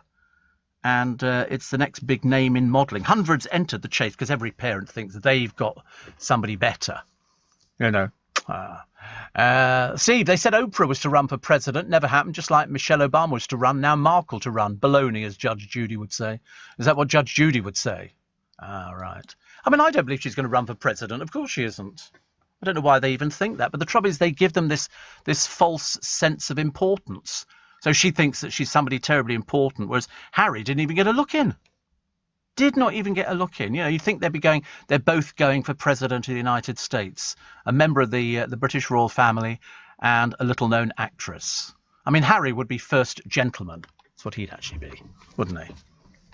Bit of a worry, though, isn't it? Really, when he's just being overlooked, which I think is a shame. Because let's face it, he's infinitely more famous than she is, far more famous. Who's on the front of our magazine today? We don't get that many magazines. I actually get loads of magazines. We don't get them anymore. They don't send them. This is the Sunday Mirror magazine, and it's the host with the most. It's Alison Hammond, and she's talking about, life on the television, her new feel-good TV show, getting tips from her celeb friends, and whether or not her son will be following in her presenting footsteps. His name is Aidan. And if your mum's... Alison Hammond, I suppose, she's fast becoming the queen of the TV screens. She's also been with Ant and Dec and the presenting on the Friday. She's 46. She's 46, and she's been, voted a popular person. Her son, Aidan, is 16. He looks about 25. I've never known anybody who looks so old for his age. But the only person who doesn't get anything is poor old Dermot. Dermot doesn't get any mention at all. We know he does the same sort of show, because they do a double-header show. But he doesn't, get the... I have seen him, yeah. He's not very good. But I never thought he was any good on the X Factor. Simple as that. Somebody else telling me about poor old Boris unveiling the Jabs passport. But you don't need one to go to the pub. Thank God for that. We never get round it, would we? Never get round that. Also, Prince William using a DJ set at the Quarriers Stopover project, learning the art whilst on holiday with Kate in Ibiza. Yeah, because he can do the music. No, he can't. They just pretend, actually. They just pretend. The PM faces a rebellion over the Jabs passport. Loads of people. And delaying the June date for lifting lockdown would be devastating to a generation of youngsters. I should imagine there must be people who've never ever seen the day that we don't all wear masks. It's just a case of that's how it's going to be for ages and ages and ages. Well, there you go. The BBC to broadcast a Top Gear tribute to Sabine Schmitz, who died from cancer last month, age 51. Oh, it's so young. People are getting younger and younger. Current presenters will be joined by Clarkson, Richard Hammond, James May and Matt LeBlanc. The German driver known as Queen of the Nürburgring became a presenter when Chris Evans revamped the show in 2015. The tribute will be available later on today. And JLS star, is it JB Gill? He's now become a farmer. He's now preaching to the converted. He says farmers are the unsung heroes of lockdown. So there you go. Farmers are the unsung heroes of lockdown. Like we never would have known it. Steve, in a few months, the Americans will be saying, Harry, who? He'll be stuck in a corner. Well, it's getting like that now. Getting like that now because she did most of the interview with Oprah. It'll be interesting to see how the Piers Morgan interview goes in America, which is going to be screened tomorrow night on Fox News. Can't wait to see how that one's going to go down, because they know him in America because he's worked over there before. So it's not like they don't know who he is. He's just bringing it all up to date. Anyway, we take a very short break for the news headlines. Go and get yourself a cup of tea, or failing that, stay in bed. It's far too blooming cold to go out, and we'll talk to you in 3 minutes. I'll let you hear a nice little bit of music going up to the news. Here in the UK, we sell amazing products and services the whole world wants. At the Black Farmer in Devon, our produce is enjoyed on both sides of the Atlantic. We're McKinnon and Saunders from Manchester, and our puppets are watched on 6 continents. So whether you're new to exporting or experienced, explore global growth for your business with free support from the UK government. Access information, training, events and expert advice to help you find new customers overseas. Visit great.gov.uk to get started. This is LBC from Global, leading Britain's conversation with Steve Allen. Morning, everybody. Nice to have your company. Welcome to Easter Sunday. Traditionally, we're supposed to be going to church today and doing all those nice religious things that we've sort of opted out of throughout the remainder of the year. But of course, for most of you, it's a case of, I think we'll stay in bed. I think we'll have Marmite on toast, a nice cup of tea or a cup of coffee, and then stay here because it's warm and it's freezing cold outside and nothing's open. You can't go to the big supermarkets. You can only go to the little ones. Your corner shops will be open. There's no garden centres open, so you can't go and buy anything. All the B&Qs are closed, Squires are closed, all the big Long Acres, all these sort of places are closed. So what are you going to do today? You're going to stay in and listen to the radio. It's as simple as that. It's much easier. It's much nicer. And then you can sort of plan what you're going to do tomorrow. Because tomorrow you can actually go and do things. The garden centres will be open tomorrow because that's, again, it's going to be freezing cold. It's actually going to be down to colder than Moscow. And you don't want that, do you? You don't want that. Steve, you did the Battersea Easter Parade. Did you arrive in this car? No, not that one, no. We used to do the Easter Parade in Battersea Park. That was our radio car. That was our radio... It didn't look so dated. We used to have one, actually. It was very good. And it was quite nice. It had sort of an aerial that came out of the roof and went up, and then they have to turn it in the right direction so they could focus on to get the, no, not a satellite dish. It was just it was an aerial. It was an aerial, but it went up electronically. Unfortunately, the bloke who was driving it came back into Gough Square and forgot to take it down, and it got taken off because it went in under an archway. I think that was Vaughan. It does look like Del Boy's car, doesn't it? Actually, to be honest with you, it looks so dated. They all had to be adapted by putting all this equipment in the back, which weighed the back of it down. So the front was practically up in the air because of all the equipment in there.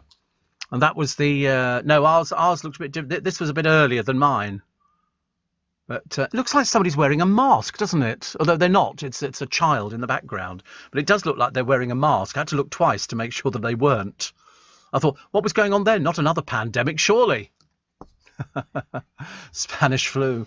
But yes, we've had lots of cars. We nearly bought a big one that was used by Capital at the time, which was like a huge lorry where the front folded down. There was a studio in it and a shop, and you could sort of use it for going out. We nearly bought it. It was an old, I think Coca-Cola had it, and then it was adapted for Capital Radio, and then we were going to buy it as well. I wish it looked like the Chris. We don't have that in Leicester Square anymore.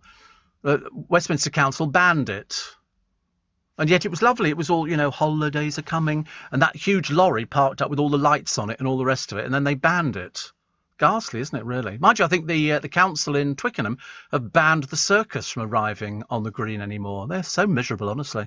These people don't want anybody to have fun or time or anything. Steve. Have you noticed how Markle always holds the boy's hand? She guides and controls him. Harry wasn't even in the first part of the opera. No, the first part of the interview was about her.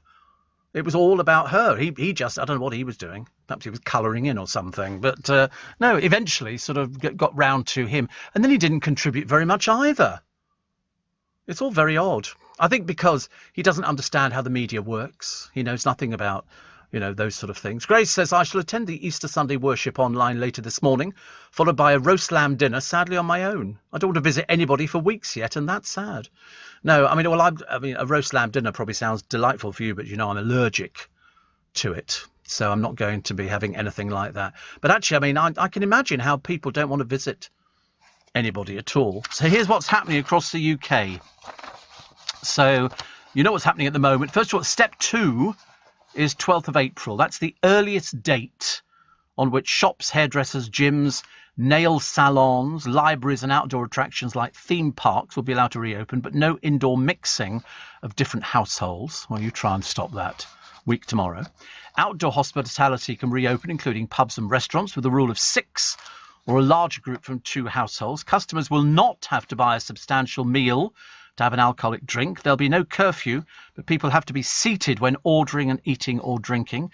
Funerals of up to 30 people, weddings and wakes up to 15. Then step 3 is the 17th of May. Okay, so that means most social contact rules will be lifted. Gatherings of more than 30 will be illegal. You can have outdoor large performances and sporting events. Bigger sports stadiums will be allowing 10,000 people, or can only be a quarter full, whichever is lower. Weddings, receptions, wakes, funerals and christenings allowed with 30 people. And then the final one on step 4 is the 21st of June. All legal limits on social contact removed. Government hopes to reopen nightclubs. Nightclubs? Who wants to go to a nightclub?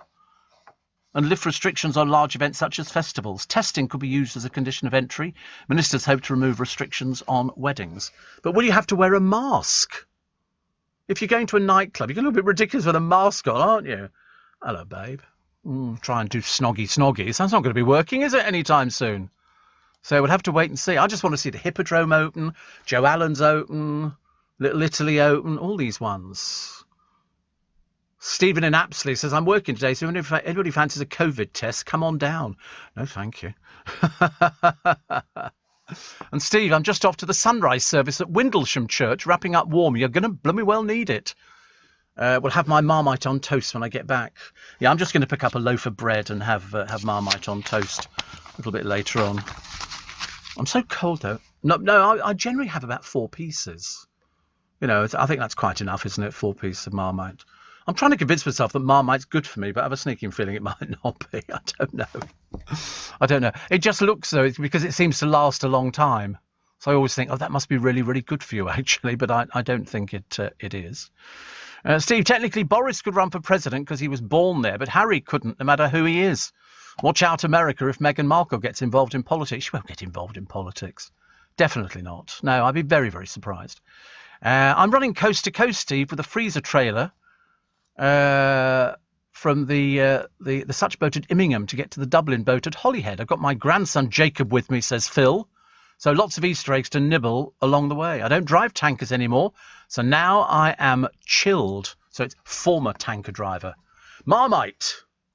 What do you reckon? Rich in B vitamins, has no added sugar, so compared with breakfast spreads like jam or, dare we say, Nutella, is good for you. There are only 22 calories per serving in Marmite, so it's definitely a low-calorie spread option for toast. Good, isn't it? I'm running out of water now. So Marmite, good. Boosts your brain power as well. Well, I've tried it before, and believe you me, I don't think it works. I'm not going to put that one to the test. But yeah, whole jar. Apparently, a serving size is 8 grams of Marmite, whatever that looks like. I mean, I just get it so it goes onto the knife, and then you sort of spread it out a little bit, which is quite good. So now you know what's happening on any one particular time as we go into sort of 2, 3 and 4. Excuse me, you should know all about these things anyway. And then so it's the 12th that we're waiting for. So you get your hair cut, car wash, nails done, have a drink in a pub, all these sort of things. Pub garden, sit out there, and you can get married and have not as many people as you want really to your wedding. It's going to be very small weddings, so wait for a little bit. Steve, I'm off to play the organ in a 1,000-year-old church, says Jill, with the doors wide open, but I shan't be as cold as the poor souls standing singing in the churchyard. At least their masks will keep their noses warm. So happy and healthy Easter, and thank you for all you've done to keep us sane-ish, says Jill. I know listen, don't tell me. I know what it's like. Kim says, after a mad search for Marmite, I finally found some yesterday. I found it in Tesco, actually. I don't know why. I couldn't. Well, there was a shortage of it. I couldn't find it a short while ago. Amazing. Steve, why did Westminster ban the Coca-Cola lorry from Leicester Square? Because of pollution. I think that's exactly what it was. That's why I think it was the pollution, even though we were sort of, we've had this thing before with people talking about pollution of lorries and things like that. And they said they just didn't want it. And it came right into Leicester Square. It was lovely. How they got it up some of our little roads around here, I've got no idea, but I was terribly impressed. Also, the UK is experiencing, there you go, shortage of Marmite due to a lack of brewer's yeast, an ingredient now in short supply after the pubs closed down amid the coronavirus. So that's why, mind you, one jar of Marmite lasts you about a year. Don't need to worry about running out of Marmite. Buy a jar of Marmite, you'll be eating it till you're old and grey. And enjoying every minute of it. It just tastes like it's healthy. I don't like Bovril. I'm not. Well, I say I don't like Bovril. I'm not particularly bothered about Bovril actually. I don't mind it. I like an OXO cube. That's quite nice. An OXO cube in water. Yeah, when I didn't have any money, I used to drink OXO cubes. Like a beefy drink. A beefy Bovril as well. I used to have a beefy Bovril drink because I didn't have any money. I used to look in the fridge and go, what have I got? Milk. That's all I had. And spaghetti. I was much thinner then, of course, because I wasn't eating food. Vegemite on white toast is much nicer than Marmite, says Paul in Hove. Actually, well, I don't like it. Vegemite. It's more an Australian thing, actually. The Australians like Vegemite. It's a similar kind of thing, I think. Similar kind of thing. But I would much rather have Marmite. I'd love to see them making. Imagine if you sort of got swept away in an ocean of Marmite. I mean, God, you could drown in it, couldn't you, really? Although I was watching the 4 in a Bed programme. I love the 4 in a Bed programme. And it was so good. They were showing you all the sort of different breakfasts you can get. And some of the breakfasts look really good. And they always moan, don't they? Oh, wait a minute, let's run our fingers under the toilet rim and find this. Oh, the shower's not quite working here. And I thought, oh, my God, fathers, honestly. My eggs are not runny enough. Oh, sorry, I did ask for soft-boiled eggs. Oh, OK. You know, they always have to have everything perfect. You think, you're not exactly paying. And then they knock off huge amounts of money. Huge amounts of money. I say, is this locally grown bacon? Yes, we've just killed the pig. You know, they're terrible. They had 2 boys on there. They didn't really know anything about cleanliness at all. It's a boys' kind of thing. And so they got marked down to 3s and 4s. It was all terribly embarrassing. So they didn't win. And then people start knocking money off, which is ghastly. Shane in Sydney says, I love Vegemite. There you go, you see. Likes Vegemite. It's not for us. It's an Australian thing. Do you like whole earth peanut butter? Says Sidcup Julie. Yes, you can buy that anywhere, actually. I didn't realise you could buy it in... It's just another peanut butter. I only like Sunpat. It's the only one that I like. I've tried Whole Earth one because they sell it in Waitrose. But there you go. That's the way it goes. 6:15. Leading Britain's conversation. LBC with Steve Allen. Morning. I really now fancy, Steve, cheese and Marmite on toast. It's amazing how it goes together. It's amazing how it goes together. It's particularly delicious. Delicious. I like it a lot. Very nice indeed. So what can you do outside today? Nothing. Nothing at all. Merci bien. Absolutely nothing. There is nothing to do. It's supposed to be the day where we reflect. Sorry, I'm just opening my tin of water. It's a reflection day. I mean, whether it turns into that, I've got no idea. But there's nowhere for you to go today. You can't go shopping. Nothing's open. I mean, nothing's been open in the high street for ages. I don't know what your high street's looking like. Our one's terrible.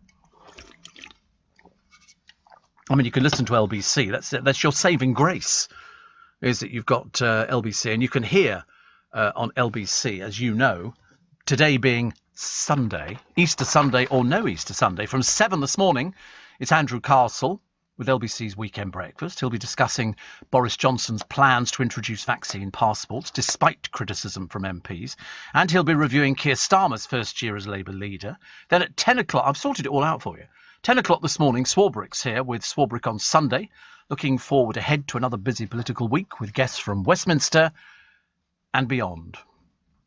That's a bit like Infinity and Beyond, but without Buzz Lightyear. All coming up later on this morning, right here on LBC. So I've sorted it out for you. If you're in bed at the moment and you're thinking, oh, should I get up? Don't. You know what? I mean, really, don't bother. Don't bother. There is no point at all. I can't think of anything worse than actually if you're warm in bed and it's all cosy and you stick your head above the duvet and you go, oh, my nose is all cold. Stay in bed. Stay in bed. You've got nothing to do today. It's rubbish outside, which is amazing. LBC Live from Westminster at 10. Is that Westminster Abbey? Just our Westminster studio. And somebody says, thank you. Well done, Paisley. Paisley doing well this morning. We quite like that. And also an actress who appeared in Doctor Who died at 29 after suffering 2 seizures from undisclosed epilepsy. Oh, my goodness. Goodness sake, honestly. This is Amy Lowndes, collapsed in her parents' back garden. A sudden, unexpected death in epilepsy. It kills about 600 people a year. And gorgeous girl, absolutely gorgeous. Despite having had 2 seizures, one 13 days before her death, doctors not diagnosed epilepsy. Her family said they had no idea the attacks could kill her, and they're pushing for greater awareness of SUDEP, S-U-D-E-P. I think so too. I've never heard of it. You ever heard of it? No? Amazing, isn't it, really? Paul O'Grady has told of his horror at seeing puppies so appallingly neglected that their suffering could not be filmed for his animal rescue series. He says, he wants to hit profiteering puppy farmers and animal abusers with tougher penalties. Yes. I mean, puppies covered in... They don't care whether they live or die. They're really not bothered, these people. They are filth of the world. He witnessed some of the cruelty dogs face whilst filming at Battersea Dog and Cat Home. He said puppies are taken away from their mothers far too early and are riddled with disease. And they met a pair of Maltese terriers that staff believe were puppy farmed, and which a family had paid £4,000 for. He said, we once had a van full of puppies turn up and they all had eye infections. Nobody bothered to care for them. They were blind from overbreeding. Some were so bad the vets had to remove their eyes. This is what you're buying when you buy from these sort of people. If you don't see the whole family, don't touch it with a barge pole, which you will, because that's why you see people walking around with these dogs tucked under their arms, in their last 5 days of life. Really terrible. Really, really terrible. I can't believe how bad it is. This story's made all the papers today. The mummies on the march in Cairo. Tight security surrounded the lavish multi-million-pound Pharaoh's Golden Parade. They were relocating 18 kings and 4 queens, 5 miles, and they were moved in order of their reigns, which is good. Last leave, Ramesses the 9th, who ruled Egypt 400 years later after the last one. So that's it. They like things like that. Puppy, don't show me pictures of puppy farms. I can't bear it. I know, this is what to do. Everybody wants the perfect healthy puppy, but puppies bought from puppy farms will develop, I can guarantee, illnesses. They'll have long-term problems with their behaviour later in life. And the worst part is you won't know you're buying from a puppy farm. Always remember, if you're not sure, it's best to take the puppy home on the day. A genuine breeder will usually understand and allow you to come back another day. Sales of puppies 6 months or younger will be banned. That means puppies have to be sold by the breeder from the place they were born with their mother. That will hopefully start to crack down. Don't you remember there was a programme on the television a while ago? I watched it. I felt physically ill. They found a load of dead puppies in a field where the person had brought them over from, they brought Ireland, I think. And they'd all died in the van, so that they were no use to them, so they just threw them out. It really is disgusting. Really is disgusting. I'm having a friend for dinner later. Not literally, Steve. No, that would be a bit bad, wouldn't it? We're having baby potatoes, broccoli, cauliflower and cheese sauce with Canada goose. Oops, sorry, gammon steak. Can you eat Canada? I suppose you probably could there, actually. You probably could eat Canada goose. Round here, we have a cull on them all the time. And George, aged 12, has been up since 5 a.m. listening to the show. We're on our way to go on a hot air balloon ride. Well, that's very therapeutic.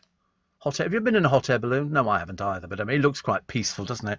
Except, would you really want to drift over the countryside, tethered to a balloon with a flame underneath it? I don't know. God, this is cold, this tin.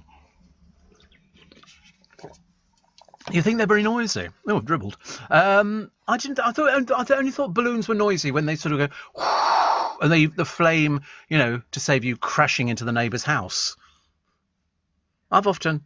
Yeah, you don't take off from the garden. I used to work at a hotel years and years ago, the Elcott Park, and they have ballooning that goes from there, so you could drift over the countryside. I never fancied it. It's like motor racing. I never fancied motor racing. I didn't want to go and do that either. Go, oh, it's lovely. You must do motor racing, Steve. What for? Raking in a fortune in reality for Essex's TV stars. Here they are. Billy Faiers, 4 million. Sam Faiers, 8.8 million. Yeah, the programme's about as boring as they come. Have you seen the Faiers sisters? Oh, my godfathers, honestly. It's like banging your head against a brick wall and ending up with, the very worst headache. They reckon Gemma Collins worth 3.7 million. I'd love to see the evidence of all this. Is this put out by the same people who claimed that Jordan was worth 45 million at one point, which we all knew was a load of old baloney, I'm afraid? They reckon Joey Essex is worth 6.3 million. They say his fee for personal appearances is thought to be 50,000 quid. Yeah. Do tell me when the last one of those was. I'd love to have gone to it. That would just make me laugh. Absolute make me laugh. I mean, he's done programmes, but they don't pay this sort of money. He's also launched a clothing collection of men's hair products. No, he's past his sell by now, isn't he? But if he can get 50 grand, I tell you, I'm Dutch. Hooty-goody. 50,000 quid an appearance. You'll probably get him for £1,000, I should imagine. They reckon Lauren Goodyear is worth 2.1 million. She expanded her brand. She had a fake tan range, and then she offered eyelashes and lip glosses and appeared on Celebrity Big Brother. It won't be this sort of money. She was a hit with magazines. No, she wasn't. She was that mad one who was constantly chasing Mark Wright. She wouldn't leave him alone. Mad as a broomstick. Then she fell out with her business partner. They say she's now expecting her first child. James Argent, they reckon, is worth 1.1 million. Can't wait to see your tax bill, mate, when it comes in. We'll all be looking for it. But they say he's appeared on Sugar Free Farm, Celebs Go Dating, Loose Women. And it was just an appearance. He wasn't on Loose Women. It's not salary. Family Fortunes, The Jump, Britain's Got More Talent, which turned out not to be right, Celebrity Coach Trip, as well as landing a string of pantomime appearances, has he? That must have been a bit of a kiss of the death for them. Been in a relationship with Lydia Dim. He's amassed a huge sum of money bolstered by advertising through his Instagram, where he has regular brand partnerships. Isn't it funny? So he dated Gemma Collins and was a beloved part of the show for 8 years. No, he wasn't. He was an idiot. He always was an idiot. We thought he was an idiot first time he appeared. And then he just got progressively worse. He just thought, everything's all funny. You ever watched some of the arguments with Lydia Dim and him? God, blimey. Can't get enough of this water. This is just frightening. I keep thinking, actually, I was in prison in my dream, and it was in the middle of the desert, and it was boiling hot, and then they brought in these ice-cold cans of water. I mean, you would just immerse yourself in them, wouldn't you? Immerse yourself. Abby in Ripon. It's Yorkshire, isn't it, Ripon? Sounds nice. Off to work with my tote bag full of chocolate.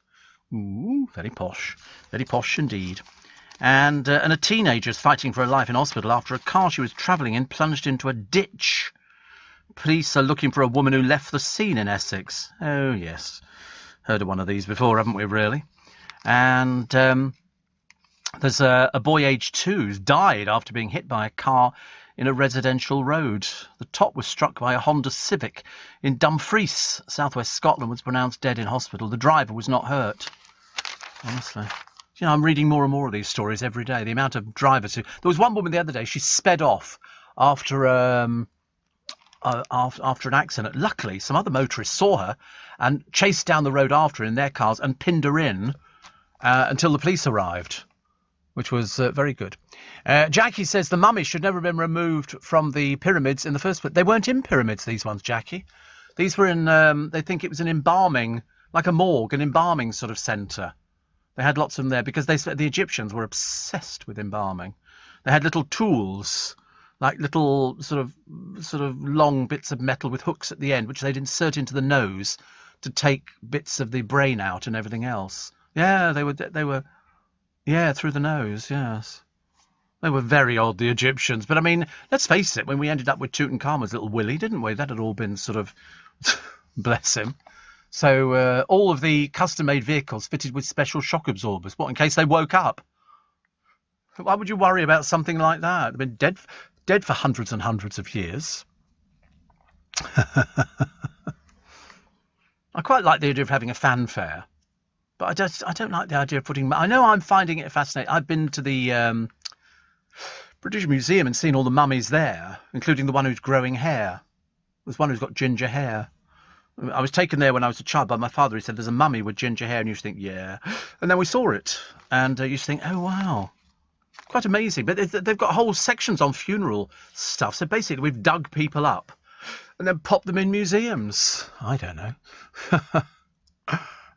Steve, I saw Gemma Collins in Romford B&Q last week. Oh, perhaps she's having to do some painting or something like that. I don't know. It's difficult to tell what sort of Gemma Collins does. She hasn't had a day's work in her life. I don't think she's done anything for ages and ages and ages. And somebody was talking about, do you remember garden gnomes? Very popular in this country. And you don't really find them so often now. But Barbara Windsor used to have garden gnomes in her little back garden, which I'm sure Scott's kept. And I remember seeing them years ago. But they used to be called sort of British and quirky. I think they're a bit strange, but anyway. But apparently they're taking over German gardens. Apparently they actually refer to gnomes as kind, friendly and peaceful. They're a bit like this programme, isn't it? But it's interesting. You're not allowed to call them weird or creepy at all. But they are a little bit, aren't they? I mean, you know, we used to have different gnomes with little fishing rods and they pretend to be fishing in your pond and stuff like that. But I don't know what they were supposed to represent. I don't know if it was something that's sort of part of folklore or something like that. But apparently it upsets the International Gnome Party. No, seriously, they do actually exist. And of course David Bowie talked about the laughing gnome, didn't he? Remember, on the backside of, I think, Space Oddity or something like that. More on gnomes after the news, which will tell you the full history. Steve Allen, tweet at LBC. You know, actually, when you look at the history of gnomes, it's amazing how far they go back. Rome. Seriously, small stone statues, commonly placed in the gardens of the wealthy. And then later along, they came with Sir Frank Crisp, who was the owner of the second largest collection of garden gnomes in the UK. He had Friar Park in Henley-on-Thames. Now, you know why Friar Park is interesting, don't you? You know who owns Friar Park? George Harrison's family. That's where George Harrison lived. It's the only house. You drive up the hill, down the other side. Anyway, you go through Henley and you go up the other side, and there's a huge pair of gates, the like of which you've never seen. They look like they belong at Buckingham Palace, and that's Friar Park. And it's an old monastic building. And the one thing that sets it apart is that's where George Harrison lived. His wife and son still live there. And what have they got underneath the house? A lake. They've got a lake with boats on it. Yes, underneath. You click on Friar Park and it'll show you what it looks like. It's an absolutely amazing place. I think they should open it up to the public, but of course they never will because it's a private house. And there you go. You could see Friar Park there, Henley-on-Thames, under 20th century. Just go along there, Friar Park. It's quite an amazing place. It really is. But it's got a lake underneath the building. It's a neo-Gothic mansion in Henley. So it's got caves, grottos, underground passages and everything. I mean, it's quite something. Quite something. I'd love to go there. But it's obviously private and you can't go there. So that was it. But that's where they had all these garden gnomes. So they still produce them in Germany, but I should imagine they're probably better painted. And you can buy them in garden centres, gnomes. But unfortunately nowadays they're made mainly of plastic. They don't have to have, they're not carved or anything like that. The reputation of German gnomes declined after World War I, but they were popular again after Snow White and the Seven Dwarfs. Because obviously people thought that the dwarfs looked like they were garden gnomes. We never had any. My nana had them in Ilford. She had a couple sitting, but hers were made of concrete. And, we used to have a guy who used to work for LBC years ago. He used to make them himself in concrete. He had a rubber mould, and he put the concrete in, and then paint them at work. I don't know why. When we were in Hammersmith, he used to paint garden gnomes, and I remember thinking then, why is it we think they're really naff? I don't quite know why we sort of never think about that. They had a resurgence. Because in the 1990s, do you remember the gnome who travelled? Somebody pinched somebody's gnome, from their garden, and then the gnome started sending postcards from around the world. So this couple, or this woman, whoever it was, I can't remember who it was, started getting postcards from her gnome, and it'd be a picture of her gnome by the Golden Gate Bridge, or it also. I only assumed it was somebody who was flying for a living. I just thought it was quite a funny thing to do, actually, the travelling gnome prank, as it was called. And it's just sent postcards. It was a couple from Lincolnshire, very slow computer, and they've got postcards. I mean, some of them, amazing, actually. When you think, I think that's quite funny. Other people think it's a bit mad, isn't it, really? Steve Allen, enjoying, says Asher. My bunnies say hello, and Sheba the dog says hi too. Sheba the dog, I can imagine, but that's a shaggy dog. Are you still in contact with Chris Moyles? Well, I see him every day, yes, except Sunday. But no, I see him every day. Steve would like to wish Stephen Mulhern a happy birthday. Has he ever, or does he fancy a fan, says Mary? No, I don't think so. I don't think anybody does like that. I'm not sure what Stephen's status is, but I think he's a settled person, a very settled person. Jackie says Asda always had small to very large gnomes before the virus. One was called Gnorman the Gnome. Gnorman the Gnome. And I suppose that could be okay, actually. But it's funny, people don't have them anymore now. Kiddies might like them. Perhaps we should consider adopting a gnome. There's all these jokes about, in the laughing gnome. Ha, ha, ha, he, he. I'm a laughing gnome and you can't catch me. And that was David Bowie. So obviously he thought gnomes were fairly popular, didn't he? Which is quite sweet. My dogs don't agree with you, hence we're out walking, says Maggie. Nothing to do today. Well, no, you can walk. Walking's free. But the good news is we are now systematically on the Steve Allen Show on this Easter Sunday, getting the popularity of gnomes up again. They have become fashionable. Who'd have ever thought? If you told me 35 years ago you'd be talking about, gnomes and how their popularity had increased to the fact that how many gnomes are there in the UK today? 5 million. You can find them all over the place. And for some reason, they always dressed in the same, didn't they? They had red and little tunics and little hats and the ones who held the fishing rods and stuff like that. Perhaps I should get one. On second thoughts, maybe not. I don't really want a gnome.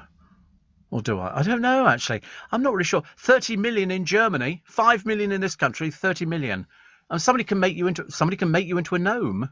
Make me into a gnome? What do you mean? What, like waving a magic wand? Oh, paint my face on a gnome. Oh. Lord above. How lovely. Steve Amelie. Was Amelie about gnomes then, I suppose? I don't know. Somebody's asked me about that. Also, Jackie says, have you had a prostate blood test? Oh, God knows. I've had every test under the sun. I've had blood. If I had blood done a short while ago. Blood was done, yes, I know. So I've still got the marks on my arm. So the latest one this week is a very interesting one, which I shall tell you about on Friday morning. Well, you've already told me about it. Noreen was our expert on these things and loads of other people. Speaking of gnomes, remember the Gnomes of Dulwich with Terry Scott and Hugh Lloyd? Do you know, vaguely I do. Terry Scott and Hugh Lloyd dressed up as gnomes, didn't they? Have you seen that? The gnomes? Yeah, the Gnomes of Dulwich. I can't remember what they actually were gnomes. It was a sitcom written by Jimmy Perry, the great Jimmy Perry. And they'd worked together. I think because Terry Scott and Hugh Lloyd worked in a series called Hugh and I, directed by David Croft. And they were two gnomes who would sit by a pond and comment on life, race, religion. It became a little cult. They've hardly got anything left of it. One of the few surviving pictures I'm looking at now.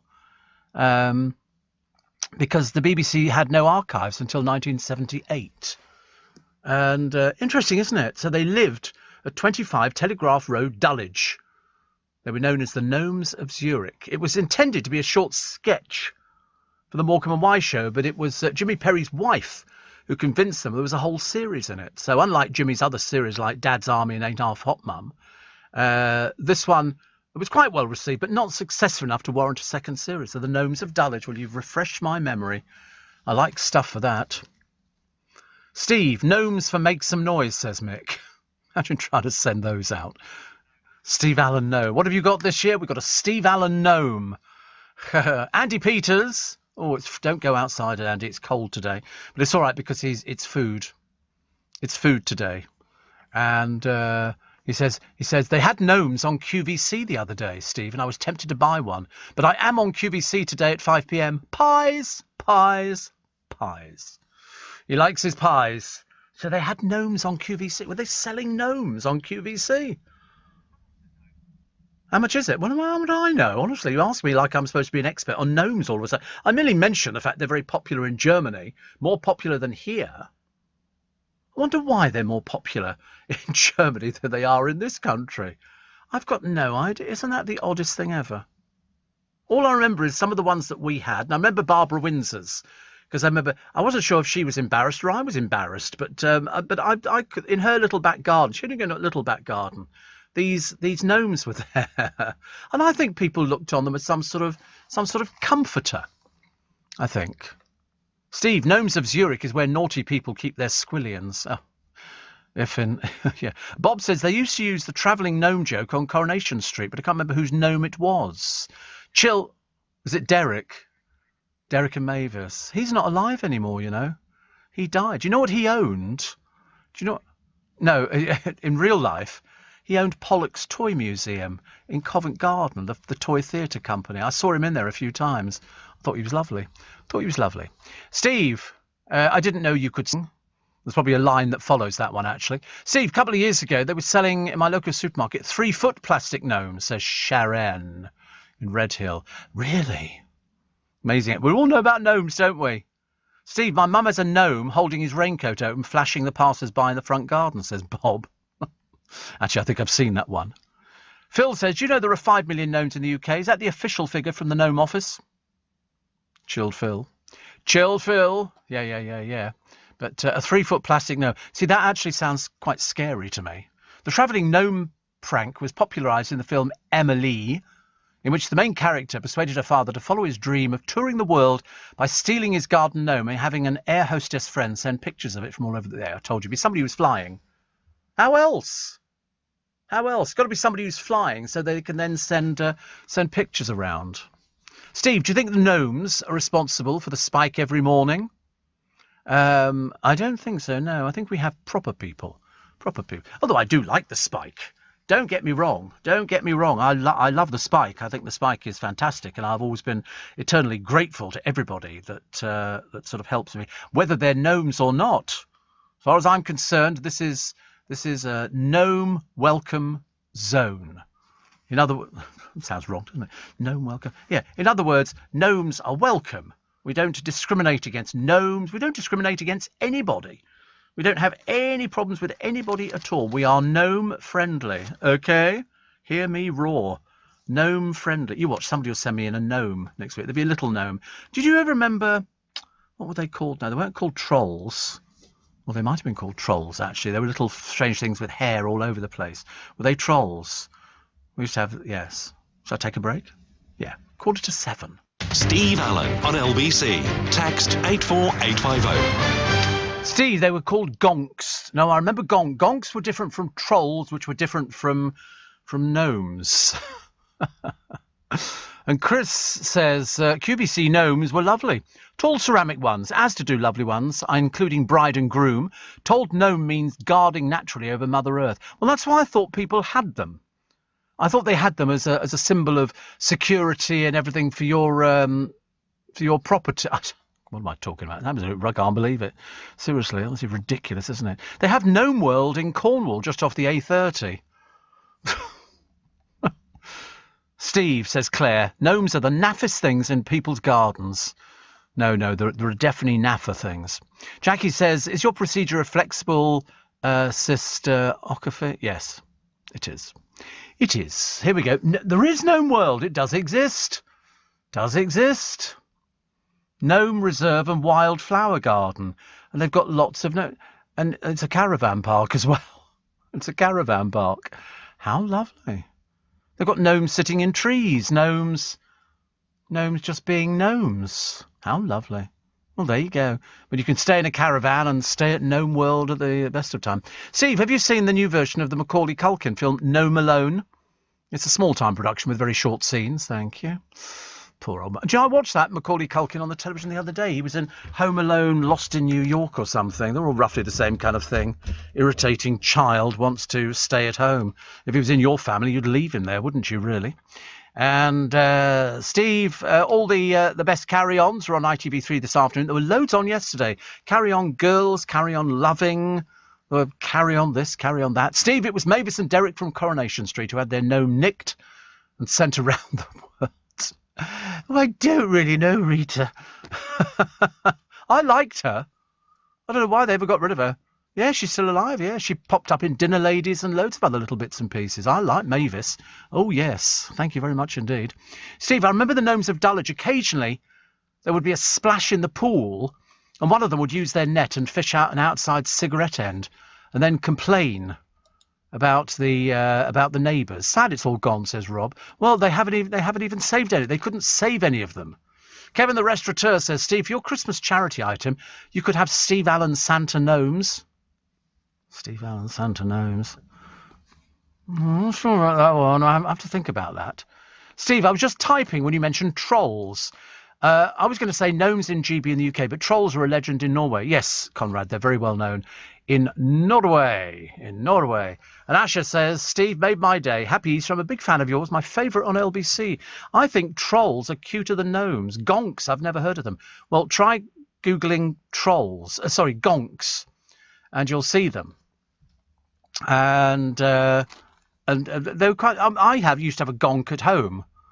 They were just slightly odd. They're known as, they've got all sorts of names. They're very shy. They live in the woods. In Scandinavian countries, little creatures guard their homes. In Sweden, the name comes from the old word tomt, which means plot, the plot. But you can find them. They're all just basically acrylic hair with some eyes stuck on it. That's all it was. God, the rubbish we had, honestly. The rubbish we had. Steve, do you remember the Walt Disney film, The Gnome-Mobile? Apparently the last film that Walt Disney worked on personally. Oh. Gonks were originally fat round things with woolly hair on top. Always one at seaside amusement places and bingo, says Peter. Yes. I mean, I used to have a few, actually, I'm sure. I had one that sat on the top of a pencil. Not intentionally. And I seem to remember, wait a minute, with the gnome, am I remembering Basil Fawlty walking down the road just hoping to insert this gnome into some builder's rear end because he'd had quite enough of it? That's what was so good about that. I'm definitely going to watch Bewitched today. Oh, right, it was O'Reilly. Liquor paint here, liquor paint there. Oh, don't laugh, for God's sake, don't laugh, you'll upset him. Oh, we remember O'Reilly. Because you remember who that bloke was, the bloke who played O'Reilly. He also popped up in Robin's Nest.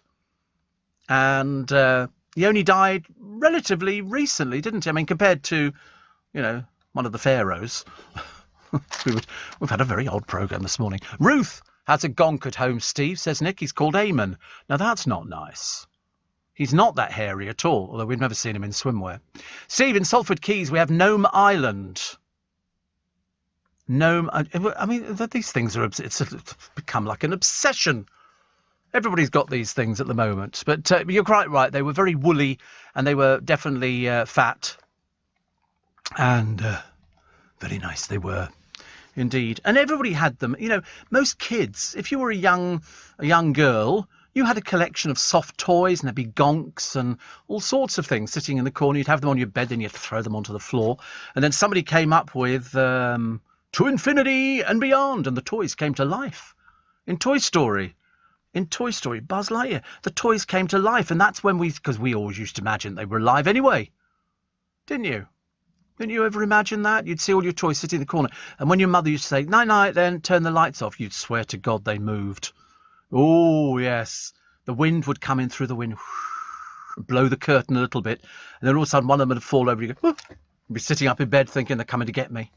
Oh, yes, I remember these sort of things. But everybody had a collection of toys. Boys had cars.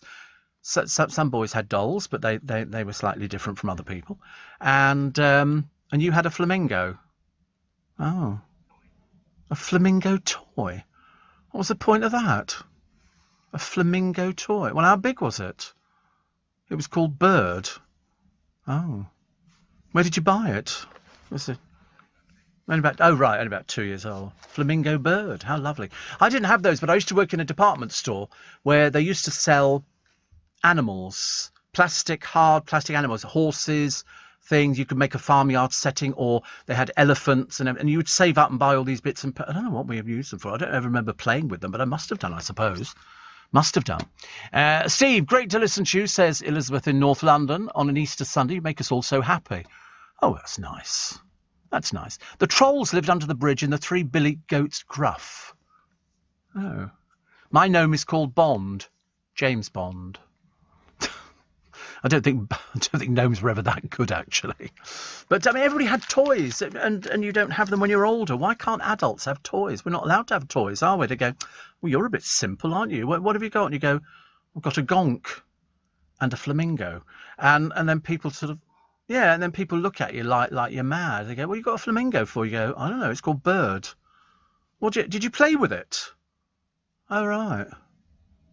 Or did you just... Well, yeah, obviously it was just a round. How funny, isn't it? Also, and that's the producer. Very odd. I used to have Chipperfield Circus vehicles. I used to play circuses in the garden with these vehicles, and I had one lorry that used to have a tent on it. I had one of my mother's headscarves, and we put the posts in the ground and all the rest of it, and made a little tent, and it was really brilliant. I had a cage inside with the lions in, and we had elephants outside. Oh, there is Pink Flamingo plush toy. £7.50. It's polyester. They say it's a cute addition to any soft toy collection. How lovely. 46 centimetres by 16 by 20. I think that's just peculiar, don't you? I think that's very odd. Very odd. Andrea says, lovely show today, Steve. Thank you. I've been in absolute abject pain throughout the entire show today. But thank goodness for painkillers. But anyway, roll on blooming Thursday, that's what I say.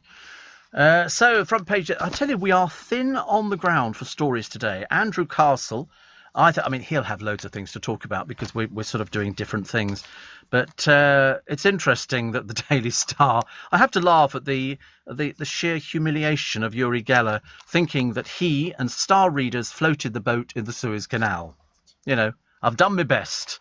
I've tried to go poo-poo with it. It doesn't work. But there you go. And my brother says, I've got corgi cars now. Collect them, including the Chipperfield Circus ones. Have you? You've got where are they? The Chipperfield Circus ones? I've only got one Chipperfield Circus thing that Dale bought me from a specialist car shop in London. Are they in the boxes still? Have you saved them in the boxes? Of course, he's not going to work today because it's Easter Sunday.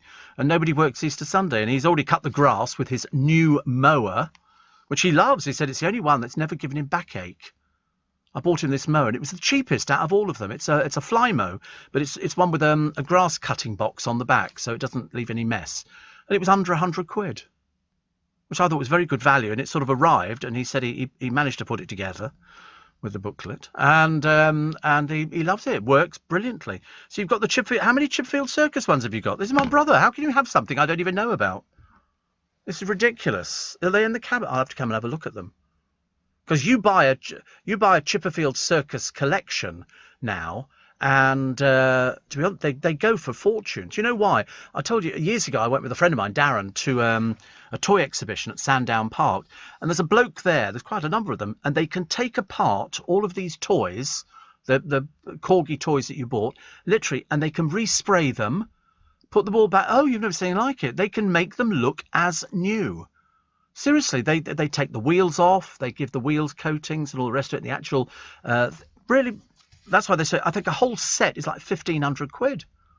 Really, really expensive. Because I always fancied having a complete set. You know, if I had enough money, if I'd won the lottery, which I didn't, I'm not making a big deal about it. I'm not a bitter person, not much. And I would have a big train set with all the funfair and everything else, and I'd have the circus stuff as well.